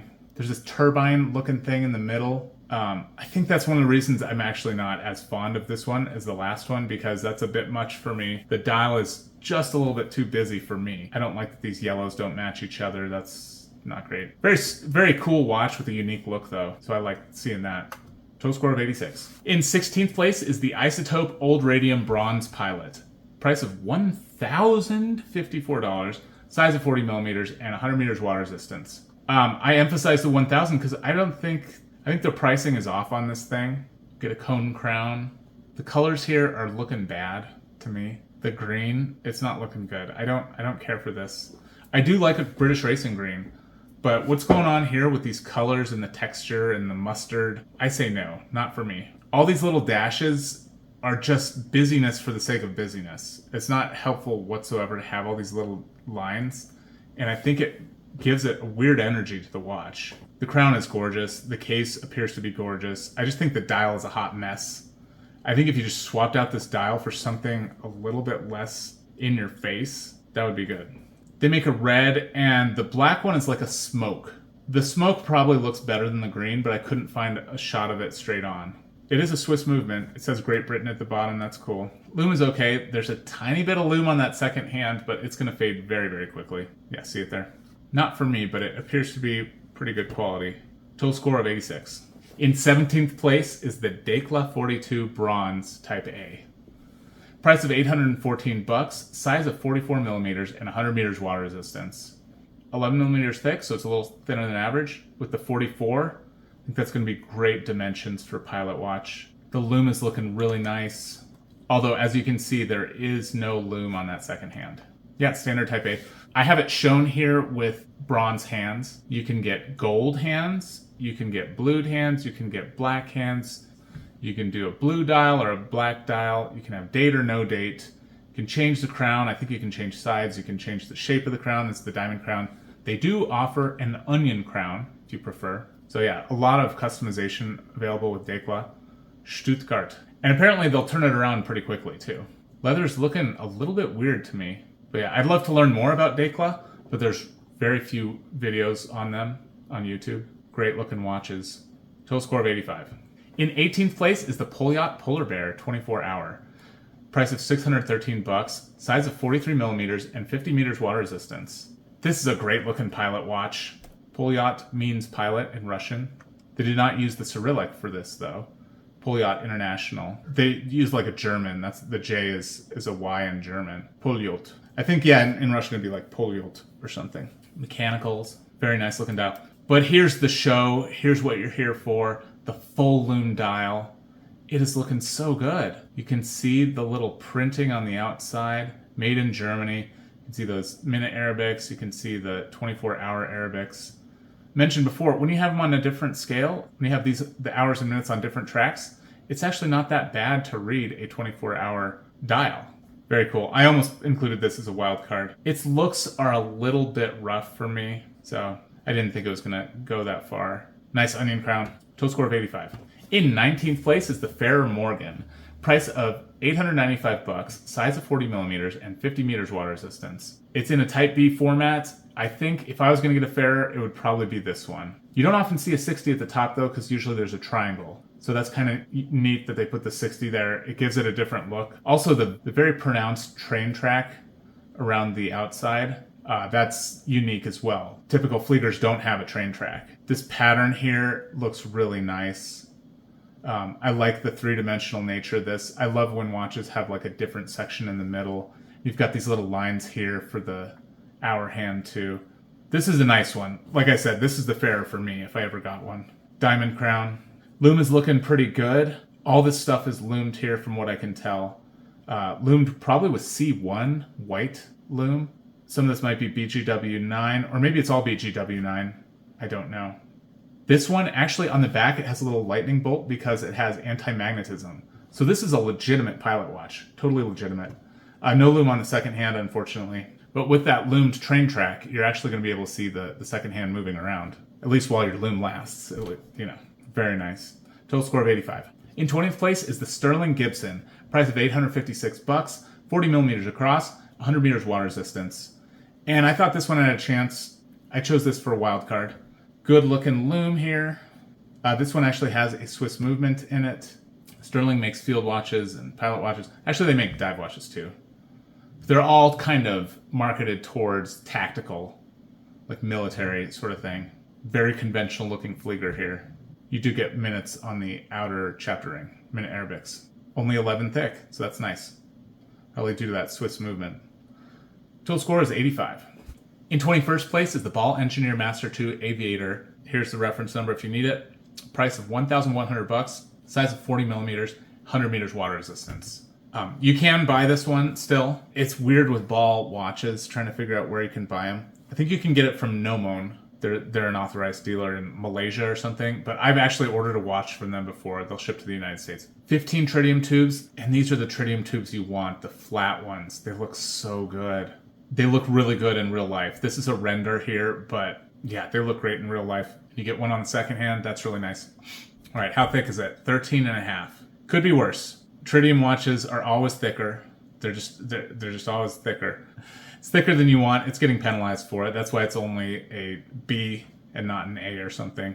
This has anti-shock, so it's resistant to a lot of Gs. And then anti-magnetism. They're usually resistant to a ton of Gauss, which is great. You really want that on a pilot watch. I mean, Ball, I think, is not recognized as much as it should be as a pilot watch. Cool sword hands. We only get hour Arabics. But yeah, if it didn't have this bracelet, it probably would be an A if it was on a leather strap. You can certainly put it on a leather strap. It's just, they don't sell it that way. But great brand heritage. It's looking really good to me as well.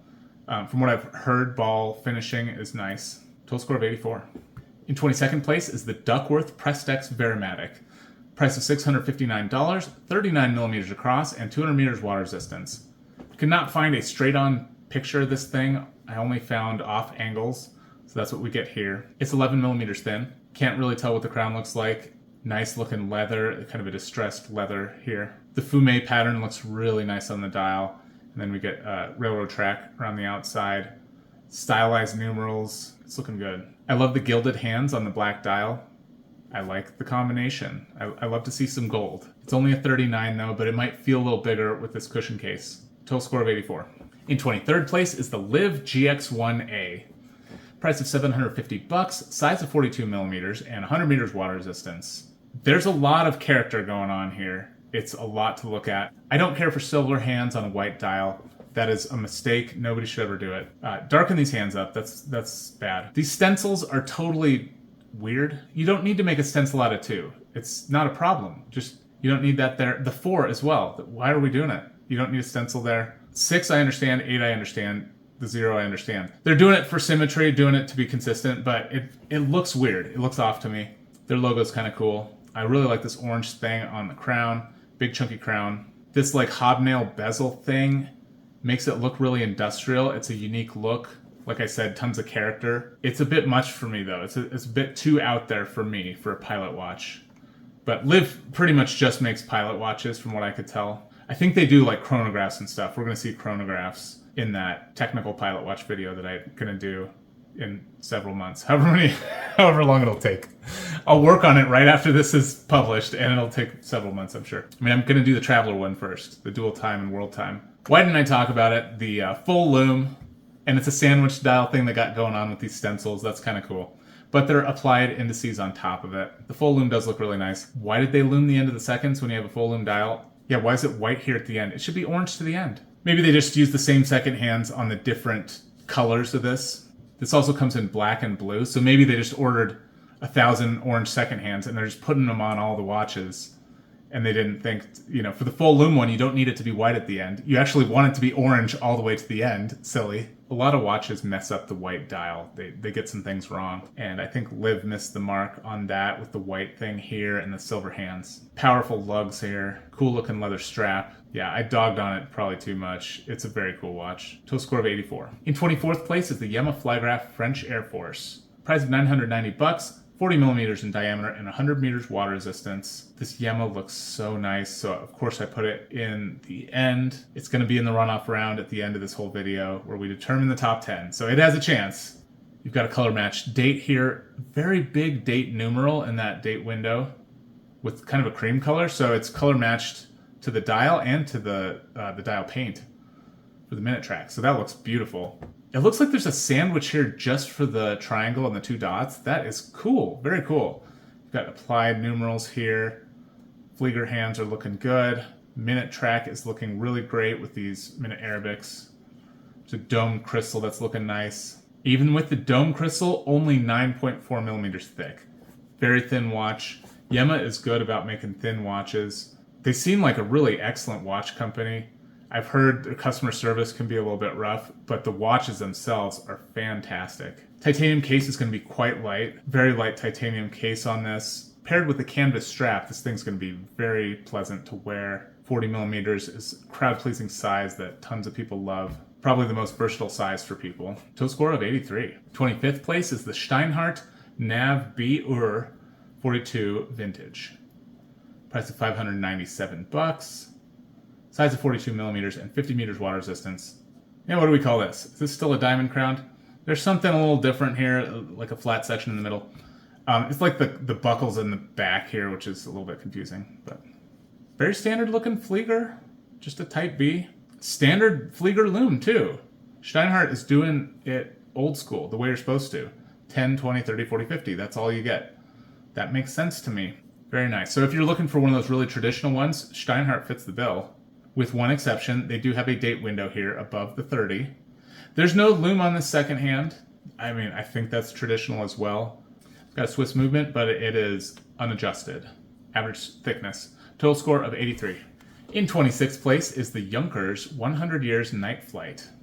Price of $690, 42 millimeters in diameter and 100 meters water resistance. Full loom, blasting your eyes out, apparently, from this picture. They have a little light behind it, which makes it seem even crazier. I can't tell if these hands are loomed or what's going on there. Yeah, I don't think they're loomed. This is very yellow. It looks like the lemon Gatorade powder before I actually make the lemon Gatorade. I don't like this yellow, I'll be honest. So that's a deal breaker for me right there. Diamond crown looking exactly like a diamond. The last one didn't really look like a diamond. This one certainly does. If you get this one, you got to be okay with the yellow. I don't like the yellow. Total score of 83. In 27th place is the Junkers Flieger Power Reserve. Price of $906, 42 millimeters across, and 100 meters water resistance. Nice strap with the rivet. Nice fume pattern on the dial. You have a day-night indicator here. Very cool. And a power reserve. You've got the diamond crown. Yeah, this is looking good. Okay. Lume, however, is not looking good. Lume is poor on this. There's no magnetic protection for this watch. It's a little bit thicker than average, 13 millimeters thick. Probably due to the fancier movement you have inside with the power reserve day-night thing. Total score of 82. In 28th place is the Christopher Ward C65 Cranwell. Price of $1,295, 38 millimeters across, and 150 meters water resistance. I like the dagger hour hand. I like the color here, the contrast with the white. That's looking really good. You got a little sector thing going on with the fact that there's tan on the quadrants. That's cool. Lume pattern is undefiled though. It is just nice lume pattern. Missing the second hand, but you get the major markings and the Arabics and the triangle and the dots and all that sort of stuff. Hour minute. Comes on a bracelet, as I've said before. Hurts the score a ton to have a bracelet. This bracelet, however, does have an extension on it, so it's not as much of a penalty as you would normally see with the bracelet. And there's some shock protection on this, and it's a chronometer. Gets a bonus for being a chronometer. I really like how it looks, so it got an 8 out of 10 for vibe and beauty. Christopher Ward logo is really cool too. This brand is really coming into its own, gaining a lot of appreciation from enthusiasts, and it's well deserved. Christopher Ward is doing great stuff. Definitely a cool watch. Score of 81. In 29th place is the Devosa Newton Auto. Price of $995, 40 millimeters across, and 70 meters water resistance. And this crown is tiny. So yeah, that's not ideal. It looks very out of place, especially with all the ones we've seen so far. Some with just huge honking crowns. You've got this one, this tiny little one.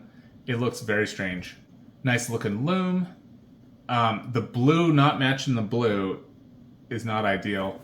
My current watch I'm wearing has a blue strap that doesn't match the blue dial. When I ordered this blue strap, I thought it was going to be kind of a gray, and then it came and it was blue, and I was sort of surprised, but it looks okay. I want to like it. It's tough for me to like when there's two blues and they're off from each other, and that's what we have going on with this Devosa. You can also get it in green and black, get a Swiss movement, but there's no protection from magnetism or shock. Total score of 81. In 30th place is the Panerai. Wait, what? Oh no, the LumeTech M93 Automatic.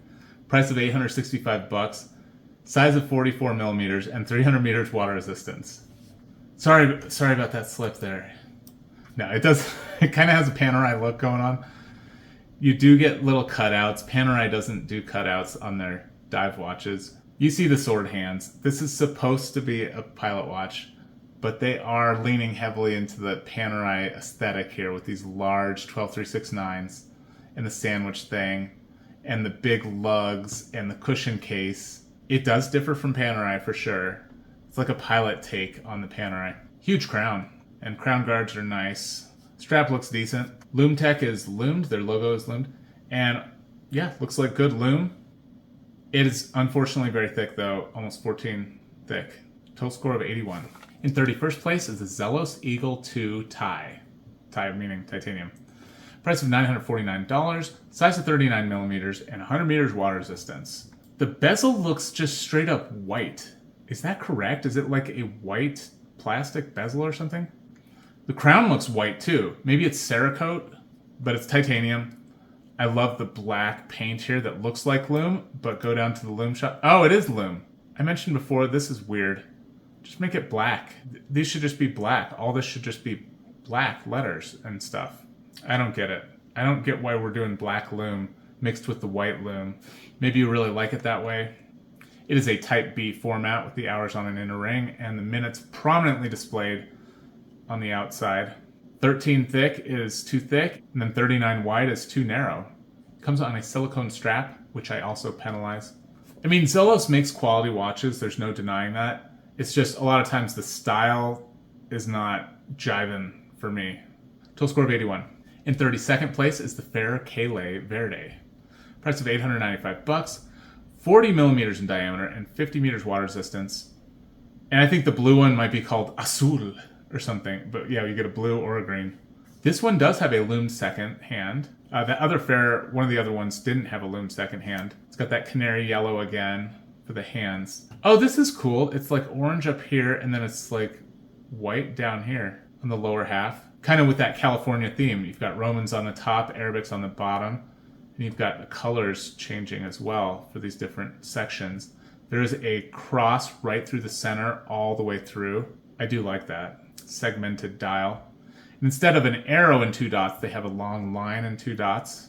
That's cool. Diamondy crown or muffin crown. I gotta stop with the weird crown names. At least I'm amusing myself. Hopefully others are slightly amused by my antics. I mean, it's hard to describe these crowns because there's so many subtle differences from one to the next. Pilot style crown. I could just call them all pilot style, couldn't I? Yeah, really cool looking loom on this thing. Total score of 81. In 33rd place is the Mark II Crucible. Crucible? I think this should be a C here, not an X. Hellion. Price of $659, 39 millimeters across, and 100 meters water resistance. This was a contender in the Field Watch video. Very simple dial, with some nice utility to it. More of a field watch than a pilot watch. It's kind of proficient at both. It can be a field watch or a pilot watch. It can do double duty with this thing. The hands are a little bit thin. That's not exactly the pilot aesthetic. But it's nice you get 2 dots here for the orientation for 12 o'clock. Big crown is good. No loom on that second hand. That's unfortunate. No protection from magnetism or shock. A little thinner than average. Total score of 80. In 34th place is the Alpina Star Timer Pilot Heritage. Price of $799. Size of 44 millimeters and 30 meters water resistance. The 30 is unfortunate. It's unfortunate to see 30 meters water resistance. I would like to see more. This one has a really cool, gosh, what do they call it? I'm really not going to remember it. I've been trying to remember what this thing is called for a few days, so I'm not going to remember all of a sudden at this moment. But you push a little button, you can see the button here at 4 o'clock, and a little door opens on the back, and you can witness the movement. But you can close it up and just have a plain metal case back. Somebody I was watching recently, maybe it was Teddy Baldessar, said he likes plain case backs because then you can get them engraved. Most case backs now you can't engrave because they've got all kinds of other stuff on the back, or they got the display ones. Be cool to engrave this with something meaningful. Really nice dial. Military Arabics, standard Arabics, and minute Arabics. All of it on the same dial. The loom is looking really good on this. Again, no second though. Rip second hand. You do have a date at 3 o'clock there. It does break up the flow significantly. I would prefer no date here. Strap's looking okay. I think these guys are owned by the Hamilton. This is looking similar to that Hamilton strap. But even though this is so big, it's only 11.6 millimeters thick.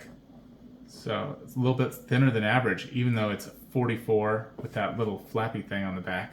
Yeah, for the average wrist, this is going to be a very large watch. Pilot watches are supposed to be very large, so that's appropriate. The main disappointment I see is the 30 meters. And this is the last of the ones with a good grade. From here on out, they're just going to be okay or not recommended. Total score of 80. In 35th place is the Delma Commander. Price of $1,300, 45 millimeters in diameter and 50 meters water resistance. Yeah, that's near the very, very top of this price range.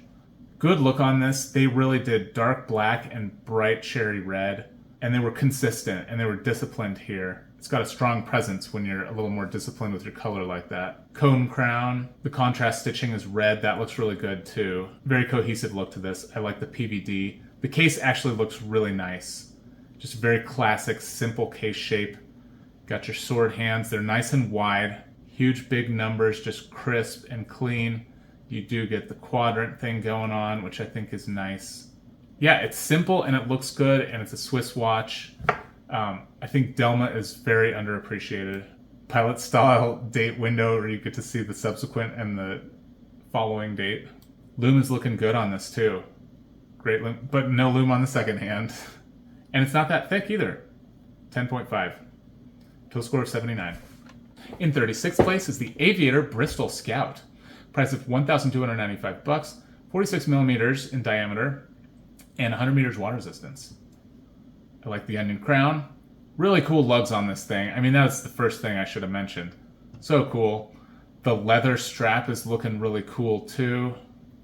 It's looking really good with this kind of lizard pattern on it. I mean, I don't know, it might actually be a lizard strap. You get small seconds, you get the date, pilot style date window with the previous and subsequent dates. Very clean looking here on the dial. I like the darker gunmetal hands. As always, check out a review if you're interested in any of the watches. A lot of character to this watch. Cool looking pilot watch. Score of 79. In 37th place is the Devosa Neoteric. Price of $895, size of 42 millimeters and 50 meters water resistance.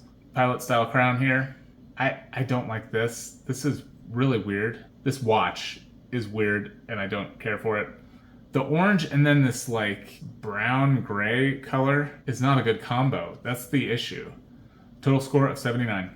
In 38th place is the Mula Glashütte Aopa Aerosport. Price of $995, 42 millimeters across and 100 meters water resistance. The second I saw this little triangle here, I was pumped to talk about a timing bezel. Hanhart is probably the most famous pilot watch with a timing bezel. They just have a little strip of red paint. This triangle is much more useful because look at how much more precise it is. So this is a good timing bezel. Yeah, these Mula watches are a little bit off the wall sometimes. I like this one though. This is cool. Not particularly thick. They say the movement is regulated. They did not specify positions or anything.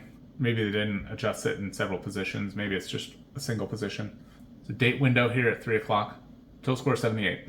In 39th place is another Devosa, the Devosa Axis. Price of $912, size of 42 millimeters and 50 meters water resistance. One of the very small handful of watches with a Bund strap. Cool to see that stock. You can always get an aftermarket and slap it on there. I don't know how well they fit though. Like you really need it to be for the watch because you got to get the lug to lug right. That is one of the challenges with the Bund strap. Tons of contrast stitching. So this will dictate your outfit. This will dictate the look of everything else you're wearing. It's got a dagger hour hand similar to the Christopher Ward. A little bit different. And then just like a pencil minute. The red is looking really good. They chose a bright cherry red. Looks very cool. C+ grade, score 78. In 40th place is the NTH Scorpion. Price of $750, 40 millimeters across, and 300 meters water resistance. Okay, so this is a dive watch. 300 meters water resistance. That's the conclusion one reaches when looking at it. It's got the oyster bracelet, but it looks like a cockpit instrument. Again, this is one that's doing double duty. It's switch hitting. You can do it as a pilot watch or a dive watch. It's doing both. And I think it's doing both successfully. The lume is great for a dive watch. Dive watches typically have the most lume of any watch type, and this one has exceptional lume for a dive watch. Lume second, just lume on absolutely everything. But yeah, it's serviceable as a pilot watch as well.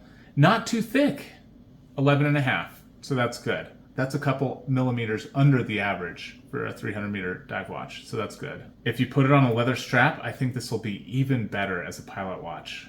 You can really lean into that pilot thing more. Total score of 78. In 41st place is the Ferrer Resolute 2. Price of $995, 40 millimeters across, and 50 meters water resistance. First impression is that it's a little too plain. There's a lot of empty space here. Nice dinner roll crown here. It's got that cool lume that's just kind of on the edges of the numbers. I do like that look. Although who knows how long it actually lasts. Push-pull crown, 50 meters water resistance.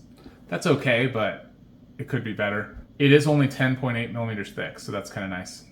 Unlike the other Ferrers we saw, this one does not have any magnetic protection. If I bought a Ferrer, I would go for one of the ones with magnetic protection. No, if I could get a gray leather strap for this watch on my wrist, I would. It's very hard to find gray leather, so this is actually looking pretty good. I want the rivets though too, so you'd have to. I wonder if you can punch your own rivets through the leather. Total score 77. In 42nd place is the Dievas Maya Mark III. Price of $1,090, 41 millimeters across, and 1,000 meters water resistance. Yeah, there's another one that's a dive watch, but they're doing the pilot thing too. This one's even more blatant about it. There's this huge triangle at 12 o'clock, then 369, just like the cockpit instruments, and you've got your sword hands. It's doing both. It's doing pilot and it's doing dive. I think it's doing them both pretty well. 1,000 is very deep. It's even excessively deep for a dive watch, but on a pilot watch, it's just ludicrous. 14 millimeters thick. As I've said before, this would be a better pilot watch if you kind of swapped the two priorities. Make it 50 meters water resistance and then slim it down to 10 millimeters thick. It's going to score so much better that way. Because, yeah, it's getting a little bonus for the 1,000 meters, but it's getting a huge penalty for the fact that it's so darn thick. It looks really cool, though. Whatever they did to the case looks nice, too. They chucked it in the rock tumbler. Total score of 77. In 43rd place is the Dugina Kappa 7 Air Trip Automatic. Price of $595, 43 millimeters across, 50 meters water resistance. I mentioned there would be some watches you probably hadn't heard of. Dugina, like, that's probably not a household watch brand name, I'm guessing. It's German, made in Germany. Automatic with the K. That's the dead giveaway right there. When you see that, you know it's German. Cool logo. It's premium, they say, on the dial. Marketing for you while you're looking at your watch. Tiny little numbers. Typically on a pilot watch, you want large numbers. And why are they so small? Who knows? Because there's nothing on this dial. Oh, for the date window. They had to fit the 3 on the other side of the date. So they just made all the numbers teeny tiny. It's seeming like an afterthought. Look at this. With the little line here, I think this looks bad. It actually kind of reminds me of my Vostok Kommandierski. It has this exact thing going on here. Yeah, I think 600 might be a bit much for this weird looking case. Some kind of pilot crown. 11 thick, that's nice. 43 millimeters in diameter, that's nice too. Otherwise, a very plain watch. Total score 77. In 44th place is the Swiss Military SMA 34077.06. Price is $737, 42 millimeters in diameter, and 100 meters water resistance.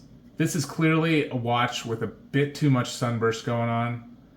It's distracting from what otherwise I think would be a more serious looking watch. The Swiss flag thing is also a little bit much with the red and the red and the red. I think do 2 things red and that's going to be good, but 3 is too much in my opinion. These numbers are looking kind of tacky. The font for these hour Arabics is kind of weird. This is funny too. It says Swiss Military. These are stencil letters by Chrono. Oh, Chrono. I know what this is. I've heard of Chrono. Yeah, kind of weird when you have this double branding and you're like, I don't know either of these things. But yeah, it's a pilot watch.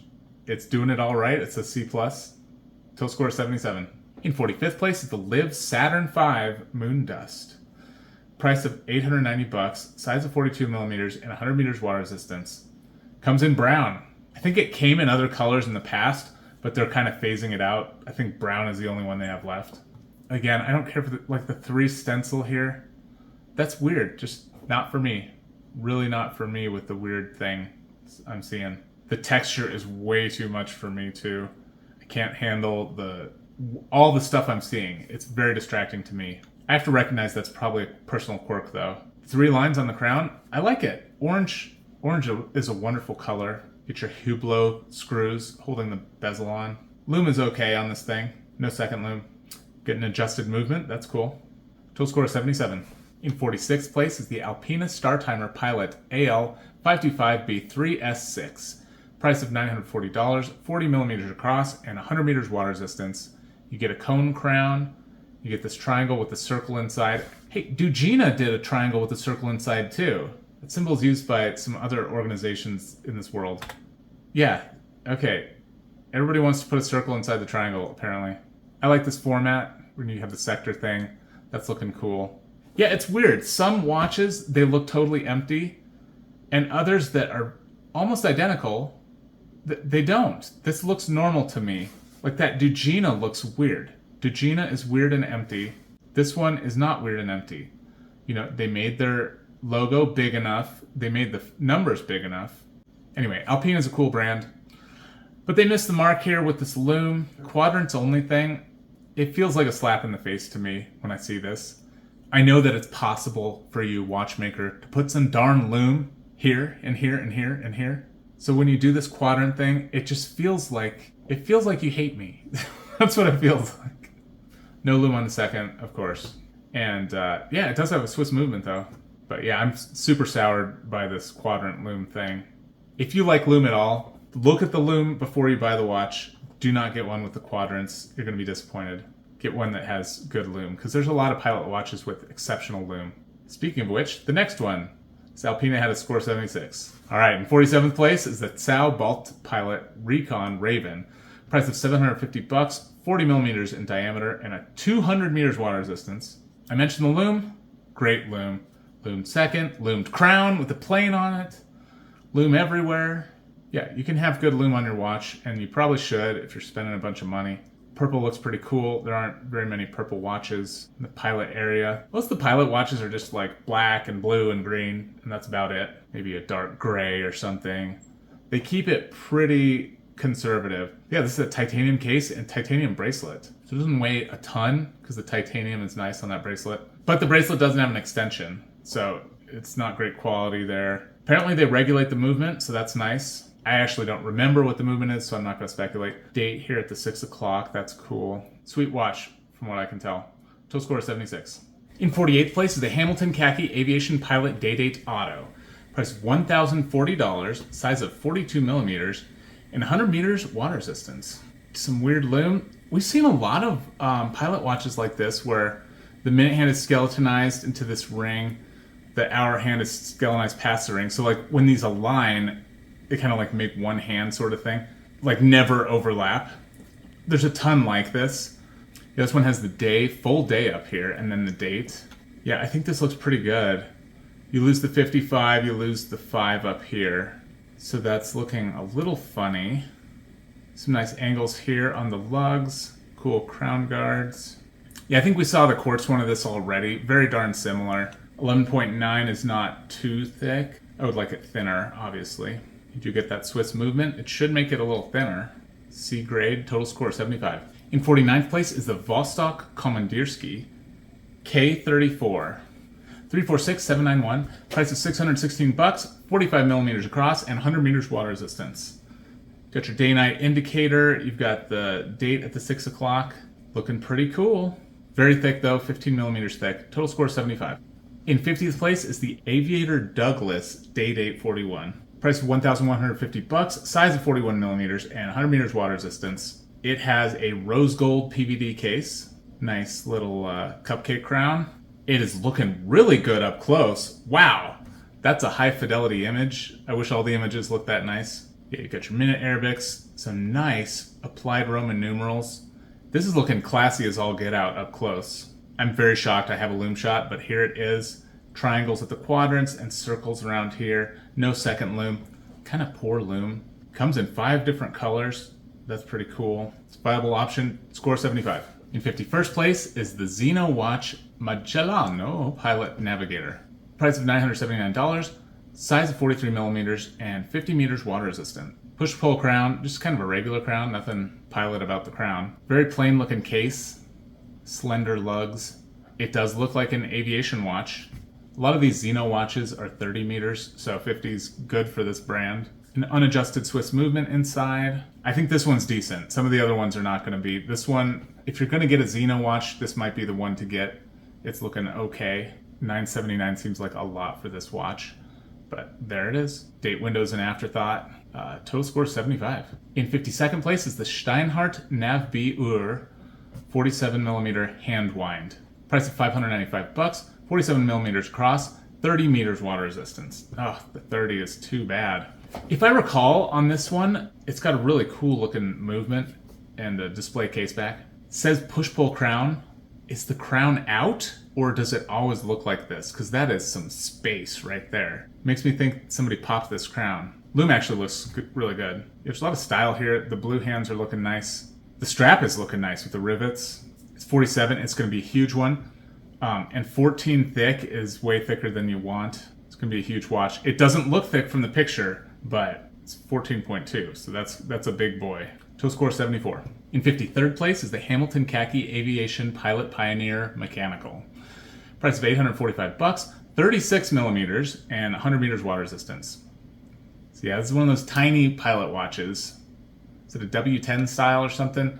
There's a lot of these pilot watches that are like 36 millimeters. And they call it a pilot watch. Like, these are called pilot watches even though they're 36 millimeters. But I don't think that's the way you want to go. Well, maybe it is. Maybe you want a 36 millimeter pilot watch. If you do, this is probably a really good choice. It is looking really cool. A little bit funky, but also it's looking clean. It's looking solid to me. Solid and clean. I love that it says mechanical. That's really cool. And it is a hand-wound movement from Hamilton, which is really, that's great to see because the original Hamiltons were hand-wound. Only 10 thick. So yeah, this is actually pretty darn cool. I should probably try to break my mindset of like, oh, it has to be big if it's a pilot watch. Well, some of them clearly are not big, and this is one of them. Cool option, score of 74. In 54th place is the Orient Star RE-AU0201E. Price of $745, 41 millimeters in diameter and 100 meters water resistance. Orient Star is supposed to be like a better Orient. I mean, it does look better than the Orient, regular Orient to me. Got a tulip kind of a crown here. The case is looking good. Yeah, photo's not great quality. It's looking really weird. There's all these artifacts. I'm seeing visual artifacts. Yeah, you've got a sword, hour hand, and then like an ice pick minute hand or something. I don't know what you call this thing. It's looking like a weapon. Power reserve here under the 12 looks really cool. There's some little cuts here on the date window that make it a little bit more sophisticated. Good looking loom. No second loom, of course. Oh man, so many. Yeah, they just hate the second loom on pilot watches apparently. Yeah, there's a couple other colors too. There's a blue and a black one. This one does look cool. I do like this one. Total score 74. In 55th place is the Glycine Combat Classic GL0298. That's for this specific colorway. Price of $1,226, size of 43 millimeters, and 50 meters water resistance. If you're getting a Glycine pilot watch, I don't think you should get this one. I think you should go for the Glycine Airman. That's not in this video. That's a traveler watch. This one to me is not doing it. This is the best picture. When you look at other pictures of this, it looks bad. The colorway is not great. Loom is looking really poor on this. Total score 74. In 56th place is the Pouliot Retro Classic. Price of $726, size of 39 millimeters, and 50 meters water resistance. I love the red 12. That is cool. Cathedral hand, syringe hand. Really looking like a syringe there. Red second hand. It says vintage on it. Cool display case back for that movement. It's a hand-wound movement. That looks really nice. The strap actually looks high quality on this thing. Medium quality. It looks like medium quality. Yeah, this is a cool one. It's exuding character. Champagne colored dial. It's nice. 11.5 thick. Decent thickness. Couldn't find a loom shot, but it's kind of an obscure watch. But apparently it's loomed. I don't think the 12 is loomed at all, but these other ones are in the hands. Cool option. Total score 74. In 57th place is the Vostok Komandierski K34 476966. Price of $591, size of 42 millimeters, and 100 meters water resistance. We've seen these Komandierskis before, the K34s. There's a lot of variations of it. This one has a lot of funky stuff going on.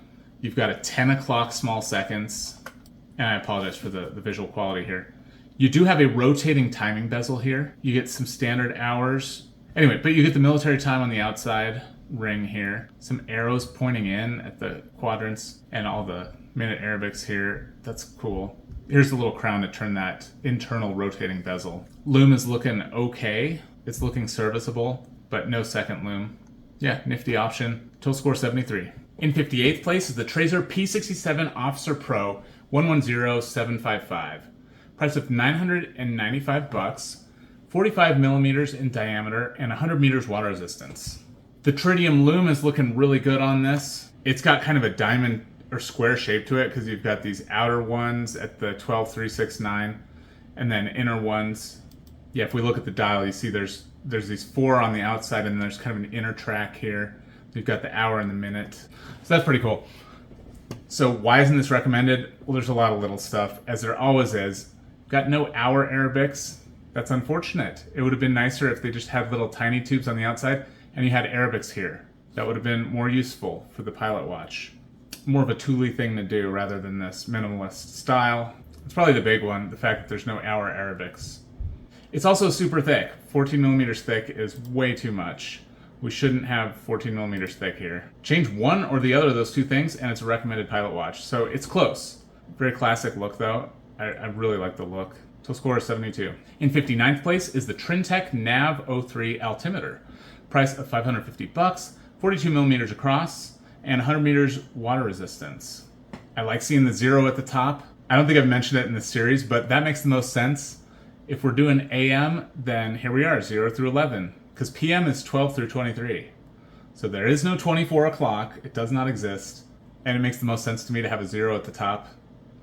We're not used to seeing that though, we're used to seeing the 12 at the top, but this is very cool. But yeah, I mean, this is all just for the style of it. There's a lot of stuff going on here that doesn't help. Inches of mercury, that's cool. This is like an altimeter. This thing doesn't move though, it's just painted on. There might be some three-dimensionality to this, a cutout or something, but it's just a sticker. It'd be cool if this was somehow attached to the date wheel and you could see it like change a little bit from time to time, but it doesn't do that. Yeah, all this stuff is just sort of like altimeter stuff. Case is looking really cool. I think you can get one that's all white that isn't yellow.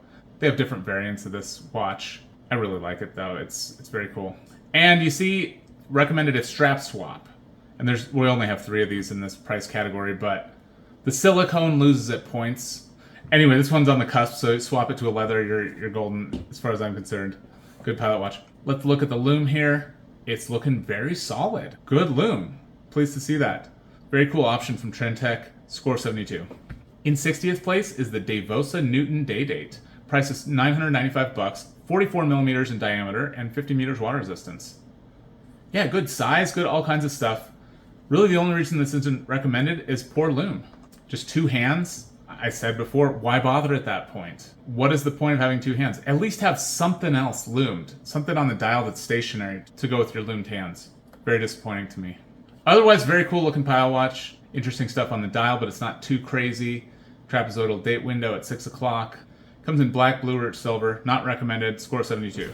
In 61st place is the Xenowatch Nostalgia 6 XL Winder. Price of $998. Size of 48 millimeters and 30 meters water resistance. This is the Achilles heel with the Xenowatch Basel, is their low water resistance. It says 30 meters on it. They're proud of that 30 meters. It does look pretty cool. I think this is too much though. The quality of it, just looking at it with the weird color, it doesn't look like it's a $1,000 watch. It looks like, I don't know, 300 or something. To me, maybe I'm off. It does have a Swiss movement though. That drives up the price. Unadjusted Swiss movement. It's thicker than average too. C-, score 72. In 62nd place is the Viribus Unitis 153.52. Price of $650, 42 millimeters across, and 300 meters water resistance. And that 153.52, whatever it is, whatever the significance is, it's up here. Could be GPS coordinates. I do not know. All right, let's look at this. 18,000 feet minus 1,000 feet. Is that telling you like where this thing can go? That's kind of cool. My removed background was not so great here. We lost some of the watch. Sorry about that. Cone crown. Anchor on the seconds. So yeah, it's a pilot watch and it's a dive watch simultaneously. The lume might look like this. Based on the description, I think that's what it is. Very thick. It's a problem. You do 300 meters water resistance and a lot of times they become unreasonably thick. The average for a 300 meter water resistance watch, I think, if I remember correctly, was 13.7 for the dive watches. So it's kind of average for a dive watch. That's one reason you don't want a 300 meter water resistance on your pilot watch, because it makes it thick unnecessarily. If you're not planning to dive in the water with it, then you don't need all that. But this is clearly trying to do double duty. And if you change that bracelet, put it on a leather strap or something else, canvas, something like that, you can raise the score up to recommended. Total score 72. In 63rd place is the Titoni Airmaster. Price of $1,200, size of 41 millimeters, and 50 meters water resistance. I want to like this one a ton. It does look nice. I like these lugs with daylight here on the sides. Very cool looking. You just don't really see that, so that's cool that they did it. That said, on the bracelet, I don't recommend it, so I do think you should swap it if you get this one. Lame crown here. It's not good. It's not a pilot style crown. It's kind of looking like a sport watch, but also, I mean, it says Airmaster on the dial. They have a white, a green, and a black, as well as this blue that we see here. Lume is looking very pathetic. Yeah, you're going to lose your indexes very quickly, and then there's no second lume. That does contribute to it not being recommended unless you swap out the strap. So score 71. In 64th place is the CWC W10 Melor 72. Another one of these W10s. Price of $607. Size of 38 millimeters and 50 meters water resistance. So being a W10, it is small, but at least it's not a 36. It's 38. I think that's better. More appropriate. There's no second lume. They took a nice picture of it, though. Yes, it's not really all that great. Only 11 thick. Total score of 70. In 65th place is the Kuoe Oldsmith 90-002 Bronze. Price of $573. 35 millimeters and 100 meters water resistance. Yeah, I pretty much included the full Kuoe catalog of watches. That was probably excessive. I apologize. What to say? Disappointing lume. Yeah, the brown is actually not looking all that great. Black probably would have been better. Total score 70. In 66th place is the Dufresne Barton Springs 2. Price of $560, 42 millimeters across, and 200 meters water resistance. Yeah, I'm wondering why this is on the video, actually. This looks like a straight up dive watch. Oh, it's got a triangle. Is that the only reason? Oh my goodness. Well, it doesn't score great as a pilot watch. Score 69. In 67th place is the EZA Airfighter. Price of $980, 41 millimeters in diameter, and 50 meters water resistance. It is looking so tight.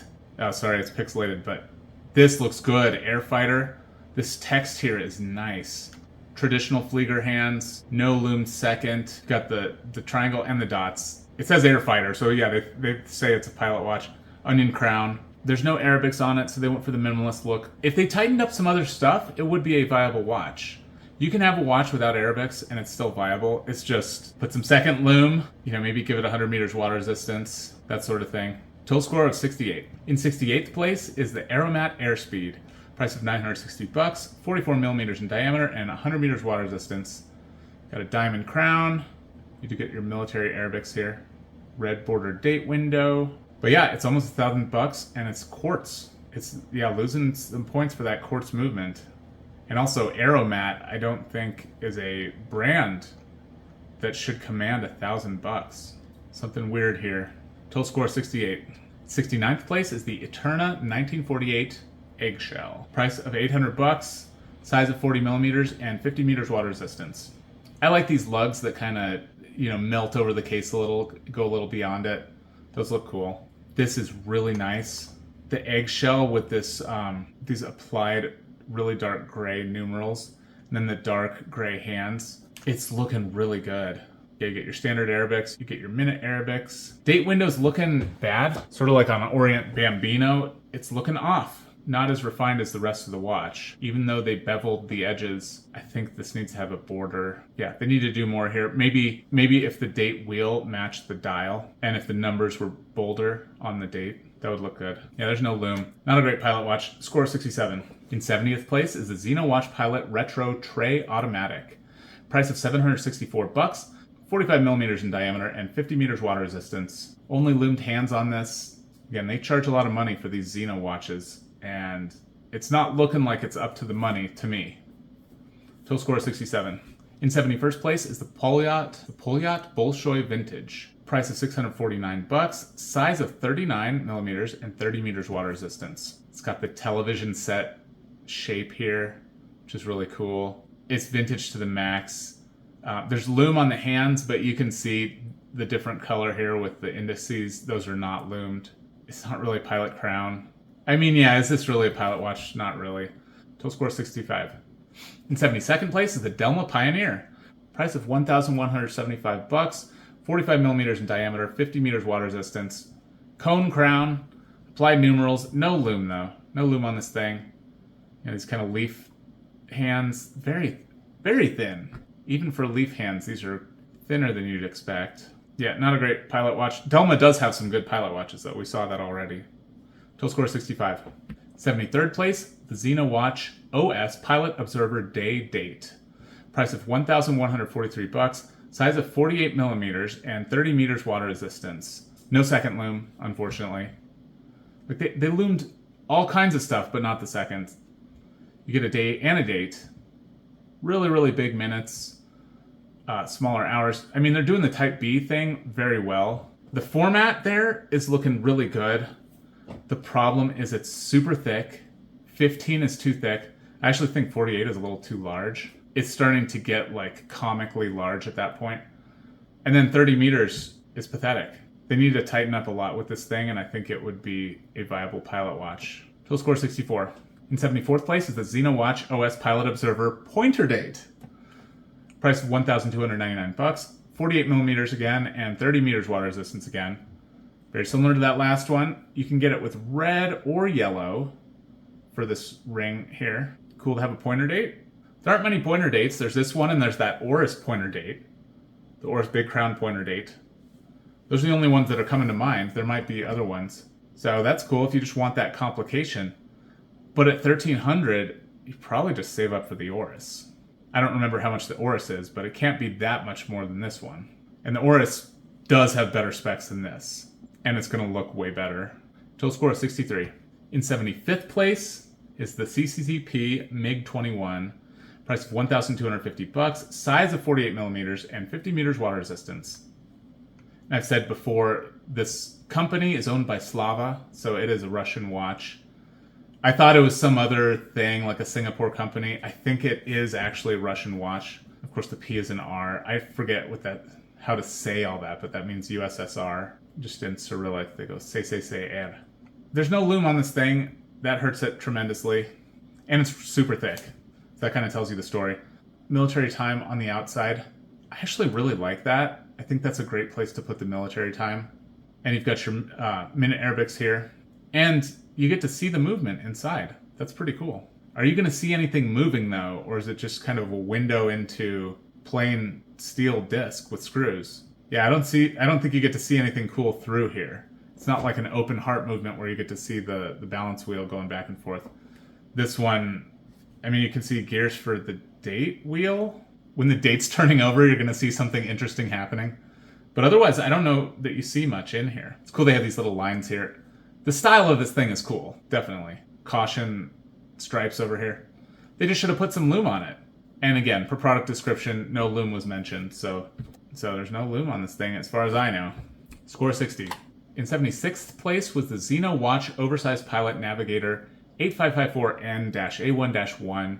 Price of $1,068. Size of 48 millimeters and 30 meters water resistance. Yeah, these Xenowatch ones did not excel. Score 60.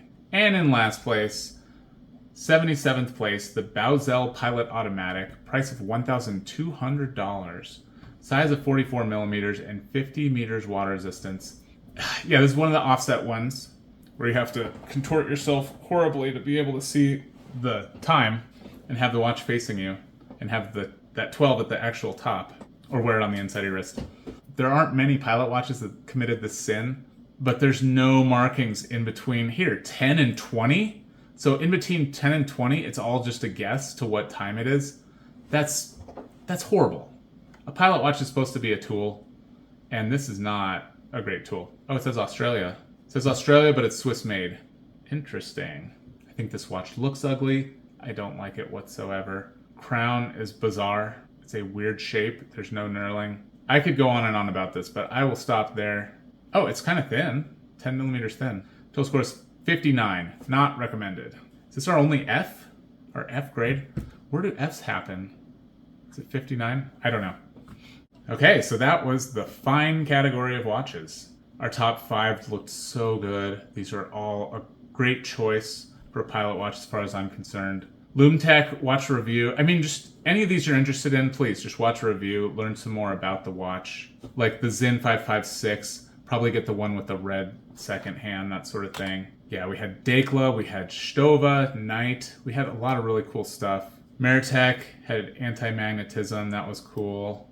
A lot of these have anti-magnetism. Fair had a bunch with anti-magnetism. Had some cool 24-hour movements. Yema looked really, really nice. This Sao had really great loom. A lot of cool stuff. And now, let's go on to the top tier pilot watches. over 1,350 bucks.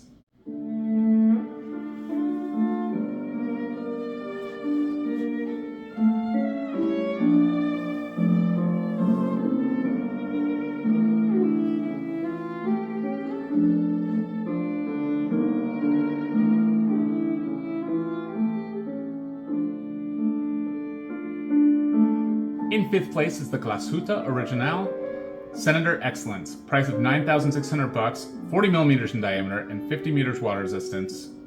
You may think, oh, is this the most expensive pilot watch? No, it's actually 8th most expensive. The most expensive is the Vacheron Constantin Americans Historiques or something. But anyway, yeah, this is not the most expensive.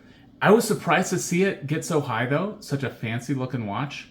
But it's got a lot of tooly stuff going on, as well as being like a dress watch at the same time. It is a chronometer. You get all your hour Arabics and your minute Arabics. You've got serviceable loom, including second-hand loomed. You have anti-magnetism. They have the soft iron enclosure for the movement. Yeah, there's no date. It's only 10 millimeters thick. Like, it's actually a viable pilot watch. Doesn't have a pilot crown. It's looking good. And these hands kind of do look like Flieger hands a little bit. So yeah, I was pleasantly surprised with this thing. Beats out a ton of watches in other categories. And you'll see when I do the overview, but this price category is just filled with awesome pilot watches. Total score of 93. In 4th place is the Tourby Pilot Automatic.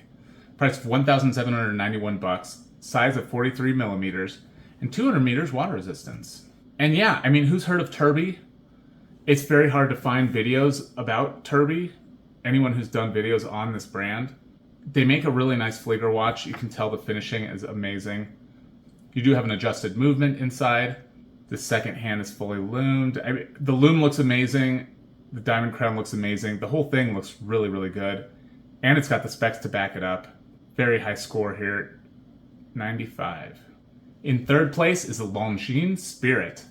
Price of 2,750 bucks. Size of 40 millimeters and 100 meters water resistance. And they make a lot of different versions of this. This is the 40 millimeter titanium. So that's the one I think is the best as a pilot watch. And you see you've got your 5 stars here. That indicates 5 positions of adjustment. It is a chronometer. It says it on the dial. So it's officially certified by COSC. Minute Arabics, standard Arabics. Loom is looking okay. I don't know how long it lasts. But everything you want is loomed. You've got the second hand loomed, you've got the Arabics loomed, you've got the little indices loomed, hour and minute hand loomed. It's like, what else do you want loomed? There's nothing else to loom on this thing. It's just, there doesn't seem to be a ton of it. But yeah, it's grade 5 titanium. Grade 5 is higher quality. It's a little bit stronger and it's more scratch resistant. Yeah, kind of average thickness. Very cool watch. This one did really well as a field watch too. So this is one of those ones that kind of does double duty. Like if you just need like a fieldy, piloty watch, I think this Longines Spirit is perfect for that. Total score of 95. In 2nd place, and this was in 1st place until I found out about the one that is in 1st place. In 2nd place is the IWC Pilot's Watch 41 Black Aces. Price of 6,800 bucks, size of 41 millimeters, and 60 meters water resistance. It's got a ceramic case. I'm estimating 65 grams for this watch on its nylon strap. Let's look at that beautiful loom. I should have put the loom shot in front of the watch because you've got this weird shadow thing attached to that watch picture. So ignore the shadow, but this is looking so good. You're going to be able to see this thing in the dark perfectly, which is rare for IWC. IWC loom usually lacks. This is perfect. This is perfect loom. It looks so good. It has anti-magnetism. It has depressurization. They call it low pressure. They just say low pressure, I think. If you eject out of your fighter jet up in the air and all of a sudden you're exposed to low pressure, there's a little lip over this crystal. It's not going to pop out. I think they install it from the inside rather than from the outside. Typically, crystals are just pressed in from the outside. This one, you can't press in because there's a lip. The other way would be to screw something down over it. So I'm pretty sure they install this from the inside. And that's perfect. Like the helium escape valve on the dive watch, this is the equivalent for the pilot watch. You want that depressurization. That's legit. If you want the real deal, like a real pilot watch, here you go. There's very few that have this. This is one of them. And the 41 doesn't have to do with 41 millimeters. I forget the specifics, but it has to do with a specific flight squadron in the Navy. Below average thickness. 41 is so sweet of a diameter for a pilot watch, in my opinion. I do wish they had PVD coated this crown so that it matched the black case. They could have done that. IWC for $6,800. That would have looked a lot better. But it's a sweet watch. It's one of the best pilot watches there is. Total score 95. In first place, this is a watch that was way further down the list until I found out something important about it, which I will share with you in a moment. It is the Damasco DK37. Price of $2,050, size of 40 millimeters, and 100 meters water resistance. And the thing I found out was the depressurization and the anti-magnetism. I don't think either one of those things are on their product page. You have to watch reviews to find this stuff out. I could be wrong about the magnetism, but definitely the depressurization. I had to find that out elsewhere. So that's too bad they didn't include it in their product description. But yeah, let's put all that aside because the watch is sweet. Sector dial. Beautiful, beautiful clean numerals here. So often the numerals are not clean and easy to read. These are perfect. Fully black hands. Take that, IWC. These guys got it right. If you're doing a full lume dial, make them black. All the way black. IWC, why is there white in the middle? There shouldn't be any white. I don't want any white on those hands. Make them full black. It's beautiful proportion here. It's beautiful like a really well-made tool is beautiful. And the pilot watch is a tool watch. You even get crown guards, get a day and a date. The case is, what do they call it? Ice hardened? I think they call it ice hardened. It's hardened. So it's hard to scratch this one. Very hard to scratch this steel case. Yeah, I forgot to mention with that IWC, the limitation of ceramic, because ceramic is hard to scratch too. The limitation of ceramic is that it is more prone to shatter. With the steel, you're not going to shatter that steel. Yeah, Damasco is looking so good. I think they do make this one with PVD coating as well, so you can get full black. Cool looking strap that goes over the lugs. They've got this extra little deal here. Very nice leather strap. They put a lot of attention there. Only $2,000. The movement is adjusted in 5 or 6 positions. I don't remember how many. It's going to be a very good movement in here. Adjusted nicely. Yeah, great job, Damasco. This is the top watch in top tier. And if you just go by raw score, this is the top watch overall in the whole series. Of course, at the end, I am going to add other elements. So this may not be in the top 10 at the end after we apply other things, the brand heritage and so forth. But let's just see what happens. Total score of 96. Here's the distribution for the top tier. It's interesting, in the fine category, there was a B spike, but there was also a C spike. Here we have a B spike and an A spike coming out of here. So kind of just shows you the difference. Like the top tier pilot watches, there's very little in the red. 61% of these are in the greens, good grades. 19% are in the yellow, and then 20% are in the red. 80% of the watches are suitable as pilot watches once you go over $1,325. So with the pilot watch, like spending more money definitely gets you a better pilot watch, just kind of as a rule of thumb. Obviously there's some major standouts that we're gonna look at. Here they are overall. Start with the highest score, and I will go through all of them till I get to the end. There are some that are not recommended in this price range, and we will certainly go over those. Oh, the Calibre 400 here, Oris, sad. Dornbluth, Quintus, 19 Gs, not recommended. Yeah, we'll go over all of that. Some more Xeno. Oh no, I thought we were done with Xeno watch. There's some more Xenos, so watch out for that. Yeah, solid gold watch here. But no, there's some really cool ones. We're gonna see IWCs, we're gonna see Zinns, we're gonna see Balls, Turbys, Lacos, Norcane, Longines, Zenith. Yeah, we're gonna see a lot of cool watches. If you stick with me for this segment, I will go over these in order. But if you just want to see the top 10, I recommend you skip ahead to my final top 10. Choice is yours. In 6th place is the IWC Big Pilot's Watch 43 Spitfire, Type B. Price of $9,500, 43 millimeters in diameter, and 100 meters water resistance. Great size, great shape. IWC really gets the pilot look down, totally solid.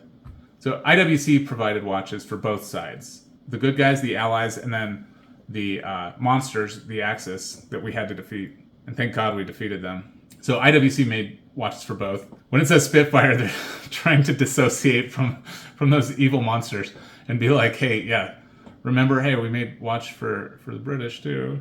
I mean, the Spitfire, I've already mentioned, it was a sweet plane. Yeah, one of the coolest planes in history, for sure. Yeah, beautiful diamond crown here. The major disappointment with this IWC is the loomed quadrants and no second loom. Like, to me, if you spend $9,500 and you see that, you're just gonna be like, why? I mean, I really don't like the color issue going on here either. I think these should all be the same. In my opinion, it should all be white. I'm not a huge fan of this old radium look, but if you're doing the old radium, make the 5, the 10, make all that stuff old radium too, so at least it's cohesive. And loom it as well, put loom on it. So that's disappointing. It is a grade 5 titanium case, solid specs for protection, 24 out of 20 points for protection. Yeah, it's getting bonuses here because you get the low pressure thing. Yeah, the titanium, grade 5 titanium is exceptionally good material to make a pilot watch out of. But yeah, this thing is really thick, extra thick, 2.5 millimeters thicker than the average, which is weird. Doesn't this have a Swiss movement in it? Why is it so thick? It does not need to be. It's a simple 3-hand watch. What all is under that case that it needs to be so thick? It doesn't make any sense. There's probably a lot of empty space in there. They don't need it to be this darn thick. Yeah, they do adjust the movement. You're getting awesome stuff with IWC. It's just they're missing on what seems like easy stuff because we saw nice thin watches at much lower price points. Still a viable pilot watch, total score of 93. In 7th place is the Sinn 856, price of $1,560, size of 40 millimeters, and 200 meters water resistance. Yeah, 200, that's a lot of water resistance, and it's a screw-down crown. Like, this is just sort of an all-purpose tool watch. It is a pilot style, but it's intended to be used for just all-purpose. And you do get protection from magnetism, you do get that depressurization bonus here. You know, that crystal's not going to pop out in low pressure. It's very similar to the Sinn 556, but it's better. This does have dehumidification technology. When you go from hot to cold really rapidly, your watch can fog up on the inside because there's a small amount of moisture. But if you have these little capsules inside, then it won't do that. So that's a really nice feature. Only 11 thick. That IWC should also be 11 thick. You can get different straps. Shown here on the brown, but you can get black. You can get all sorts of different stuff. Total score of 93. In 8th place is the LoomTech Super Combat B2 Power Reserve. Price of $2,395, size of 45 millimeters, and 300 meters water resistance. Yeah, LoomTech actually gets really high scoring pilot watches. A lot of them, actually I think all of them have this has a suspension system for the movement to protect it from shocks. So that's good. Power Reserve is really nice to have. Second loom, the loom is looking great on this thing. There you go, soak it in. It's looking pretty darn good. I did choose this as a wild card, 11.7, and it's 300 meters water resistance. Very nice. If you can keep it under the average thickness and give us a ton of water resistance, I say go for it. Why not? Yeah, that's great to have, so go for it. But if you're going to make it super thick, don't bother. But yeah, it's got a titanium case. It does have an adjusted automatic movement. LoomTech is a brand to look at. Score of 93. In 9th place is the Waltham A17 Pilot. Price of $1,450. Size of 40 millimeters. 100 meters water resistance. Waltham was one of these American watch brands that kind of fell away. It's been revived by Watch Angels. So it's a Swiss brand now. And I love this design. I haven't seen anyone else do it this way. It says type A17. There's all these different types. Type 20, the type A17, apparently. There's other types, but look at it. You get your military time, then your standard Arabics, and then your minute Arabics. All of it together. First, I thought there was no loom on the second hand, but there actually is a strip from here to here of loom. Let me show you. You can sort of see it in this shot, but yeah, it starts here and goes to there. So it does have a loom second hand. You have no idea how hard it was to find a loom shot for this watch. But yeah, this is looking really cool. You can get it in black, blue, or silver. It's just average thickness, 40 millimeters. I think this is going to be really, really nice. You do get an adjusted Swiss movement. Total score of 93. In 10th place is the Sinn 857. Price of $2,720. size of 43 millimeters, and 200 meters water resistance. I love this leather strap here. It is looking really good. Really useful to have a timing bezel on your Pilot watch. There aren't very many of them, but this is one of them. I think it looks really good. And this is clearly a Pilot watch too. Some of them are kind of just dive watches with a 369 slapped on. This really does look like a Pilot watch. It can do both. As I've said with some of these other ones, it is a 200 meter water resistance, so it's going to be suitable as a dive watch as well. You get anti-magnetism, low pressure protection, you get dehumidification technology even, but from what I can tell, the movement has not been adjusted in here. Sometimes the spec sheet doesn't have that kind of detail, so I could be wrong about that. But yeah, I'm a Sinn fanboy. That is a major bias of mine. I love Sinn watches. Having never held one, just observing from afar, looking at the looks, reading about them, reading their product specifications, yeah, they resonate with me, the whole vibe of it. Loom looks pretty darn good on this, except no second loom. If the second loom thing is important to you, just check carefully and make sure they have second loom. More than half of them don't, for some reason. Total score of 92. In 11th place is the Tourby Pilot 10th Anniversary 43. Price of $2,008. 43 millimeters across and 50 meters water resistance. Yeah, the funny price might be due to like exchange rates and that sort of thing. You know, this could be priced in euros and I had to translate. That happened with a ton of the watches. Good looking crown. Is it a diamond crown? It's a diamond shape, but there's like rounded edges to it. Beautiful crown. It is kind of an onion actually. Let's call it an onion crown. Oh yes. There's a little cap here over the minute hand. That looks good. This looks so good. Hagen in Westfalen. Hagen? Does that mean made? I don't know. Thinner than average. It is an automatic movement. It does look like it might be a hand wind. Sometimes watches just look like they might be a hand wind. This has that hand wind look to it, but it is an automatic. It has been adjusted. Very high quality movement here. 11.3 millimeters thick. Really nice loom on this. You have that loomed second hand. Again, they only show it every 5 minutes, but that's okay. Like, they've given you the full register here in the daylight. It's just that they only loomed every 5 seconds. I think that is totally fine. This loom is looking really good. Yeah, only $2,000. I think this looks better than the IWC. No, I think IWC does look better, but IWCs are 3 times the price. Yeah, Tourby's a brand to look at more deeply. If one can even do it. Where do you find out the information? I don't know. But this has anti-shock system inside and anti-magnetism. Double protection here. That's great. That's absolutely great. Total score 91. In 12th place is the Ball Engineer Master 2 Aviator NM1080C-L13-BK. Price of $1,815, 46 millimeters across, and 100 meters water resistance. I gave you the full model number because Ball has a few watches that are aviation style, and it's a little bit confusing. Their catalog is confusing. And with this brand, there's some like older designs that you can still buy new because they're just sitting around in somebody's warehouse or whatever. So you can still pick this one up. It has rivets on the strap. That looks cool. I like the date. These flat tubes look wonderful. It's a cool look to it, like the wagon wheel thing. But they do still give you the standard Arabics on the inside. You get a Swiss movement. What I can tell, it has not been adjusted. They advertise being anti-magnetic on the dial. That 100 meters is nice. It looks like this crown is out here. That's fine. With tritium watches, often it's a little bit thicker, and that's what you're getting here. You know, it's a millimeter thicker than average for a Pilot watch. That tritium loom, you're going to have a beautiful experience at night. Very easy to tell the time. You can see that second hand easily in the dark. Very excellent. Yeah, the 46 millimeter diameter and 13 millimeters thick is going to make it a heavier watch, but it's nothing too crazy. Yeah, this is a beautiful watch. Total score of 89. In 13th place is the Damasco DK36. Price of $2,232, 40 millimeters across, and 100 meters water resistance. Very similar to the one that got first place, but this does not have the full loom dial.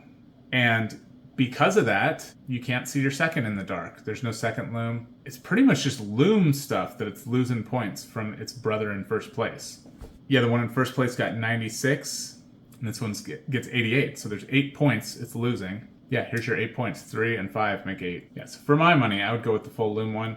This is a great option too, if you want the black thing. It's a great pilot watch, for sure. Adjusted automatic movement. Total score 88. In 14th place is the Laco ULM 42.5. Price of $2,050, 43 millimeters across, and 100 meters water resistance. I just chose different types of watches from Laco's catalog. I could have had some oversights. You know, I tried to choose one that was in that $400 range, kind of one in the $1,000 range. Here's one in the $2,000 range. So, tried to cover some different areas here. This is looking really cool. It looks like a hand wind movement, and it is. You can, yeah, the hand wind look to it, and it is a hand winding movement. That's really cool. Diamond crown here. The lume looks really nice. Loomed small seconds, looks good. Strap is looking a little bit more like dressy, but you could get a toolier strap to put with it if you wanted to. It's only 11 thick, that's really nice. Has that display case back that looks good. Total score of 88. In 15th place is the Sinn Easy M3F Pilots. Price of $2,170, size of 41 millimeters, and 200 meters water resistance. And you don't get any hour Arabics on the dial, or minute Arabics really, but you do get a timing bezel, get a countdown timing bezel. They advertise on the dial the dehumidification technology. That's what the AR is. So it's not going to fog up with extreme temperature changes. Nice lume on the second hand here. It's sort of looking like a dive watch to me, but it is a pilot watch. It says pilots in the title. It's intended to be used by pilots. They did put the crown on the left side, but I think you can do it either way. Total score of 88. In 16th place is the Longines Pilot Magitech. Price of $3,750, 43 millimeters in diameter, and 100 meters water resistance. It's thicker than average. It is fairly large for most people, and it is a funky look. You get a cool timing bezel. This little triangle is under the glass, and when you turn this bezel, it will turn the triangle. Very cool. I really do like that, but this is a funky looking watch. Too much funk for me. There's no lume on the second hand. Chunky crown guards here. It's a chronometer. It's this funky looking watch, but it's a chronometer. I don't really get it, I'll be honest. But if you really like it, enjoy your quirky looking watch. Total score of 88. In 17th place is the IWC Big Pilots Watch 43.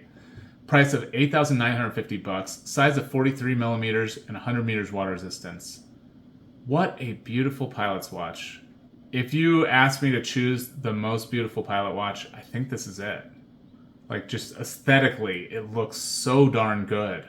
They just nailed it. I don't know what else to say. They totally nailed it. Diamond crown here.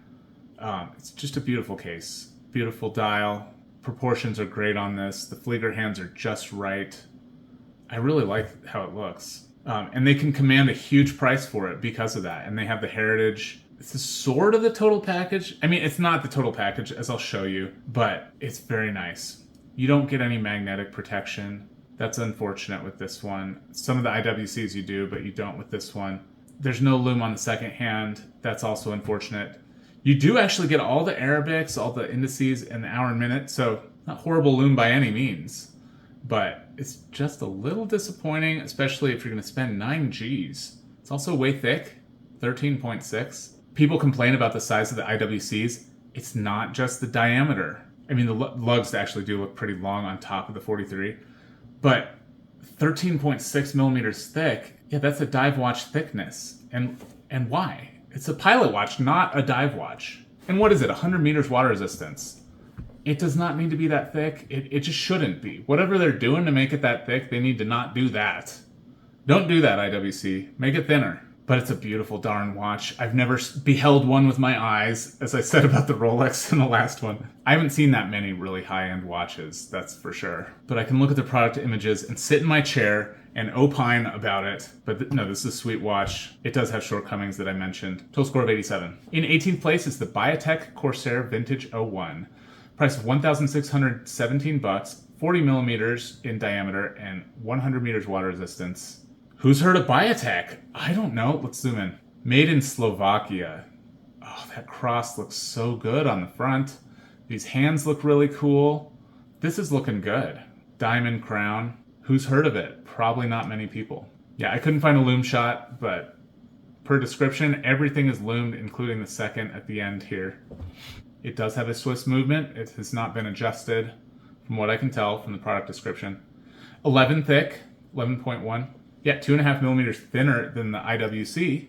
It's got the same water resistance. Why IWC? I'm still ranting about the IWC. Really nice watch.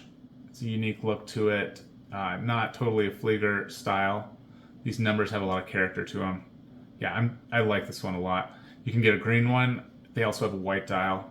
Total score of 87. In 19th place is the Bremont Fury. Price of $6,900, 40 millimeters across, 100 meters water resistance.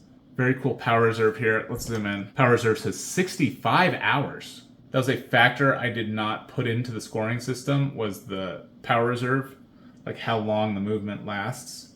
You know, in everyday life, it does make a difference. There's a ton of them that have this like 38-hour power reserve, which isn't 2 days.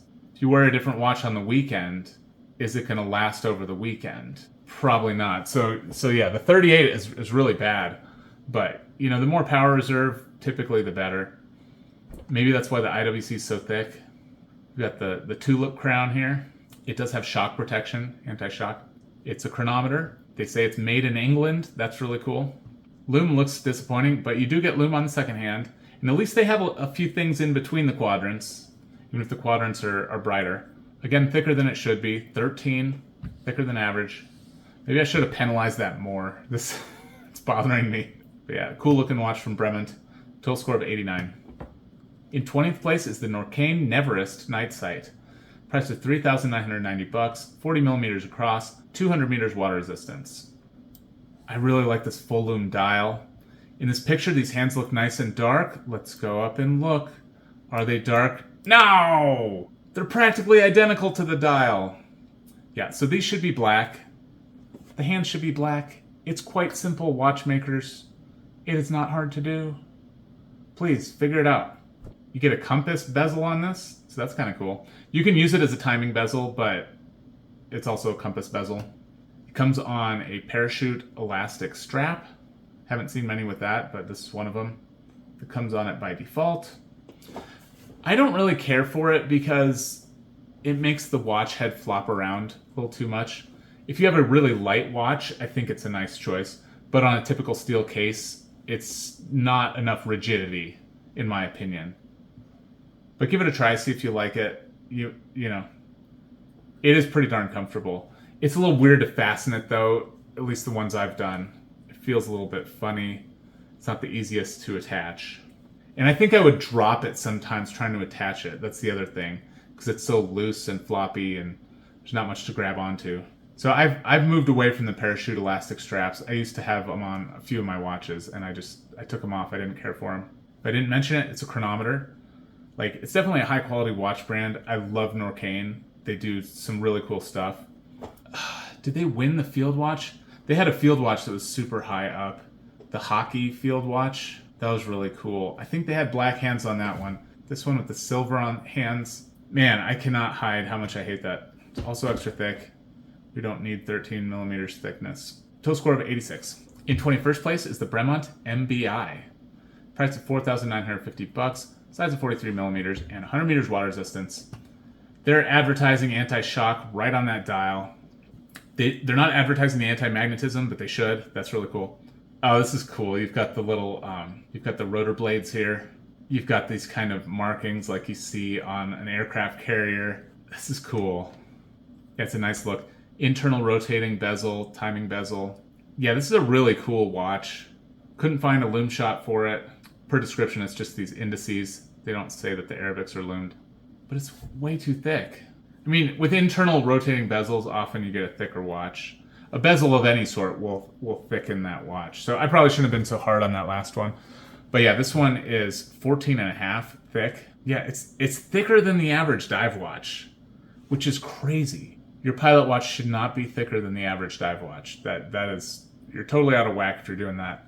This is a chronometer. Total score of 86. In 22nd place is the IWC Big Pilot's Watch 46. Price of $13,200, 46 millimeters, and 60 meters water resistance. I think I do prefer the Big Pilot 43 that we saw earlier. This is the close second out of the IWC catalog. Well, actually, my favorite is the one that we saw in third place, the Black Aces. That was so sick. After that one, I mean, it's weird I'm rating the IWCs. IWCs are very, very cool. Diamond Crown, but I do like this one with the Power Reserve. It's a very distinct look here on the Big Pilot's Watch 46. Lume is looking really good, but there's no lume on the second hand. That's too bad. Nice to get 7 days of Power Reserve. Did that make the watch super thick? Yes, apparently it did. 15.4, again, crazy thick. Yeah, I know that's part of the deal with IWC is that it's just a huge, huge watch. You get the low pressure protection on here. Total score of 85.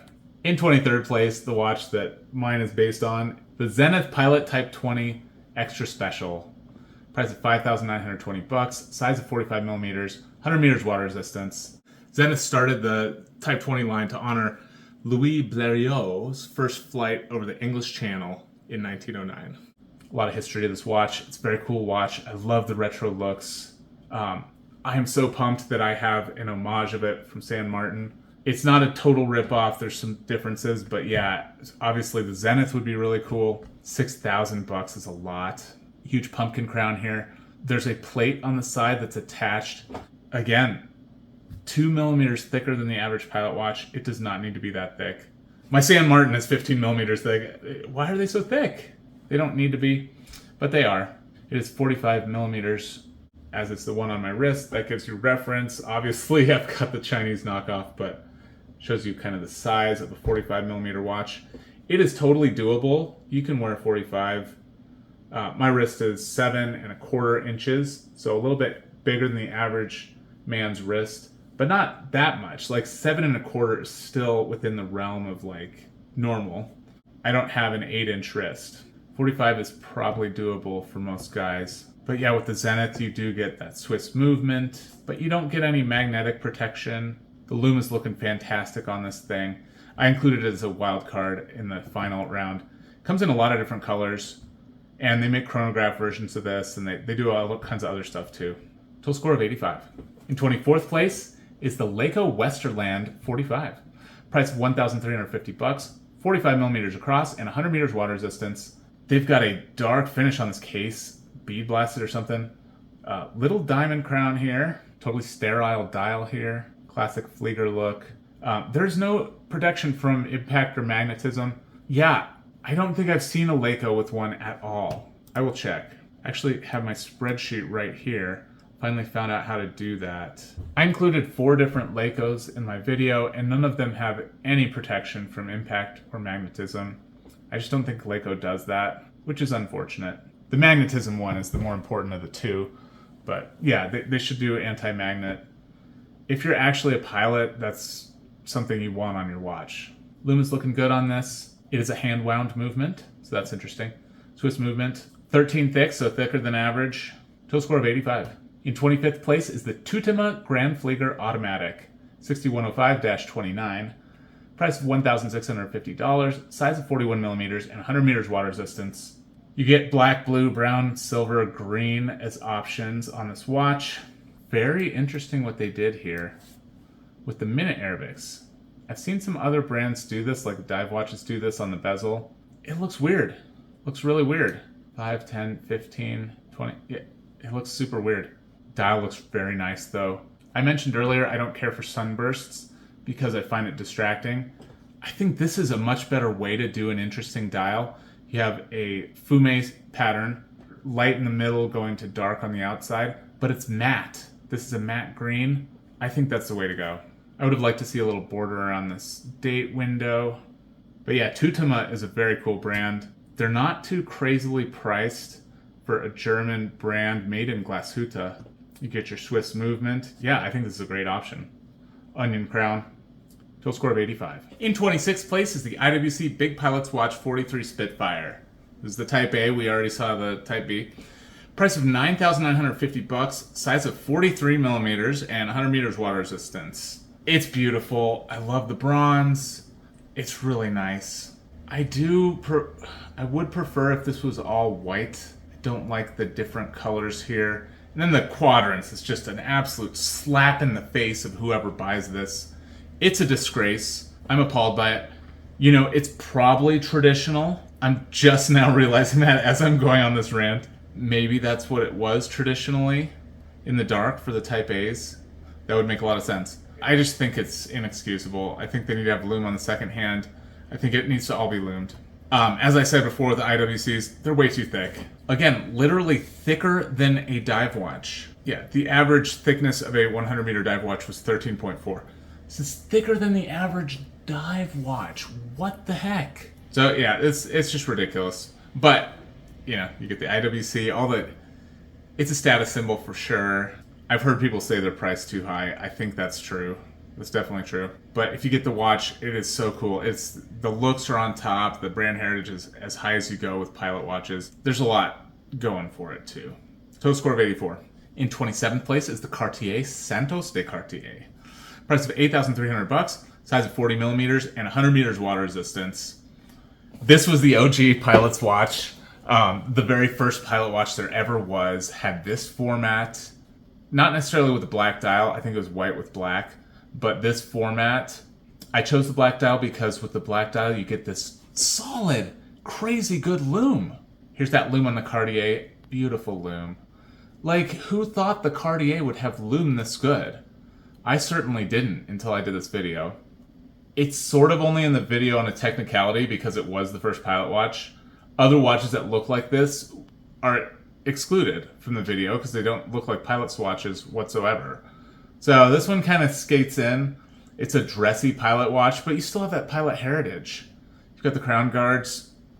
It actually has anti-magnetism, which is amazing. So it's a legitimate Pilot watch. It really is. You actually could use it for that purpose. It's 9.4 thick. Romans, as I mentioned earlier, Roman numerals actually are more useful than just having symbols. Like, the brain does translate this to 5 and that to 7 and that sort of thing. It does actually work pretty well for that. It does have a penalty, but perhaps I penalized it too much. I did want to see how this would do in the final deal, so it's a wild card. It'll be in the final runoff. Very, very cool. I don't know all the history of this watch, but there's a ton of it, so that's really cool. I mean, Cartier makes some really nice watches. They're a legitimate watch brand as well as being a luxury icon. So this is a cool one. Total score of 84. In 28th place is the Hanhart Pioneer 1.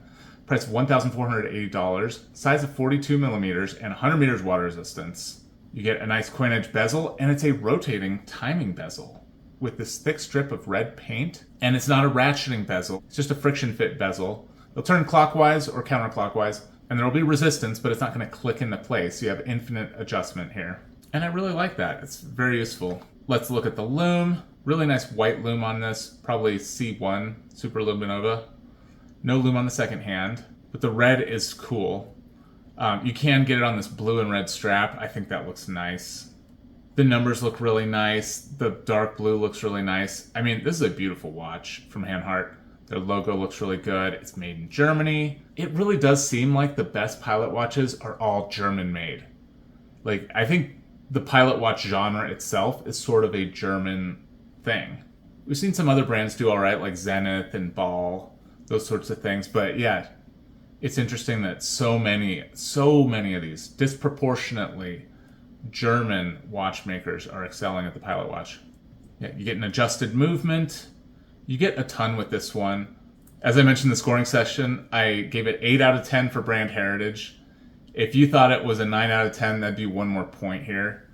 I think Hanhart is an 8 out of 10. For example, Cartier was a 9 out of 10. So I do think Cartier is above Hanhart in terms of brand heritage. But yeah, this is not out of range by any means. It's 15 hundo, very distinctive. I think there are a few others that do this sort of thing, but Hanhart is the one that is known for this timing bezel with the red strip here. It's very cool. Total score of 84. In 29th place is the Müller Glashütte Terrasport 2. Price of $1,699, 40 millimeters across, and 100 meters water resistance. Yeah, I chose this as a wild card as well. Lume is it's like average Flieger lume, which is good. It looks pretty good. No second lume. Like the red on the top and the red on the second. You've got the German spelling of automatic. I like that. Yeah, this German stuff is looking good. Classy looking watch with good specs. Only 10 thick. That's really nice. And the movement is regulated. Total score of 84. In 30th place is the Alpina Star Timer Pilot Auto. And here's the model designation. Price of $1,356. Size of 41 millimeters and 100 meters water resistance. Yeah, the last few ones didn't have pilot crowns. This one does. It's got your dinner roll cupcake crown. Titanium case. That looks really nice, actually. I do like this Star Timer, and it says Star Timer on the dial. You get the textured dial. Really nice applied indices. Odd that the second hand just blends in, though. I don't like that. Yeah, I think this should have been the same color as these numerals. That would have been a lot better. You get a timing bezel on this Alpina. Yeah, standard Arabics, minute Arabics, date window at the 6 o'clock. 6 is entirely missing. It's a Swiss-made watch, unadjusted Swiss movement, kind of average thickness, 41 diameter. Yeah, it's totally unoffensive. These Alpinas are just kind of like reliably nice looking watches. Doesn't really rock the boat. Lume is looking okay. You do get a lume pip, that's kind of nice. Total score of 84. In 31st place is the Era Instruments P1 Pilot. Price of $1,550. Size of 43 millimeters, 100 meters water resistance. C1 lume or some other white lume in abundance. I mean, this is clearly a render, but one expects that this is going to be pretty good with all the stuff they've got loomed. There's lume on that second. No pilot style crown. I've heard people call this a pebble case, so I will do the same. Pebble case here. Interesting shape to the lugs. I like that. They cut the leather strap to fit within this area between the lugs and hug the case. There's no protection from shock or magnetism on this thing. It's really thick. It's absurdly thick. 15 millimeters thick. It's totally outrageous. I don't understand. Total score of 84. In 32nd place is the Zenith Pilot Automatic. Price of $9,900. 40 millimeters in diameter and 100 meters water resistance. For a moment, I thought, oh, is this ceramic? No, it's PVD steel case. It does look really nice, though. And then they made the crown match. Unlike that IWC that had the steel crown with the black case. Lume is thickly applied. That is going to last so long. They put a nice amount on the second hand. So if you've been passing on any of these watches because the lume is lousy, the Zenith has great lume. That's one of its strong features. And the dial is looking really good. I like some dial stuff going on, some texture that's not too crazy. And this texture is not too crazy for me. Very large numbers.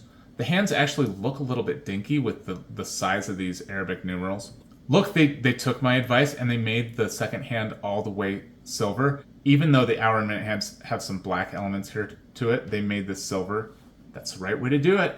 Trapezoidal date window at 6 o'clock is looking good. They even loomed right here so that you don't interrupt the lume pattern. Lume is clearly a priority for this watch.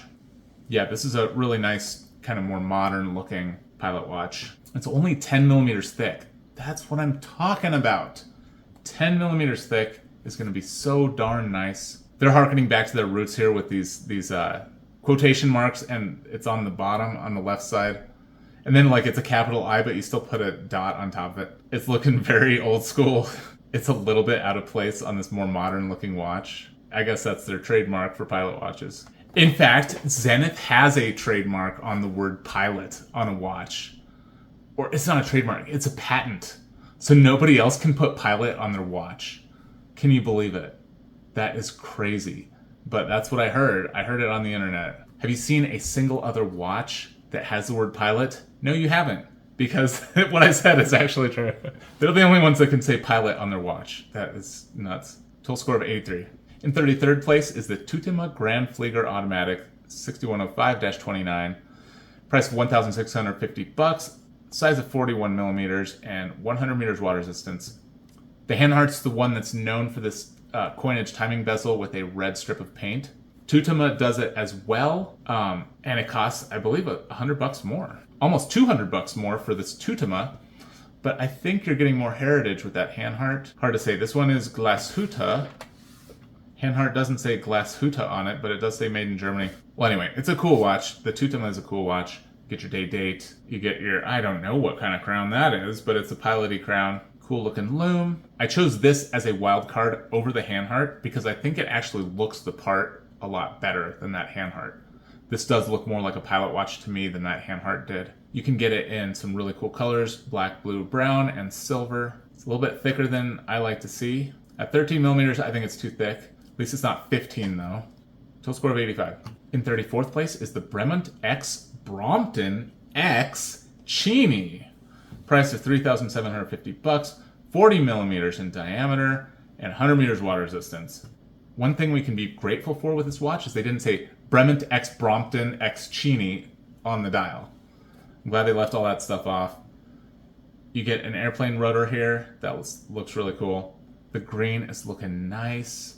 The gold with it. Oh, yeah. Yeah, I'm really liking this color combo. I could really dig this one. There's a black date window. This is clearly not a photo.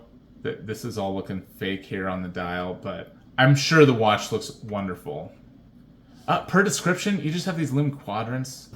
So again, that is a slap in the face, just like IWC did. That really rubs me the wrong way. Total score of 83. In 35th place is the Detroit Watch Company Aviator. $1,550, 42 millimeters in diameter, 50 meters water resistance. You get a cone with just kind of a knurled flat section at the end of it. Nice crown. I like that Detroit Watch Company does this. They put their name at the top. Sweet. Michigan, USA. Yes. Yes. Very cool. They say Aviator here. They say what the watch title is. A lot of watches I have, I don't even remember what they call it. But here you put it on the dial. I think that's cool. That adds to the character of it. You've got the fleur-de-lis here, which they put on their watches. That is a cool symbol. You've got kind of these wing things to help it be an aviator watch. It looks straight up Flieger, but they added a few interesting things to it. The small seconds is not unusual by any means. That is totally a normal thing to see on a pilot watch. This power reserve is taking up a large portion here. It's really adding a lot of interest to the dial, so I like that. Yeah, this was all well thought out. Oh, you only get 38 hours. Again, I didn't include that in the score because, well, I don't know why. I maybe should have. 38-hour power reserve is not all that great. That's what you get with like I'm sorry, I can't remember the number for the ETA movement, but the one they all use in the Salida, 300, whatever it is. Yeah, the SW300, the SW200. Anyway, these standard Swiss movements all have the 38. And so you usually have to go up a little bit in quality to get a longer power reserve. Per description, it's only these little rectangles that are loomed. So you're not going to get loomed Arabics. It's only a 50-meter water resistance. It doesn't actually lose you all that many points. And yeah, it's 11.5 thick. I think that's a better trade-off. I would rather see 50 meters and 11.5 thick than that IWC that was 100 meters and 14.5 thick. Like, this is better for a pilot watch.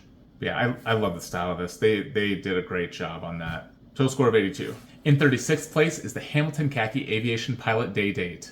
Price of $1,456, size of 42 millimeters, and 100 meters water resistance. We've been seeing a lot of Hamilton watches, and they're kind of similar. There's subtle differences. We've seen a lot of different Day Date Hamilton pilot watches. It's a Type B style here, emphasizing the quadrant thing, and you only get loomed quadrants. They have a few different color options. Looks all right. The strap actually looks kind of small for the case size. That's looking a little bit weird. Total score of 82. In 37th place is the Lange Edition 1. Price of $3,809, 39 millimeters in diameter, and 50 meters water resistance. There's no magnetism protection. It's a hand wind movement. It is super thin, 8.4 millimeters thick. That's very, very, very nice. Just however you slice it, to have a watch with that thickness is going to be lovely. And the hand wind movement is wonderful. I know hand wind is not as accurate, but I mean, if you're getting a mechanical watch of any sort, you're not going to be setting it and leaving it for months at a time. Like, it's going to get way off. So it's okay. It's actually okay if you have to set the time every few days, if you have to correct it. So I'm fine with the hand wind thing. I have some hand winding watches and I really like them. Total score of 82. In 38th place, this may be our only Rolex. I can't remember exactly, but here is the Rolex Oyster Perpetual Air King. Price of $7,450, size of 40 millimeters, 100 meters water resistance. There will definitely be a Rolex in the Traveler watch. You've got your GMT Master, the GMT watch. And then you also have the one, gosh, what is that thing called? The Sky King or the Sky? Yeah, the one with the wheel, the rotating wheel thing. Those will be in the next pilot video. But yeah, I think this is the only one in this simple pilot watch video. It does have anti-shock and anti-magnetism protection in here. That's good to see. However, this is a millimeter thicker than the Rolex Submariner with a 300 meter water resistance. Why is the Rolex Air King so darn thick? Why? It doesn't make sense. And then they slap you in the absolute face with this darn lume. At least you get second lume. But why do they do just quadrants? That is sad. It's a sad thing. You turn off the lights and you look at it and you're like, oh, sad. It's also super confusing. I would not do this. These are too close to the same size. Yeah, we've seen other watches do this better. The intermingling of the minute Arabics and the hour Arabics, it can be done. It can be done a lot better than this. You kind of have to make the size difference greater. And you have to, if you make them a little darker, make the minute Arabics a little darker, then the brain kind of separates these two things. The way that Rolex is doing it here, it's all mashed up together. Maybe you would get used to it. I think it looks weird, and it's way too thick. And since I know Rolex Submariner is 12, it would just always bother me that you only get 100 meters water resistance, but then they made it thicker. It's bizarre. It is a chronometer. That's nice. Yeah, I probably should have scored Vibe and Beauty lower. It's going to be a well-finished watch. It's just kind of weird. Total score of 81. In 39th place is the IWC Pilot's Watch Mark 20. Price of $5,250, size of 40 millimeters, and 100 meters water resistance. This is our wild card, slapping us in the face with the lume quadrants. No second lume. IWC? What the heck? Your watch is only 11 millimeters thick, 10.8, according to your spec sheet. Wow, that's great. You should do that with your other ones. This does get you the low pressure protection. There's no magnetism protection. But yeah, it's looking good. It costs a lot less. Yeah, they're trying to get people into IWC with this one. They're trying to be a little bit more mass appeal. Just a regular crown though, I think it would be better if they had a diamond crown here. Total score of 81. In 40th place is the RGM 150P Pilot. Price of $3,250, size of 42 millimeters, and 50 meters water resistance. It's a hand winding watch, if you couldn't tell from the dial format here. Looks like you get an ostrich leather strap. That's looking really cool. Beautiful movement in this thing. Nice onion crown. We haven't seen an onion for a while. Here's a nice onion for you. Nice and thin, 10.5. Lovely. 42 is going to be lovely. Like, this is just a classy watch.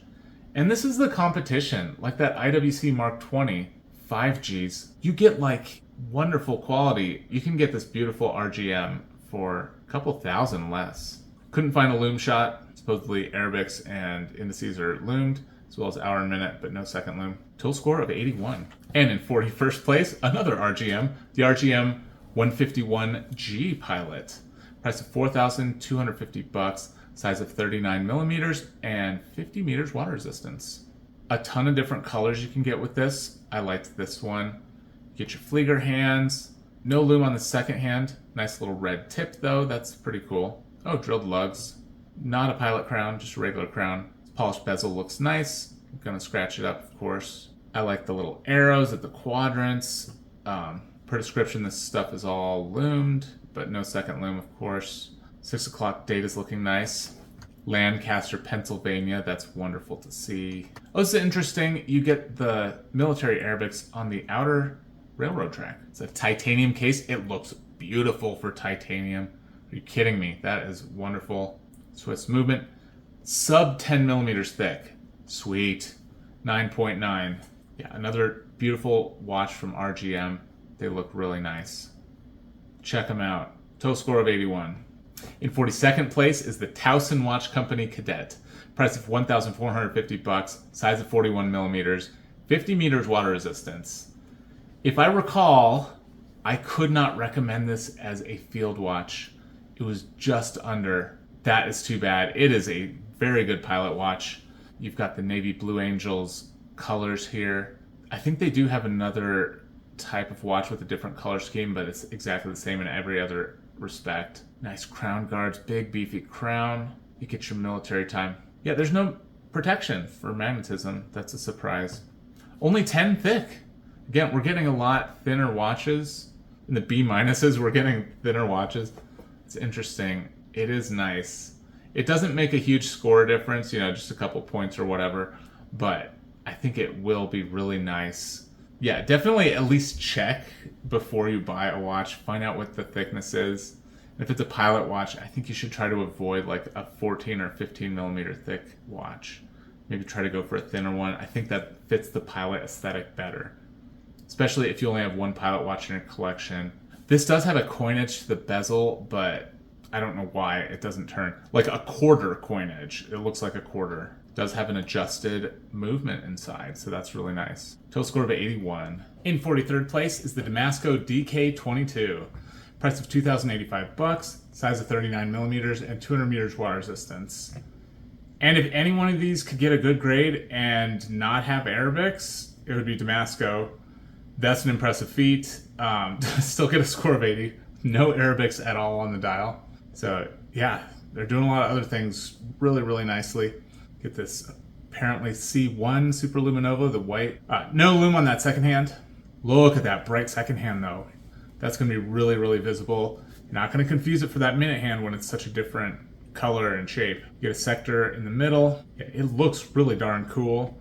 I like the crown guards, the huge crown. Negative display date is looking good. Yeah, 200 meters water resistance is impressive, and it's only 10 millimeters thick. Again, IWC, why is yours 100 meters and 14 and a half? When this is 200 meters and 10 millimeters thick. Good job, Damasco. They're making a good watch. They're making a really good watch here. And if you like the style with no Arabics, I think this is one to look at. The Sinn 556i, which I didn't include in the video, has the same sort of format here, where it's, you know, no Arabics. There's a few like that, but I prefer the Arabics on the pilot watch. Yeah, it's looking nice. It's a small pilot watch. If you're fine with that, I say go for it. Total score of 80. In 44th place is the Delma Commander Big Date. Price of $2,700, 45 millimeters in diameter, and 50 meters water resistance. The Big Date is looking really cool.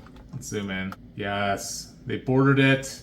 They beveled the windows here, the trapezoidal windows. And they have a huge solid divider between the two. That's kind of cool. I like that. There's two little wheels back here, one for the first digit, one for the second. It's actually pretty cool. I think these things go to 39 normally, so at the end of the month, it's kind of fun to go through. Delma Commander is really nailing the look of a pilot watch.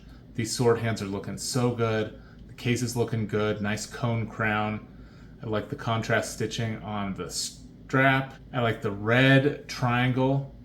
I think Delma is super underrated of a Swiss brand. They have a unique look to them, and it's like a restrained style. They make cool looking watches that aren't crazy and weird. It just looks good. But there's no protection from magnetism. Nice thickness, only 10.9. With that 45 millimeter diameter, it's going to be nice and thin. It's going to seem so nice. Total score of 80. In 45th place is the Steinhardt Nav BUR 44 Titan A Muster Zentral Secunda. Price of $1,617, 44 millimeters in diameter, and 50 meters water resistance. This one is thicker, not like that last one. This one is thick, 13.6. It's titanium case though, so it's not going to be that heavy. The strap looks really cool. The distressed leather, like saddle style, it looks so cool. I would love a fine leather strap like that. I mean, fine, it looks really special to me. I'd love a strap like that. I'm sure they're expensive. Cool rivets here. Yeah, just standard Type 8. No. Okay, did I say no second? I didn't. Hallelujah. Wow. Somebody put lume on the darn second hand. Feels like forever since I've seen that. I'm sure it will fade quickly, but you guys, at least I feel like I can go to sleep. I can sleep easy tonight knowing there's a watch here with a second that's loomed. I called it an onion crown. Yeah, that's stretching it a bit. That's definitely stretching it. It's sort of a diamond crown. Diamond crown needs to come out more though. This is it's sort of just a normal crown. I think I missed the mark there. And up close, these blued hands do not look good. It's like navy blue. It's supposed to be kind of iridescent. So that's missing the mark right there. Totally sterile dial. Total score of 80.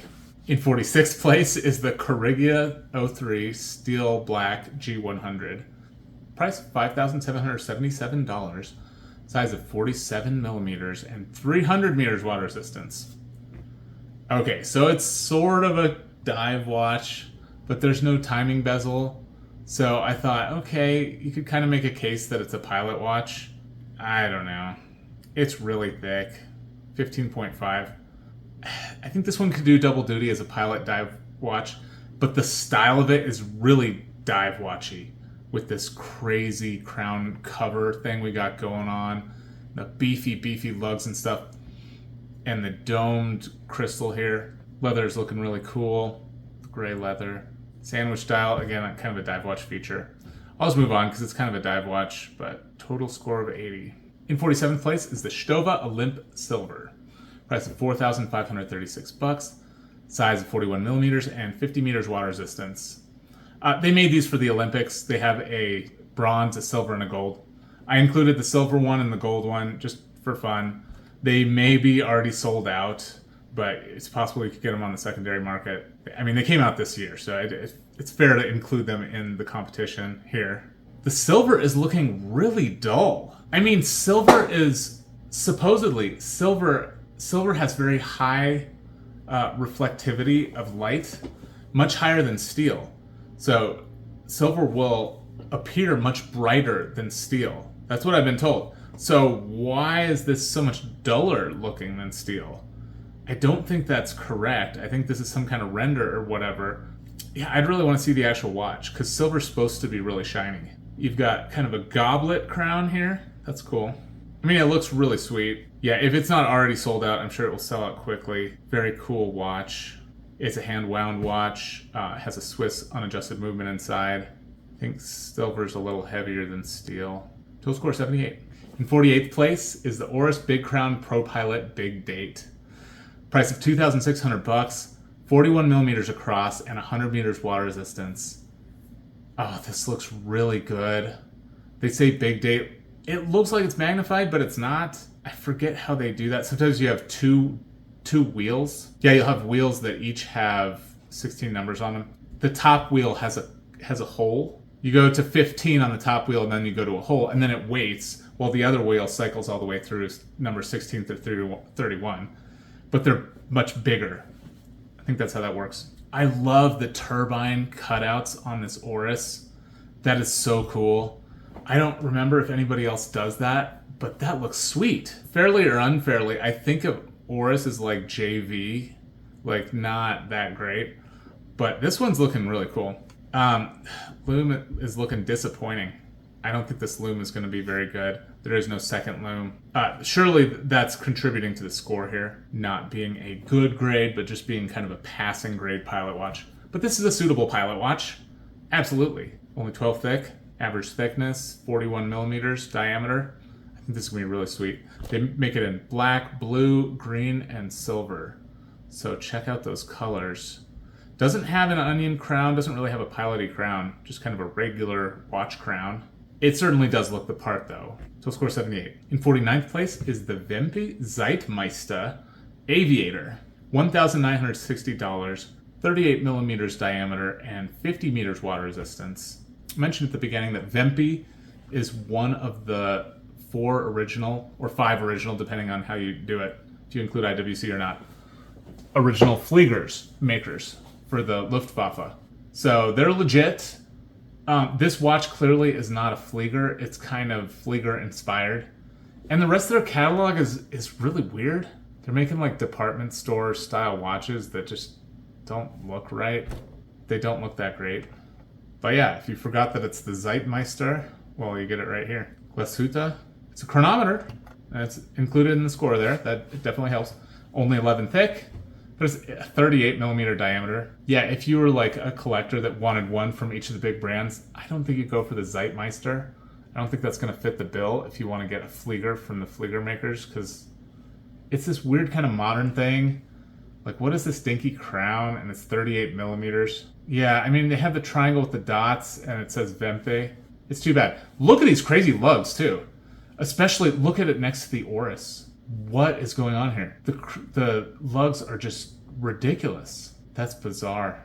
I give it ridiculously high brand heritage as a pilot watch. Like, what's the brand heritage of this brand as a pilot watch? That's why IWC is a 10 out of 10, for example. And Wempe is a 9 out of 10. Because otherwise, outside of the pilot context, who has ever heard of Wempe? Anyway, now you know this thing exists. It's under $2,000. The Oris costs more, but I would rather have the Oris personally. Total score 78. In 50th place is the Bell & Ross BR03. Price of $4,100. Size of 41 millimeters. 100 meters water resistance. Throughout my watch collecting journey, I've planned ahead, like, long term, what do I want my watch collection to look like? And at the beginning, I started off with kind of cheaper ones, and over time, I'm kind of saving longer and saving up for bigger ones, because I have like a functional collection with a lot of different types. Very fun to wear these different ones, but I can recognize there's better stuff out there. I want to save up over time, get something really good. This was on my list, this BR03. I wanted that to be my one expensive, simple pilot watch before I've seen all these ones. That's what I thought. I still love the looks. I think it looks so cool. But, you know, that now that I've seen what else you can get, especially for the price, and I was going to buy it used and end up spending like $2,000 or something. You can get these used for a lot less than $4,100.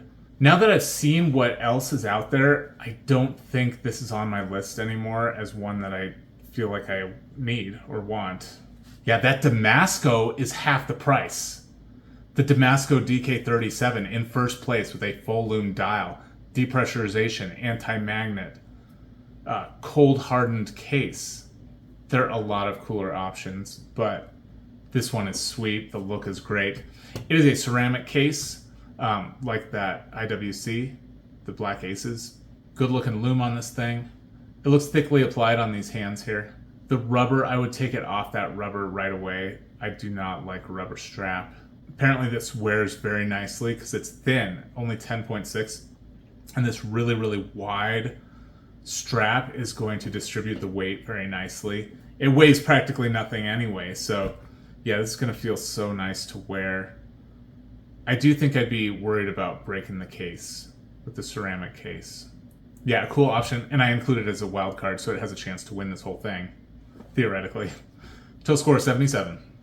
In 51st place is the Bremen Solo 43. Price of $3,995, size of 43 millimeters, and 100 meters water resistance. And wow, what a cool solar quartz option. I'm just kidding. Now, the dial does look like it's got a solar panel underneath. I don't know why that is, but yeah, they say it's a chronometer right on the dial, so this is a fancy automatic movement in there. Lume is horrible. Like, what are we doing? Lume these darn numbers, people. If you're asking people to pay $4,000 for this, like, come on, the lume. We have better lumed watches that are $65. No joke. Can't you spend $65 on the lume Bremont? These darn tiny little dots. Well, they're little squares, aren't they? Yeah, that's not great. They do have lume on the second hand, though. Way to go. I do think the numbers are a little bit small as well. I think they could have beefed up the numbers a bit, and they should have loomed it. Hands are looking a little skinny as well. I think they're trying to make this look a little more sophisticated. It's okay. I just prefer a toolier look. Strap is looking super nice. It's very thick, 13.9. Not great. Total score 77. In 52nd place is the Mont Blanc 1858 automatic date, zero oxygen. Price of $3,255. Size of 41 millimeters, 100 meters water resistance. You get a compass bezel. You get really cool looking ice pattern on here, which I think is all right. It's not triggering my emotions. Lume is looking pretty good on this. I think this was in the dive watch video as a possible dive watch. Probably a better pilot watch than a dive watch. There is some utility to this compass thing for a pilot, not as much for a diver. Yeah, it's a little thinner than the average for the pilot watches. They do have dehumidification technology in there, so if you're going from hot to cold really quickly. It's not going to fog up, so that's great to have. Total score of 77. All right, in 53rd place, here's that Stowa Olymp Gold. Price of $8,653, size of 41 millimeters and 50 meters water resistance. Yeah, so what's that spot price of gold? Is this changing on a daily basis? It's a gold watch, very cool for the Olympics. I think this one was sold out, but like I said, it deserves to be in my, so I won't spend all day on it, but it being gold, it will be very heavy. It has to be 191 grams.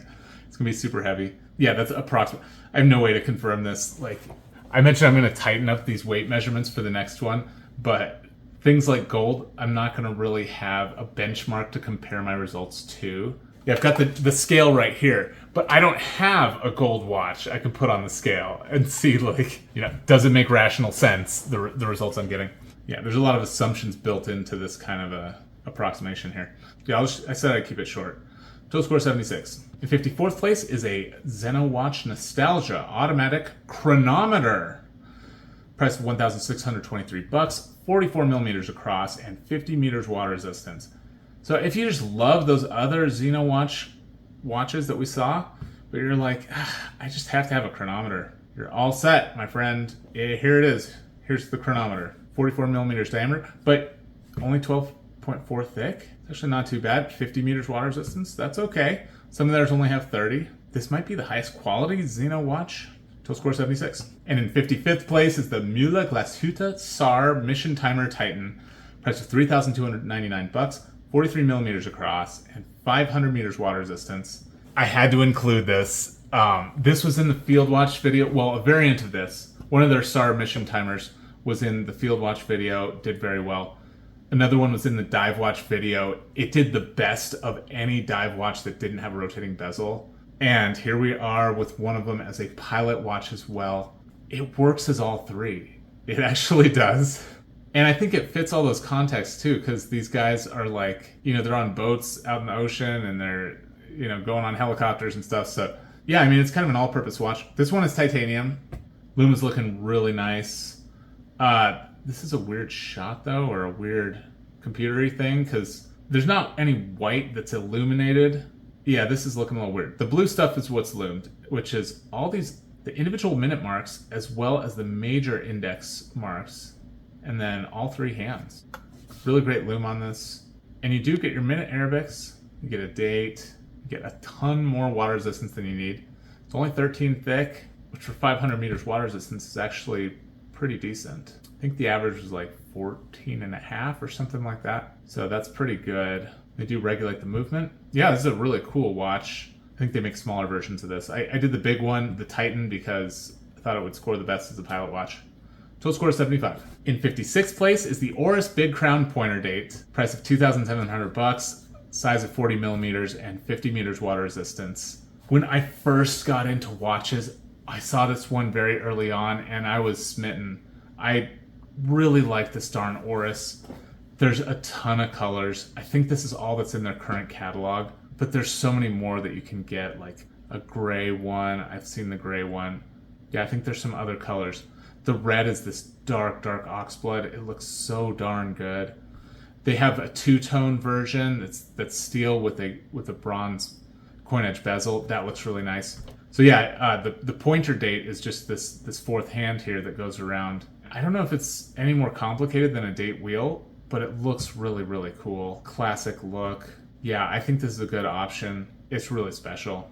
Now, I've heard the loom is not great on this watch. You can kind of see from the picture, these Arabics are already fading even when they took the shot. And then the indexes are really small. So I would believe the stories that it's not great. A picture is valuable, but if you hear someone actually explain the longevity, that's even better.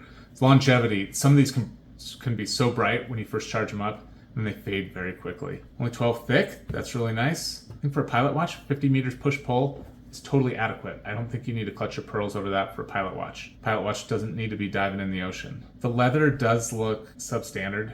I don't think the leather looks all that great. I think they're trying to go more dressy with the leather here, and I would prefer more of a Thule leather strap with this thing. Maybe it's something more weathered. but that's personal preference. It's a beautiful watch. Very pleased I got to look at it today. The price is sort of out of my... It's hard for me to justify this kind of thing. Can probably get them used for a lot less. Total score 74. In 57th place is the Bell & Ross BRS Quartz. Price of $2,500. Size of 39 millimeters. 100 meters water resistance. Which one of you out there wants to pay $2,500 for a quartz watch? I don't think we're going to get a lot of takers. The small seconds thing is... It's weird. Not to have marks. Give it marks. I think they're afraid they'd miss the marks or something. I don't know. The crown is weak sauce. What are we doing with the crown? I think they wanted to make it look different enough from the automatic that the automatic guys wouldn't... That it wouldn't cheapen the automatic one. They want you to be able to tell if it's the quartz one or it's the automatic one from afar. So you know how much the person spent on it. Because let's be honest, watches at this level, there's status symbol considerations. 39, but it's going to wear a little larger since it is square, because it's 39 across. So diagonally, we'd have to get our friend, we'd have to do some geometry. Probably simple geometry that's something I can't remember. This is the thinnest watch in the whole video. 7.9 is the thinnest. Cool option, not for me. Total score 74. 58th place is the Epos 3402 Day Date. Price of $1,411. Size of 43 millimeters. 100 meters water resistance. And this is a very unique way to do the date. And also, what this text going here, like, this is a little bit out there, a little bit funny and weird. They did Dauphine hands, so that's a little different as well.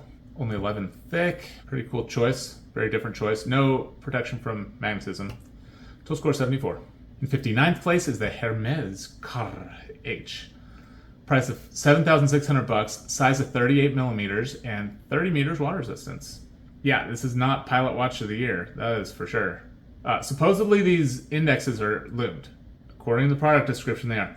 But look at these tiny little strips on the hands. Yeah, the loom is not going to be great on this. I have a feeling. They did kind of like a double sector dial because you've got the cross and then you have an X as well on top of it. I like the pop of color. It's more of a fashion piece than a tool watch, of course. I suppose you could use it as a pilot watch. You know, I mentioned this before that this, the bonuses here, the 6 points, the scoring system was a little bit too high on this one. I think all the watches needed like a couple points off to move that average.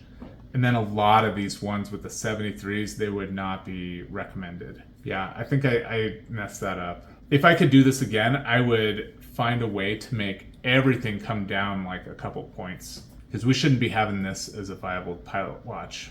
If you stick to the greens, those are definitely awesome. Those are good. I supposedly recommend this as a pilot watch. Total score 73. And in 60th place is the Gavril Vaughn Pilot 46230. Price of $3,495. Size of 42 millimeters and 50 meters water resistance. It certainly looks the part. This one actually does look like a pilot watch, unlike the last one. And I think it is suitable. Total score 73. In 61st place is the Longines 24 Hours. Price of $3,650. Size of 48 millimeters and 30 meters water resistance. Talk about a really cool watch. It just is super cool. Gigantic onion crown. You get one of these pop open back case backs. It's got a steel cover. You press this little button near the 4 o'clock and it will pop open a little, and you'll get to see the movement inside. There's a little glass covering it. That's very cool. 24-hour movement is really cool to see. I think you're going to be able to read the time pretty darn well with this one since they separated the hour track and the minute track. There is actually loom on these hands. Not the second hand, and there's tiny little squares of loom all around it. So you do get loom. It's probably not going to be all that useful though. This is very thick. It's humongous, 48 millimeters. So you really have to want a gigantic watch if you get this one. I could totally go for it. I say that, but then it's only 30 meters water resistance. You know, I think they missed the boat on this. They should have made it 50. And yeah, the movement's unadjusted. It is a lot. Longines is asking a lot for this one. The Longines Spirit in 3rd place, grade 5 titanium, $2,750. 100 meters water resistance. Beautiful loom. Like, who's the customer that would pay $1,000 more for a watch with way poorer specs? I mean, the Spirit is really cool. You probably just want to go with the Spirit, not with the Longines 24 hours. It's a cool watch though. Total score 71. In 62nd place is the Viribus Unitis GD14. Price of $1,952. Size of 40 millimeters and 200 meters water resistance. And they actually do have 1 billion colors, as you can see. It's got a compass bezel on it. You have a sandwich dial. You can go up to 43,000 feet or down to 670 feet, they tell you.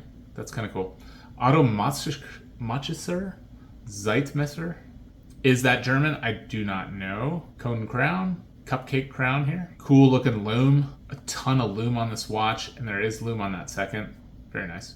Yeah, cool looking case shape. Total score 71. All right. In 63rd place is the Vacheron Constantin Historiques Américain. 192. Price of $40,400. Size of 40 millimeters and 30 meters water resistance. This is the most expensive pilot watch we have. They're doing that offset thing. So again, I recommend wearing on the inside of the wrist, or you do you. If you can make sense of this thing ergonomically, go for it. Beautiful. It's beautiful. Beautiful watch. The dial is some kind of frosted thing going on. The small second sub-register here is lighter in appearance. But look at that 4 with the little cross here. These italicized numbers. The iron cross here. It's looking really good. It does actually look like you might have lume on these hands, but per product description, there's no lume. Cool UFO crown. And this is one of the thinnest watches as well, 8.1 millimeters thick. Of course, that movement has been adjusted. It's going to be really, really good. It didn't say it's a chronometer, but the thing is, I think with like these holy grail, I don't want to profane God here, so other people call them holy. I don't think they're holy. They're just watches, but yeah, I don't think they do the Kosk thing, because I think they do even better than Kosk or something. So, maybe this should have gotten some more points for movement quality. It is a Vacheron movement, and an ordinary chronometer scoring higher than it, because that's just how I set up the system. Yeah, I think it's just a little bit under. It shouldn't be 30 meters water resistance. The more you spend, like, a lot of times the worse specs you get. Total score 70.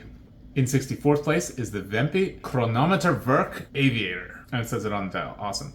Total price of $7,990. 41 millimeters across and 30 meters water resistance. Their other watch was like 1,600, something like that. 16 hundo. And then this one's 8 Gs, 5 times as much. Is my math right? Crazy. Why is it only 30 meters water resistance and it's 8 Gs? What is it made of? It's made of brass. It's not gold or anything like that Vacheron was. You only get lume on the hands. Like, Wempe's missing the mark. That's what I've learned. And there's a reason nobody talks about Wempe. That's what I've learned. Total score 70. In 65th place is the Gavril Von Pilot 43504. Price of $3,495. Size of 44 millimeters and 50 meters water resistance. Beautiful diamond crown. Cool looking blued hands. Yeah, but apparently only the hands are lumed. It's a lot for a Gavril. They say Le Chaux de France on the dial. I think it's a Swiss watch.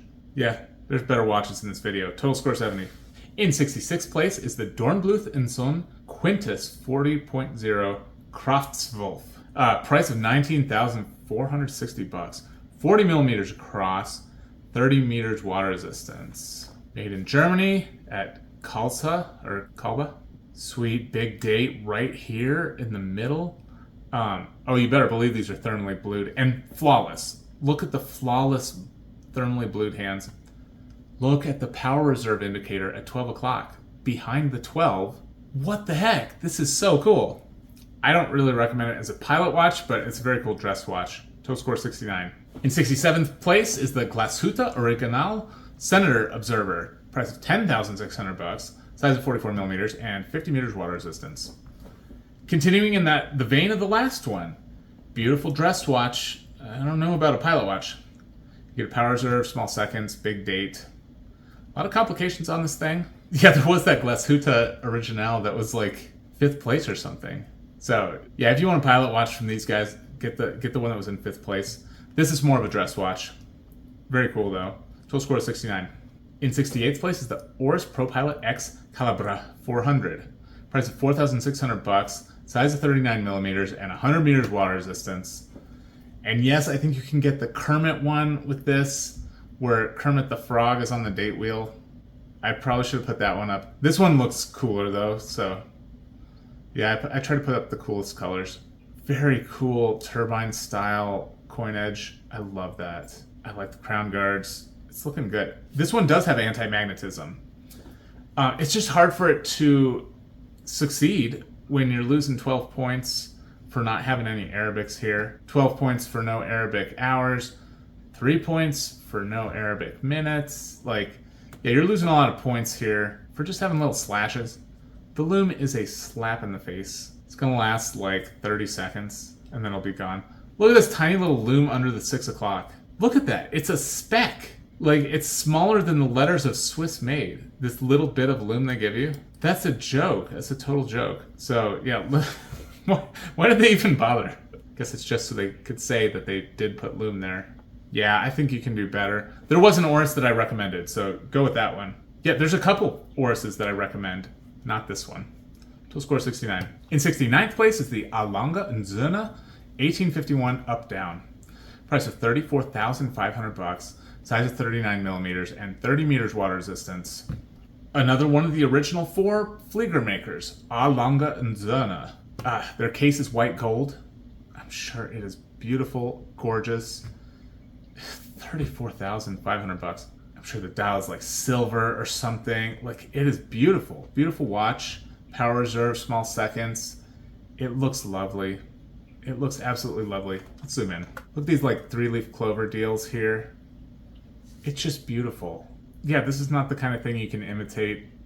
It's just gorgeous.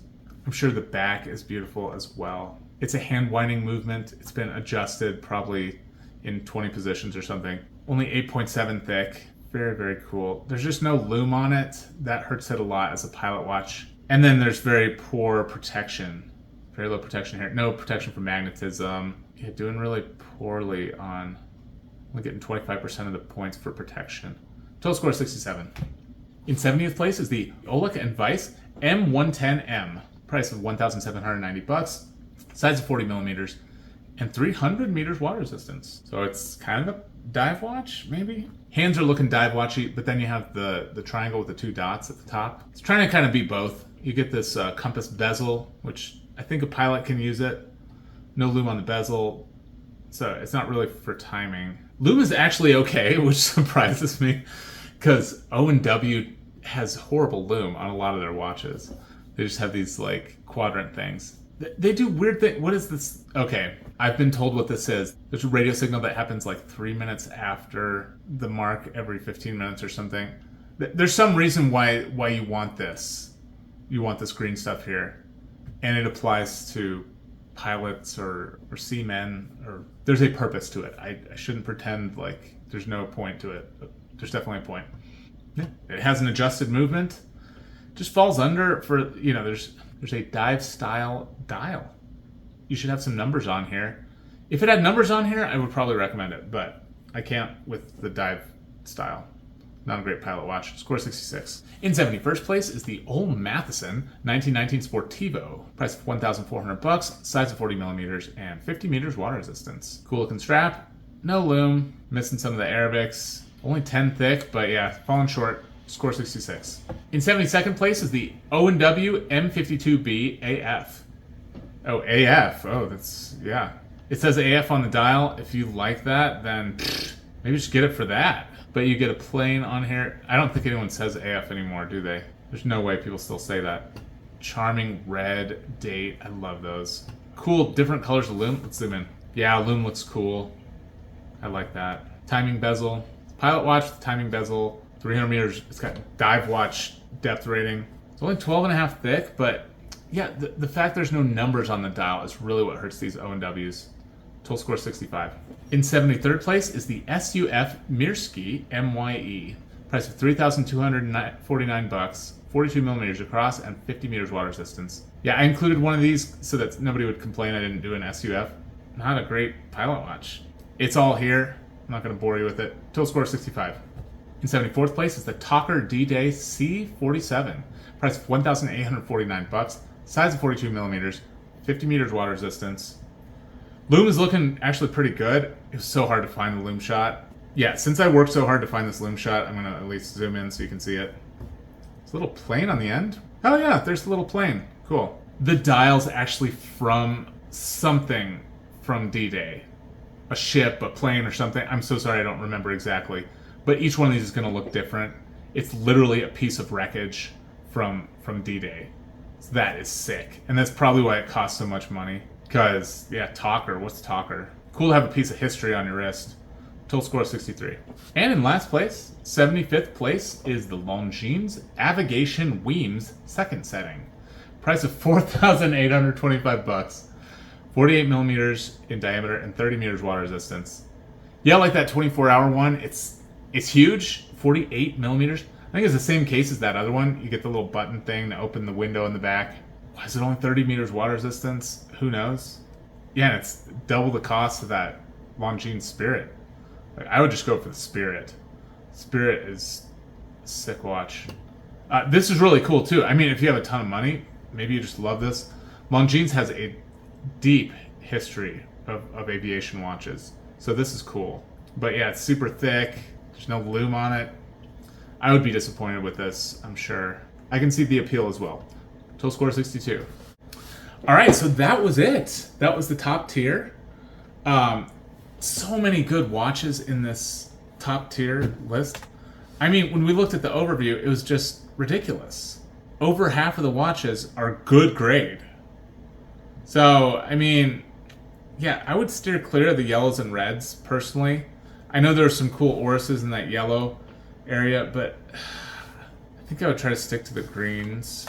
There's so many greens. Whatever style of pilot watch you're interested in, there's probably one of these ones in the greens to satisfy you there. I mean, there's no pointer date in the greens, so yeah, if you want that Oris Big Crown pointer date, you're gonna have to dip down here. Maybe you decide it's fine. Bell and Ross didn't make it to the greens. Cartier Santos is actually surprisingly good as a pilot watch still. But yeah, oh, Damasco. Oh man, what else do you need? What else do you need other than this Damasco? Very cool. The Sinn 856. I don't think I mentioned before, it's got case hardening. It's got some other features that the 556 doesn't have. If you can afford the increased price, I think the 856 is the way to go over the 556A. But yeah, I had a lot of fun with all this. So yeah, at this point we've been through all the watches. All 302 watches have been covered. So at this point, we're going to do the runoff round.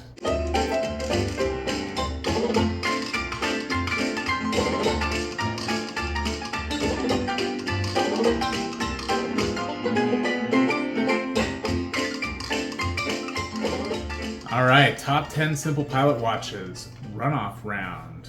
In this last segment, we're going to be adding in some subjective factors.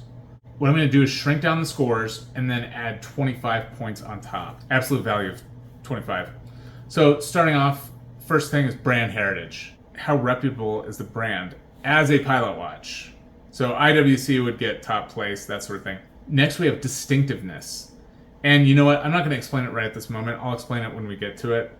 It's a little bit fancy. There's a few things wrapped up in this altogether. The lume impression, so just looking at the lume shots, which ones look the best, is going to be 6 points. And then affordability is going to cost 6 points, up to 6 points, depending on how expensive the watch is. So I'm going to apply all this stuff, and we're just going to see how these things end up. Let's get started. All right, so the watches that are even eligible in the runoff round are the top fives from each of the price categories that we went through, as well as 30 wildcards. So yeah, there's 20 of these and then 30 wildcards. So the budget category under 250, here they are. We're not gonna have all these tiny little watches on the screen the whole time. Although you all have seen all this stuff, so it's not like these are new, like I did with the dive video. Here are all the watches on one screen for your viewing pleasure. I'm gonna kind of go over these. I'll briefly go over them individually just to refresh your memory of what all these things are, so you know what's in the competition. But here they are, the wildcards. Wildcards on the right here and the top fives on the left. And then the lume for all of them. Here's all the lume shots on one screen for your viewing pleasure. This is more for my use so that I could like use these little pictures later on, but you may as well see it too. But yeah, here were the top 5s in the budget category. The Redwood Pilot Type B, cool looking solar watch. The Lange Pilot Commander, really cool tritium watch for only 169 bucks. Great deal. The Escapement Time Mecha Quartz, only 64 bucks, and you get that smooth sweep. It's 42 millimeter. Yeah, that was a good one. The Hruadland Bronze Flieger Type B, PT 5000. That looked, the lume was so nice. I mean, I think the dial, I think this is a really nice one. You don't have to see the weird Hruadland name. Like if I ever bought a Hruadland, I would not want to see that word, whatever that word is that they made up. I would not want to see that on the dial. Yeah, we have the Ratio Sky Surfer, full lume watch, under 250 bucks, looking good. Those were the top 5s. The top 5 affordable. First place we actually had a quartz, the Junkers Baumuster B, that SWC bunker, looking really good, titanium watch. Rotary RW 1895 Pilot, surprised at how good this darn thing was. Very thin, 8.5. Tracer P67 Officer Pro. Got tritium again, but this time it's 530 bucks. Not looking as good of a deal as that Yelang was. LumeTech Combat B46, looking good. Titanium again. And then in the fine category, $550 to 1,350 bucks. Here were the top 5. The Laco Karlsruhe Pro, looking so good. Great lume, great size, 43 millimeters, only 11.5 thin. I think that was good. Sinn 556A, LumeTech Combat B62, looking really good. This one's steel, that other one was titanium, but this one's steel. Beautiful lume. Circular Pro Flight, very cool case shape. Cool looking lume that's white. The Archimede Pilot 42 hand wind. Yeah, don't miss that it's a hand wind. It's really cool hand wind movement. Beautiful strap. Cool looking baby blue hands. And then the top 5s in the top tier, Damasco DK37. Oh man, looking so darn good. Only 2,000 bucks. This beautiful IWC Pilot's watch, 41 black aces for that squadron. Ceramic case, very cool watch. Very special watch from IWC.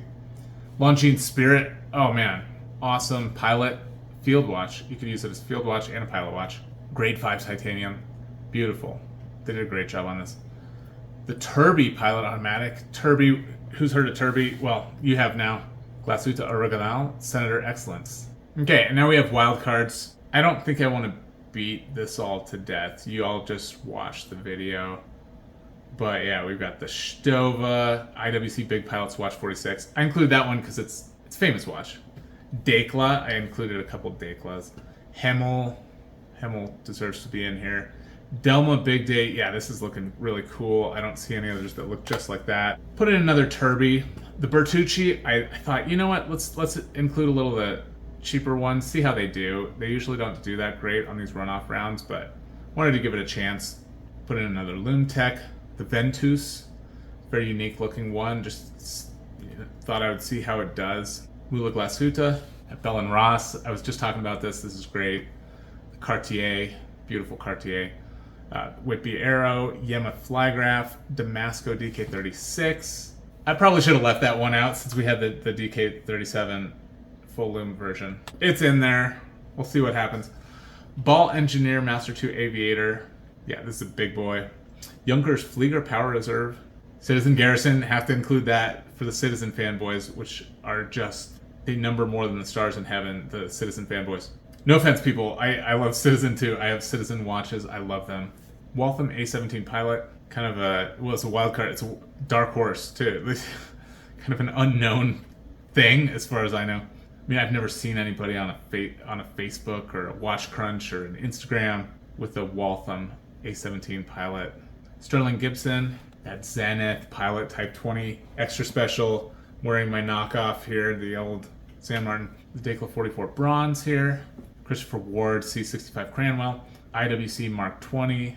Aristo Type A, another less expensive one. Affordable watch. The Attaché, beautiful. And then IWC Big Pilots Watch 43. This is very conventional looking. Maybe it'll make it all the way. Let us find out. It is beautiful. Tutuma Grand Flieger, Nite Atlas, Sinn 857. And that's it. Those are all the wild cards. And before we start doing any runoff rounds, here's where they would be just based on the score. So this is going to change by the end. It's not going to remain like this. But yeah, we've got Damasco in first place, IWC in second place, Longines Spirit in third. It's kind of just looking like the top 5 of the top tier category. Yeah, those were the ones with the highest scores. And so, yeah, so we're going to do all these. We're going to watch IWC Big Pilots Watch 43 throughout this whole thing. So after each round, this will update. We'll see like what was eliminated, what came in, anything that's moved a lot. The IWC, we'll just keep an eye on it. It's at 26. Maybe it will come up into the top 10 by the end, but we will see. If it doesn't, we'll kind of see its ups and downs. Just track it. All right, let's go. First runoff round. First thing is brand heritage. I took all those little watch pictures and I ordered them from highest brand heritage to lowest. And I used that chart I had earlier, you know, the 1 through 10, where I kind of ranked all the different brands. And I just kind of tweaked them within their rankings here. So we start off with IWC, Cartier, Sinn, Longines, Zenith, these sorts of things. You just go down the line. Things like Rotary, it's going to be kind of lower. Bertucci, yeah, we're getting lower and lower. I feel pretty good about this. This is going to be 6 points. So for example, you take this one, 50, 40, 30. Take the Christopher Ward, 30th place. 30 divided by 50 equals 0.6. So it's 60% of the way up. So let's multiply that by our 6 points. We get 3.6 points. So this one will get 4 points. 4 points added for brand heritage for Christopher Ward. 4 out of the 6 possible points. The Harad Land would just get 1 point out of the 6. Or possibly 0? How does that work? 1 divided by 50 equals 0.02 times 6 equals 0.12. Yeah, so that would round to 0. This is going to get 0 points. This will get 6 points. So there's technically 7 points, I guess, in play because you can have a 0. I'm just now thinking of this, but yeah, interesting how that worked out. Anyway, here are the results. Who got kicked out? Well, 2 of them are kicked out. The Waltham A17 Pilot was in 7th place. It's going down 8 spots. So whatever 7 plus 8 is, 15. It's in 15th place after this. Lumtech Super Combat B2 Power Reserve goes down 3 spots. This arrow isn't red so I'll show you red arrows for moves of 4 or greater, and then green moves for moves of 4 or greater going up. Okay, let's look at our new top 10. All right, so Sinn moved up from 9th place to 5th place. Moved up 4 spots. The Sinn 556A moved up 5 spots. It's in 13th place, now it's in 8th. And the Stowa Flieger Classic 40 Baumuster moved up 7 places. That's new. Yeah, the 556A and the Stowa Flieger Classic both moved up into the top 10. IWC jumped up 13 spots. This one that we're watching on the side here. Oh, Damasco's out of first place. IWC took the first spot. Otherwise, I don't think this changed too much. Okay, now round 2. Distinctiveness. What is distinctiveness? So it consists of 3 elements. And obviously the dictionary is not going to define it this way. This is how I scored it. So each one of these watches, I kind of evaluated on these 3 bullet points. Firstly, is the style strongly associated with the brand? Secondly, does it look really, really good? Third, does it look like a pilot watch? So let's take the Sinn 556A first. Is the style strongly associated with the brand? Absolutely. Absolutely, the style is strongly associated with Sinn. So that got 9 out of 10. Does it look really, really good? Yes, it looks wonderful. 9 out of 10. Does it really look like a pilot watch? Yes, 9 out of 10. This is a very distinctive watch. So I gave this one a 27. And you'll see, I'll just move ahead. I do this for all these and just rank them based on these scores here. The Tourby, is the style strongly associated with the brand? No, it's not. So it only got a 1. However, does it look really, really good? Yes, it looks really good. It really looks like a pilot watch. I get a 21. The Swiss Watch Company watch, is the style strongly associated with the brand? Not really. Maybe a little, like the logo is, but other than that, I guess. So I just did 3. It's not like a generic Flieger or something that's totally dissociated from the brand, but it's pretty low association with the brand. Does it look really good? In my opinion, not all that good. Like, it looks okay, so I give it a 6 out of 10. Does it really look like a pilot watch? No, not really. It could be a field watch. Like, it sort of looks like a pilot watch. That's why I included it in the video, but Gave it a 5 for that. So this got a 14 in the distinctiveness. So here they are again. I'm not going to go through every one of these. I just thought I'll show you 3 of them kind of from the different spectrums. A high scoring one, a medium scoring one, a low scoring one. And yeah, I just put them in order. For example, this Bell & Ross I think is as distinctive as it gets. The Zenith Type 20, almost as darn distinctive as you could possibly imagine. And it just goes down. These like generic Fliegers, if they look really good, they score okay. But they're not strongly associated with the brand, typically. They're just kind of generic Fliegers. But they really look like a pilot watch, and they a lot of times look really good. So they still score okay for distinctiveness, just not as good as these ones that have more association with the brand, that sort of thing. I probably didn't need to make that complicated, so I apologize. But after distinctiveness, what happens? GO is out, down 7 spots. Junkers Baumuster is down 11. Not very distinctive. Stowa Flieger Classic, down 7. Not very distinctive. These are kind of generic looking. Not so great. Okay, so the new standings. Sinn 556A jumped up. I said that was very distinctive. The Ball Engineer Master 2 came up. Good to see some new blood in here. Waltham A17 joined the party. Damasco joined the party. Wait, how do we have 3 of these join? Oh, we had 3 leave and 3 join. Okay, 3 left, 3 joined. The Laco Karlsruhe went down 4 spots. IWC moved, but not by 4 or more spots. All right, round 3, Loom. This is pretty much self-explanatory, but I'll just say a few things. So I ordered these in order of Loom impressiveness. And sometimes there are things that have more Loom, like this Archimede, but I think the Tritium scores higher than that. So I put these Tritium ones ahead of the Archimede. I think that's better. Yeah, so this is how the Loom fared. Most of them are great Loom, to be honest. There's only a few at the bottom.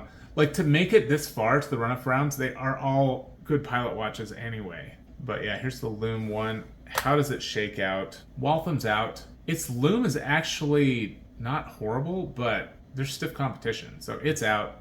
Lost 5 spots. The Damasco DK36, that's out, which is actually fortunate. I didn't want 2 Damascos in the final top 10. Like I said, I shouldn't have even included this as a wild card, but I did. That's okay. If I did it over again, I'd swap this for something else.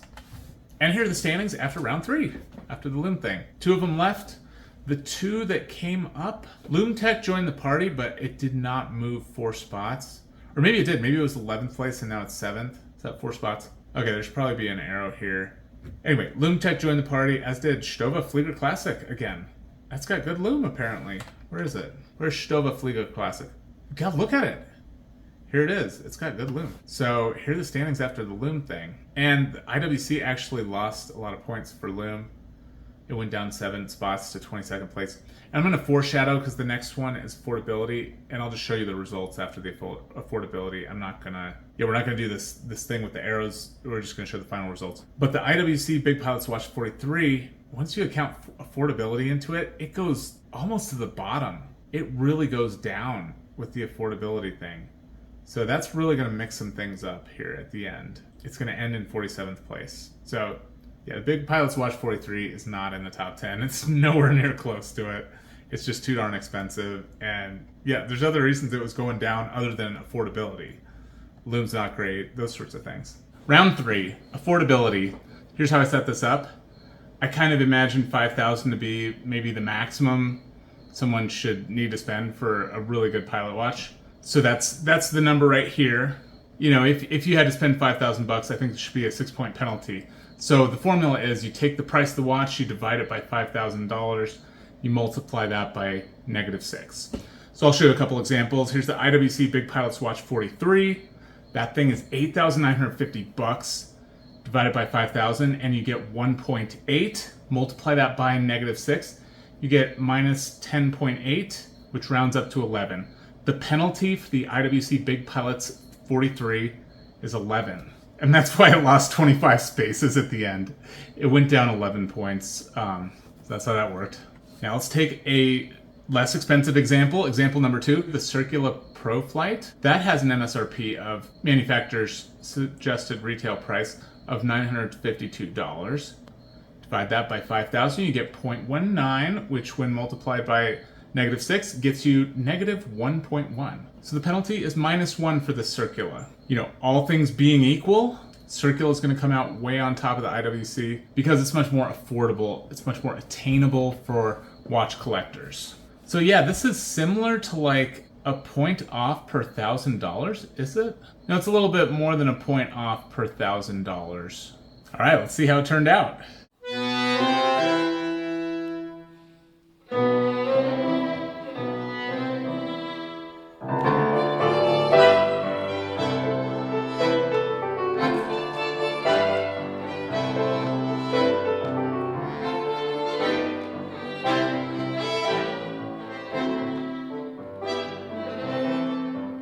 Here are the top 10 simple pilot watches. In 10th place is the Waltham A17 Pilot. Size of 40 millimeters, that's pretty darn good. Thickness of 11.7. And it's 1,450 bucks. And its original score on my scoring system was 93.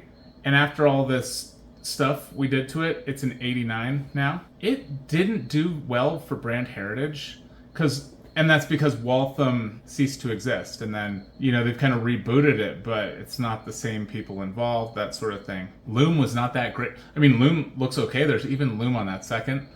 But it wasn't that impressive compared to its peers here at the top in this runoff round.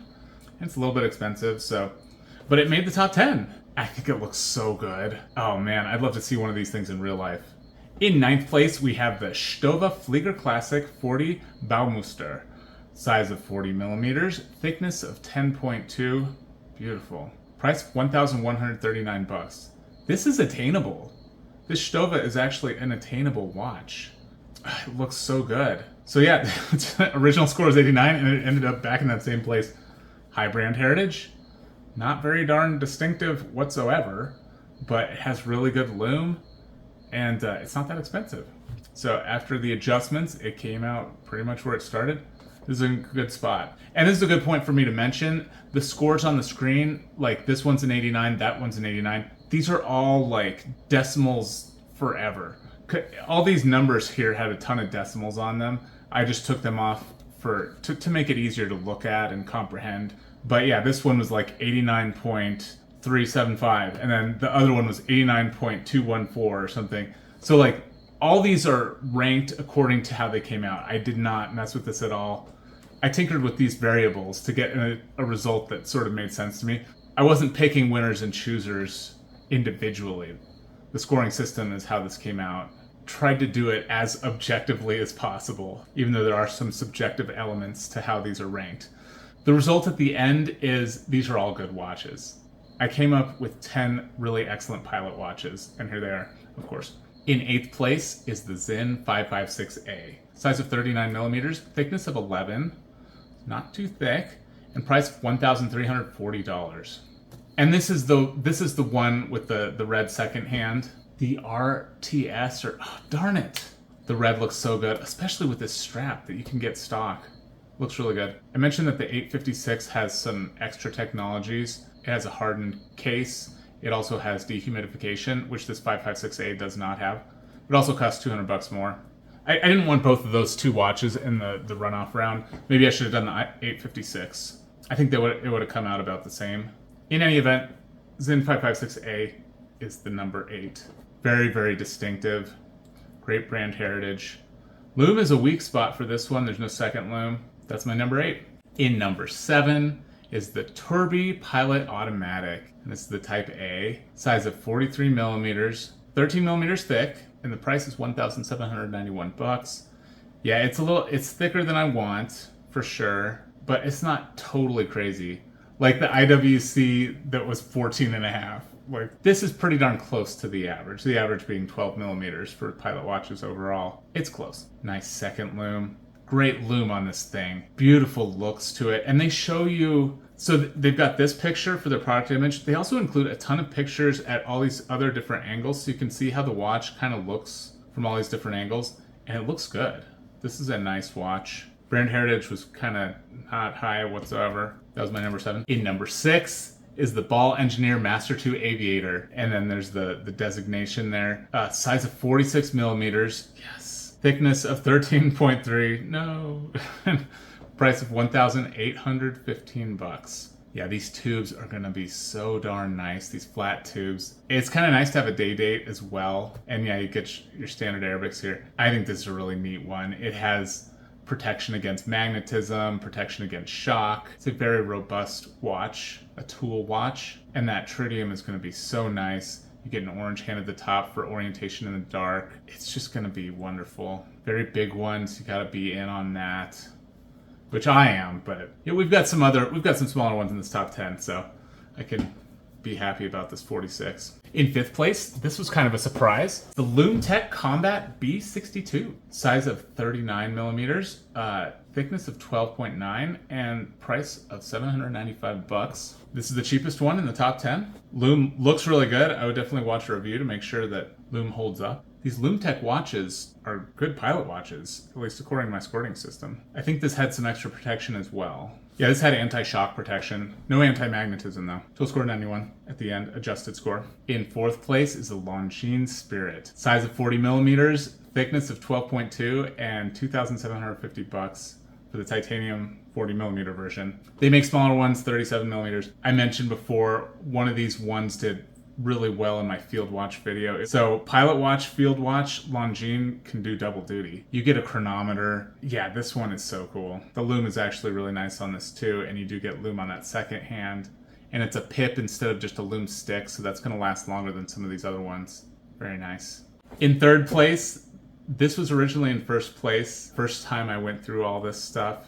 And an amazing watch, and my hype train was so high for this when I first saw it in 1st place. IWC Pilot's Watch 41 Black Aces, size of 41 millimeters, thickness of 11.4, beautiful, and price of $6,800. Yeah, they got the thickness down on this one. I don't know why the thickness is so high on some of the other ones. The lume is fantastic, this full lume. If I had my way, these hands would be full black, not with any white on the inside, just totally black. But this is okay. This is still really, really darn cool. Ceramic case on this guy. You get low pressure protection. The crystal won't pop out if you eject out of your fighter jet. It's a sweet watch. In 2nd place is the Laco Karlsruhe Pro. Size of 43 millimeters, thickness of 11.5, and price of $1,260. Now, if you told me at the beginning that a Laco was gonna make it into the top 10, I wouldn't have thought that was true. I didn't think so, because I'm wearing a Laco on my wrist right now. I'm wearing the one with the Miyota movement that's $400. And I thought, yeah, these are cool watches, but I know they don't have like protection against magnetism, so how could it score that well? How could it go that high? Well, this one did. Under the scoring system, it's got really high. And then it did great for brand heritage. Just distinctiveness. Part of distinctiveness score was beauty, and it is a beautiful watch. Yeah, it's not too expensive. I think this is a wonderful option. You are missing out on that magnetic protection, so be aware of that. It's a little bit of a desk flyer. It's my number 2. And in 1st spot, the watch that got number 1, nothing else is even close, is the Damasco DK37, 40 millimeters, thickness of 12.3, and price of $2,050. Yeah, right now I am really, really into this watch. So I'm trying to think of a way I can save up. You know, I could probably sell a bunch of watches. I think I will do that. This watch is really sweet. Cold hardened steel case here. You get your crown guards, your big chunky crown. These guys got it right with the full black hands. When you're doing a full lume dial, yeah, make your hands black. It looks so darn good. I really, really like it.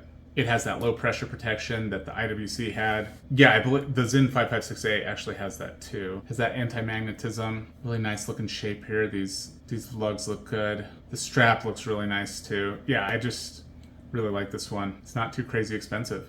And just for fun, let's look at the honorable mentions here. So these are the ones that came close but didn't quite make it. And I mentioned these numbers were rounded, so that's why we've got this going on. The first runner-up was the Sinn 857. So yeah, you get a nice timing bezel with this. That's really cool. It's really looking the part of that pilot watch, even though you've got the timing bezel. It's very cool. This is a good choice. The second runner-up is this Tourby Pilot 10th anniversary. I think if I was going to get a Tourby, I'd want it to say that on the dial. This is really cool. Hand-winding watch. The third runner-up is the LumeTech Combat B46. Only $470. Very distinctive look to it. Yeah, this brand is making some cool pilot watches. Runner-up number 4 is the Archimede Pilot 42 hand wind. Very distinctive look to it. How did it get? Oh, it only got 4 out of 7. Well, the style is not necessarily associated with this particular brand. That's probably why it's not higher. It is just, generic pilot watch, but they did a great job of it. And they do have their own twist on it a little bit, but it's not like an original design or anything, or a new take on the Flieger. I do like these baby blue hands. And the 5th runner-up, I'm glad I get to recognize this a little bit, is the Attaché Watch Pilot 24-hour. So one 24-hour watch made it into at least some sort of prominence here at the end. I love 24-hour movements. I think I have like 4 watches that with this primary time telling being on a 24-hour scale. I really dig it. I didn't bias that at all in the scoring system or anything, but this is very cool. The full lume dial looks so good on this one. It's a very unique style. Only $310. I'm definitely tempted by this one as well. It does have a timing bezel that rotates with the little strip of red paint there. Yeah, this is a cool watch. And it's huge. It's on the Bund. Very thick though. But yeah, how can you find anything out about this? You really can't. Nobody else is going to have this watch to tell you what it's like. If I get it, I will review it so that you can see what it's like. But yeah, those were the runners up. And at this point, I've got some top 5s and different sort of things, and I'll roll those now. So this is the bonus section. Yeah, in this last section here with top 5s, I'm highlighting some watches that excelled in a particular area. Like they were really inexpensive with anti-magnetism, or they're really thin, or really large, or like hand winding, timing bezel. Actually, I think that's all of them. Anyway, these are watches that weren't in the top 10. I wanted to show they were strong in one particular area. And there's no overlap between these top 5s. But all these watches were kind of chosen subjectively. I put them in the order that I like them, just looking at them. So yeah, I didn't choose any that had like a low score on the scoring system. But the score is not definitive in terms of their ranking. Hope you enjoy. Yeah, so let's start off with that first one that I promised, the anti-magnetic. And I'm looking at ones under 1,000. 5th of the top 5 is Maritac Pilot Automatic. Price of $595. Yeah, this one, I really don't know much about it, but it's like $600 and you get anti-magnetism. Pretty sweet. Number 4, we get the KHS Air Leader. This one actually looks really darn cool. It is a quartz watch, but you get that anti-magnetism, which is very rare. And quartz watches need that too. Cool style, very simple watch, but it does actually have a fair amount of character too. It's very big. It's really doing the pilot thing. And it's legit with that anti-magnetism. 3rd spot here, we have the Circular Pro Flight. Very close to the top at $952. I mean, Circular is a really cool brand. But yeah, we get the anti-magnetism. I had to include this one. Number 2 is the Ferrer Morgan. Well, I had to include one of the Ferrers. They have like 3 models with anti-magnetism that I included in the video. I like how this one looks the best of those 3 models. But yeah, Ferrer does offer this in some of their other watches too, so look out for that. If you're into the anti-magnetism, if you're a legit pilot, it's $895. Looking really good.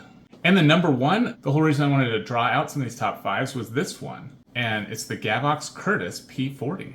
This darn thing's only $228, and you get anti-magnetism. That is so cool. And it looks really nice too.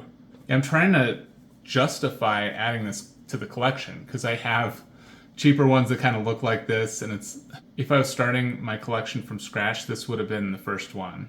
Yeah, I think this would be right from the start if I was starting off. Yeah, the Gavox is really sweet. I might have to find a way to get it in my collection.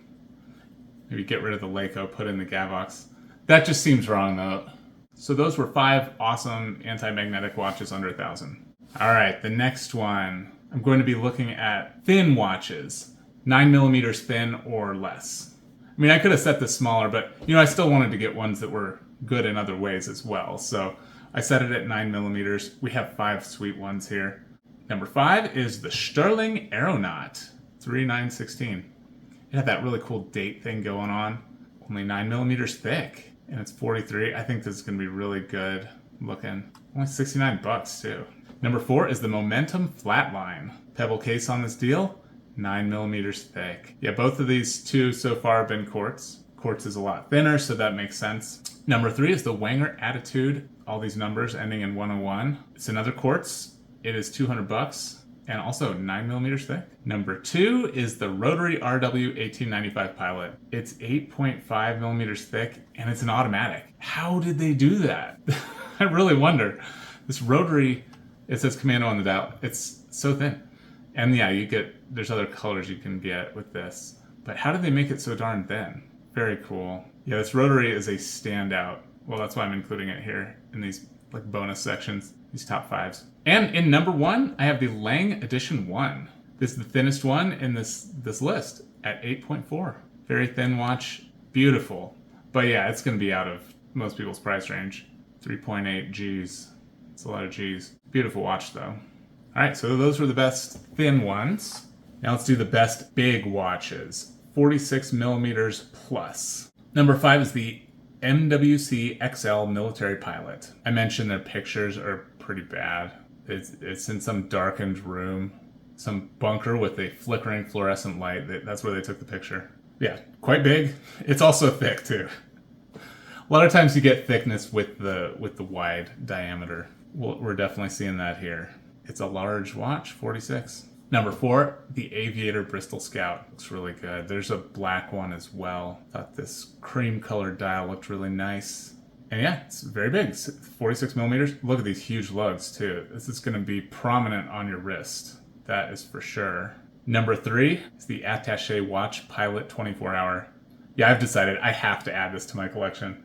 This one's going to be added for sure. You get the boon strap, which even that's the cherry on top. Big pilot watch. Looking good. That cool timing bezel. Number 2 is the Steinhardt Nav Biur 47 hand wind. Yes. I think this has a really nice display case back for that hand wind movement too. Downside on this is that 30 meters water resistance. And the hands look a little bit funny, but yeah, I think this is a great choice. 47. All the rest in this one are 46. You don't see you don't see very many that are actually bigger than 46. I had to set it at 46 plus. If I had set like over 46, that'd be, the quality would be dipping pretty low for those. And the number 1 big watch is of course the IWC Big Pilot's Watch 46. It has to be. This is the biggest darn watch you can find. No, I take that back. Panerais can be really big too. But yeah, Panerai and the IWC, those are big watches. I guess Blancpain 50 fathoms as well. These are 3 watch brands that are known for in the luxury space as large watches. Panerai, IWC, and Blancpain 50 fathoms. But yeah, this thing is big. 46 millimeters and 15.4 thick. It is in your face. Yeah, scrawny men need not apply. This is for burly men. It is so cool. I really do like this thing, but come on, 13 G's. Whew. Gotta be a rich guy for this one. So that was the top big watch, in my opinion. All right, let's take a look at pilot watches that come with a timing bezel.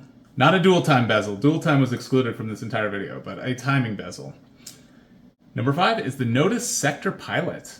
Yeah, you get your day date. I would take it off that bracelet immediately for a pilot watch. I just get rid of that darn thing. I mean, it is a nice bracelet, but I'm a traditionalist. I would want it on leather. That's just me. Number 4 is this Longines Pilot Magitech. I think the price is what turns me off of this one. You know, if it was $1,000 or something, it'd be looking a lot better. But 4,000, yeah, let's just round up. It's 4,000. 4,000 for this. Looks like some sea creature or something. It's weird. It looks like a sea monster. But that timing bezel is really cool. You get a big pointy dealy here. Pointing way out into the center. Like, that might actually be less useful than if it was just coming to a point where you actually see the railroad track. Instead, they have it pointing like way into the center of the dial where you can't make any sense of it. So it's kind of silly. I mean, yeah, it's a little weird. But hey, it's a great timing bezel pilot watch. Number 3, Alpina Star Timer Pilot Auto. Oh, the looks on this Star Timer. It looks so good. I guess they have a blue and a brown one as well. Brown? Brown? Really? Probably not with the black case on the brown one. It's titanium. I didn't do a titanium top 5. I mean, case material in general just was not that big of a thing with the pilot watches. All right, number 2 is the Mula Glasuta AOPA Aerosport. Yeah, you may notice it's only an OK grade. The OK grade thing is because of the lack of hour Arabics. You don't get any hour Arabics on this. They could have put them on the inside ring here. I actually would have preferred that if they just did a Type B. But this is cool too. This is fine. Very cool timing bezel. If you're just, yeah, for the timing bezel, this is awesome. It's also pretty darn thin. And the number one timing bezel pilot watch, in my opinion, is the Sinn 857. Looks really, really excellent. And you do get anti-magnetism as well on this guy. I didn't include the hand heart. I think hand heart as more of a racing watch. The hand heart has thin hands. It doesn't really look like a pilot watch that much to me. But the Mula Glass Huta looked the part a lot better. But yeah, the Sinn 857 is looking good. All right, and this is my last list of top fives. It is the best hand-winding pilot watch. And number 5 is the Polyot Polar Bear 24-hour. Sweet full lume dial on this guy. It's a hand-winding watch. Very nice. Not too crazy with the size. Looking good.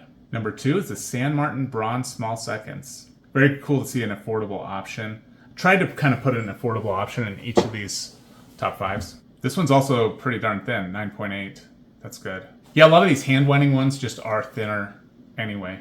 Number 3 is the Decla 42 Type B. And yeah, if you saw the video, there's a million ways to customize this. Blue dial, date, no date, all this different stuff.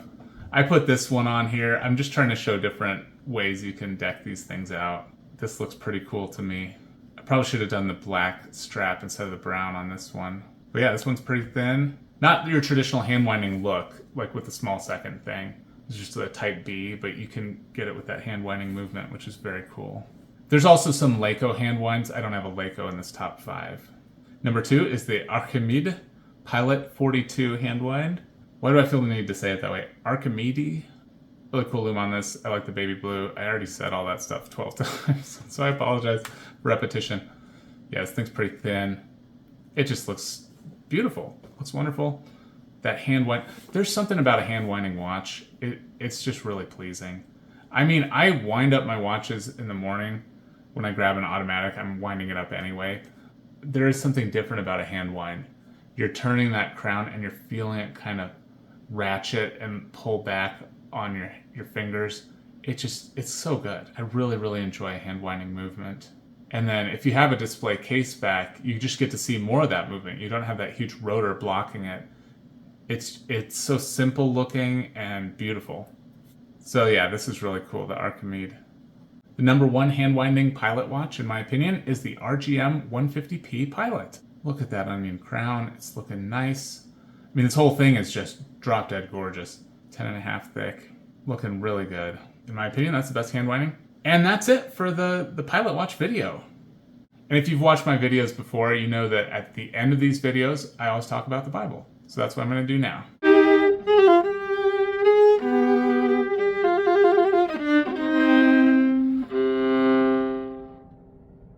All right, Bible time. I'm not a pastor or a trained biblical scholar. I just like sharing the Bible with people, Christians and non-Christians alike, but I'm just a Christian. I'm not a pastor or anything. I don't want you to think I have any authority, particularly on this topic I'm about to talk about. If you've been watching my channel, you know I've been going through the 10 Commandments, and today I'm at the 4th, the one the Protestants call the 4th commandment. It's found in Exodus 20, verses 8 through 11. Remember the Sabbath day to keep it holy. 6 days shalt thou labor and do all thy work, but the 7th day is the Sabbath of the Lord thy God. In it thou shalt not do any work, thou nor thy son, nor thy daughter, nor thy manservant, nor thy maidservant, nor thy cattle, nor thy stranger that is within thy gates. For in 6 days the Lord made the heaven and earth, the sea, and all that in them is, and rested the 7th day. Wherefore the Lord blessed the Sabbath day and hallowed it. I'll be honest, this commandment is difficult for me to understand. It's more difficult than the other ones. Actually kind of hard to talk with other Christians about it. I mean, I've talked to other Christians about it. Because believers handle it differently. They have different conceptions of what it means. People often have very strong beliefs about it. Or sometimes people haven't fully considered it, and I think it embarrasses them. That's my situation. I'm embarrassed by the lack of mental energy I've put into this particular commandment. Until the last couple of months, I didn't treat the Sabbath day any differently from any other day. Sabbath/Lord's Day, even which term to use could be contentious, but I never treated Sunday any differently from any other day, except I would go to church. I would definitely always do that. I feel strongly now that I was wrong to just totally write the whole thing off. I think God wants us to treat one day differently than the other 6. I will have 3 points, but before I do all that, the first thing I need to say is that adherence to any of God's law does not confer upon us salvation. The one and only way to be saved is to put your faith in Jesus Christ. Jesus' finished work on the cross is our only way to eternal communion with God. So keeping the commandments is not required for our salvation. Christians are under that new covenant. The Bible calls our righteous works filthy rags. It's in Isaiah 64. Our righteous works do not make up for our sin. It's not how it works. So Christians do not follow God's law as a means to an end of salvation. Instead, keeping God's law is something we do out of our love for Him and out of the knowledge that God set up His laws in order for us to prosper. The law is good, so it's a good thing to keep the law. It's still a guide for how we should live our lives. Yeah, James says that faith without works is dead. If the Holy Spirit is alive within us, it will make us want to follow God's law. But yeah, one incredibly important thing about this is about my study. I've been studying this book. One incredibly important thing I've heard from other Christians and I've been reading is that it would be very, very wrong to make a list of do's and don'ts regarding the 4th commandment. It's definitely deeper than that. It's a very deep concept that, like I said, I'm personally right now learning about it, and I don't have it figured out by any means. Yeah, the list of do's and don'ts completely misses the point, and it's legalistic. Jesus specifically rebuked the Pharisees for adding to this 4th commandment. That's in Luke 13. Let's see what that says. Let's read Luke 13, starting in verse 13. And he laid his hands on her, and immediately she was made straight and glorified God.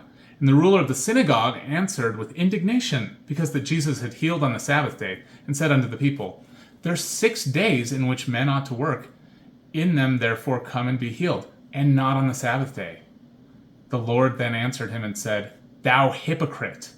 Doth not each one of you on the Sabbath loose his ox or his ass from the stall, and lead him away to watering? And ought not this woman, being a daughter of Abraham, whom Satan hath bound, lo, these 18 years, be loosed from this bond on the Sabbath day? And when he said these things, all his adversaries were ashamed, and all the people rejoiced for the glorious things that were done by him. So the Bible doesn't say you can't heal on the Sabbath, but the leader of the synagogue was saying you couldn't. So we really should not add rules on top of what the Bible says. I certainly can't prescribe for you, or nobody can prescribe for you, what keeping the Sabbath holy looks like for you. All right, I'm going to go over 3 major points. Point number 1, 1 day in 7 is the model, and the particular day can be flexible. This is what I've learned. Again, I'm holding on to these sorts of things somewhat loosely because I'm a baby in all this. But my understanding it is, it's described very specifically. 6 days God worked and he rested on the 7th. So the day thing seems important to me, that there's 1 day that's different from the other 6. And for Christians, Sunday is traditionally what it's done. Yeah, the day itself can be flexible. The Bible's clear on this. For example, in Colossians 2:16, Paul said, So let no one judge you in food or in drink or regarding a festival or a new moon or Sabbaths. And that's because some people were keeping the Sabbath Friday sundown to Saturday sundown. That was Shabbat. Some people were still keeping that, and others were moving to this Sunday thing because that's when Jesus was resurrected. So the day thing, Paul's saying, judge not anybody on the Sabbath when they do their Sabbath. The important thing is it's 1 day out of the 7 that you set aside. Yeah, some pastors choose a different day than Sunday because it's not a day of rest for them, and they need a day of rest, so they choose a different day to be that day. Exodus 35:2, what is that? Exodus 35:2. 6 days shall work be done, but on the 7th day there shall be to you an holy day, a Sabbath of rest to the Lord.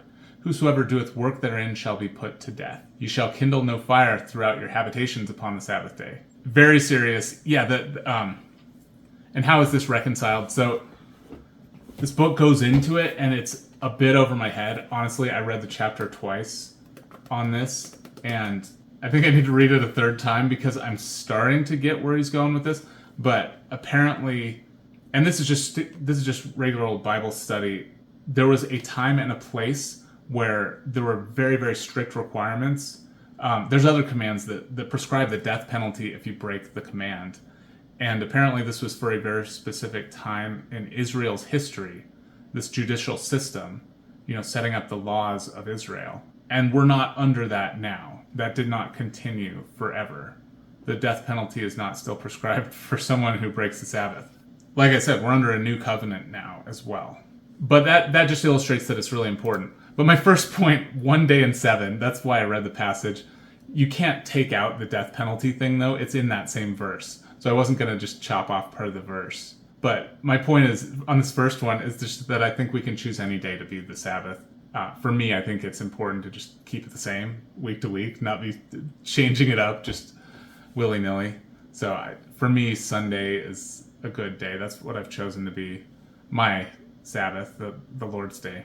Second bullet point, the day should be set apart. Holy means set apart. Hallowed, that we read in that original reading from Exodus 20, it said, hallowed. The Lord blessed the Sabbath day and hallowed it. God himself rested. So God himself set that day apart. He's not resting now. It was a day that he rested. And the Sabbath is a picture of the eternal rest which is awaiting us. But we should partake of it regularly, each week. Alistair Begg puts it like this: acts which fall outside the scope of mercy, necessity, and piety should be left for another day. And that necessity part leads me into my third bullet point. Mercy, meaning you should heal and give of yourself on the Sabbath. That's fine. Necessity means you should take care of the needs of your house and your family and whatever. If there's an emergency, go to the hospital, even if for some reason you think you shouldn't be driving on the Sabbath, or whatever thing you've come up with. Like, if something's necessary, you got to do it. And piety, like, it would be wrong if you're like, oh, I don't worship on the Sabbath. That'd be bizarre. But yeah, my last point is, whatever choices we make in how the Sabbath is to be observed, we should not burden others with it. I feel strongly about this. The commandment itself lists out numerous people: thy son, thy daughter, thy manservant, thy maidservant, nor thy cattle, nor thy stranger that is within thy gates. Don't make anybody work. You can't work. That doesn't mean you just give your work to somebody else. That's not how this is supposed to be. Nehemiah 13, verses 15 through 18. In those days saw I in Judah some treading wine presses on the Sabbath, and bringing in sheaves, and lading asses, as also wine, grapes, and figs, and all manner of burdens, which they brought into Jerusalem on the Sabbath day. And I testified against them in the day wherein they sold the victuals. There dwelt men of Tyre also therein, which brought fish and all manner of ware, and sold on the Sabbath unto the children of Judah and in Jerusalem. The Jews are buying fish and all manner of ware. Then I contended with the nobles of Judah, and said unto them, what evil thing is this that ye do, and profane the Sabbath day? Did not your fathers thus, and did not our God bring all this evil upon us and upon the city? Yet ye bring more wrath upon Israel by profaning the Sabbath. Yes, the prophet here is warning about the natural consequences of breaking God's law, which were more severe, we think, in the Old Testament. I think there is a natural consequence to not observing the Sabbath that God is warning us about in the Bible. And my third bullet point here is what was happening is Judah and Jerusalem, they were buying fish from the men of Tyre. In essence, they were making those men work on the Sabbath, and that's my issue here. They're burdening others. There's a couple applications for me, and I was talking about the natural consequences of not observing the Sabbath. One thing that I learned Sunday, a couple days ago, is when I learned this lesson where, for the last 10 years or so, I used to make this fancy breakfast. I would do pancakes, eggs, and sausage every single Sunday. I would do this in the morning for me and my family. I'd, cook all this food, and then I'd have to clean the dishes. And it was causing a ton of stress on Sunday before church. It's actually kind of a big burden. I was doing it so we'd have a special breakfast together. Yeah, I just realized I became convicted that this is not what God wants me to do. Set no fire in your kitchen. Like, I don't think it's a do's and don'ts necessarily, but this particular thing in my life. So this last Sunday, I didn't do it, and you know what? The whole day was different. The entire day felt different because of making that change. So I'm not going to do that anymore.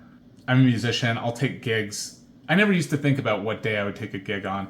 I don't think I'm going to play for money on Sunday anymore. You know, I'll play in church or whatever, but yeah, I think the money making should be on the other 6 days, and I will avoid it on Sunday. So that's all my application. I'm sure I'll find other things that I should move to another day, like what Beg was saying. You know, if it's not the mercy,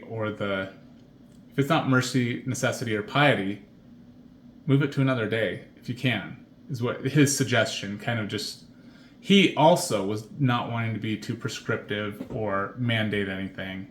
And that's the challenge of this and trying to figure it out, is that it is a grave error, in my opinion, to start laying down rules and being rigid and saying you have to do it this way or that way.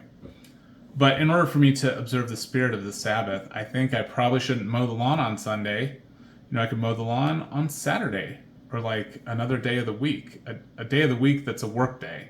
But the rest day, the one day of rest, that's the day I shouldn't mow the lawn.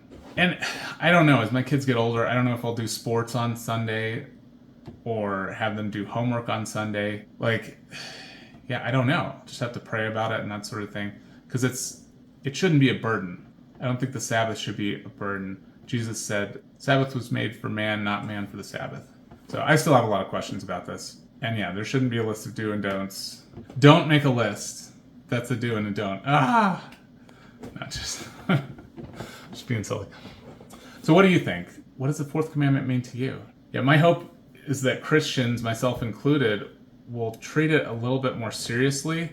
I really had not treated it seriously at all in the past. It just didn't really mean much to me at all.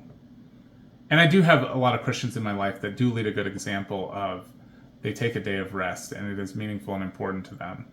And that's what I want to emulate. I just want to be like that. Yeah, that death penalty thing shows me that it is very important to God. And I was going through the Bible and just writing down different places where it's written, just writing down different Bible passages where the Sabbath is written about. There are so darn many of these.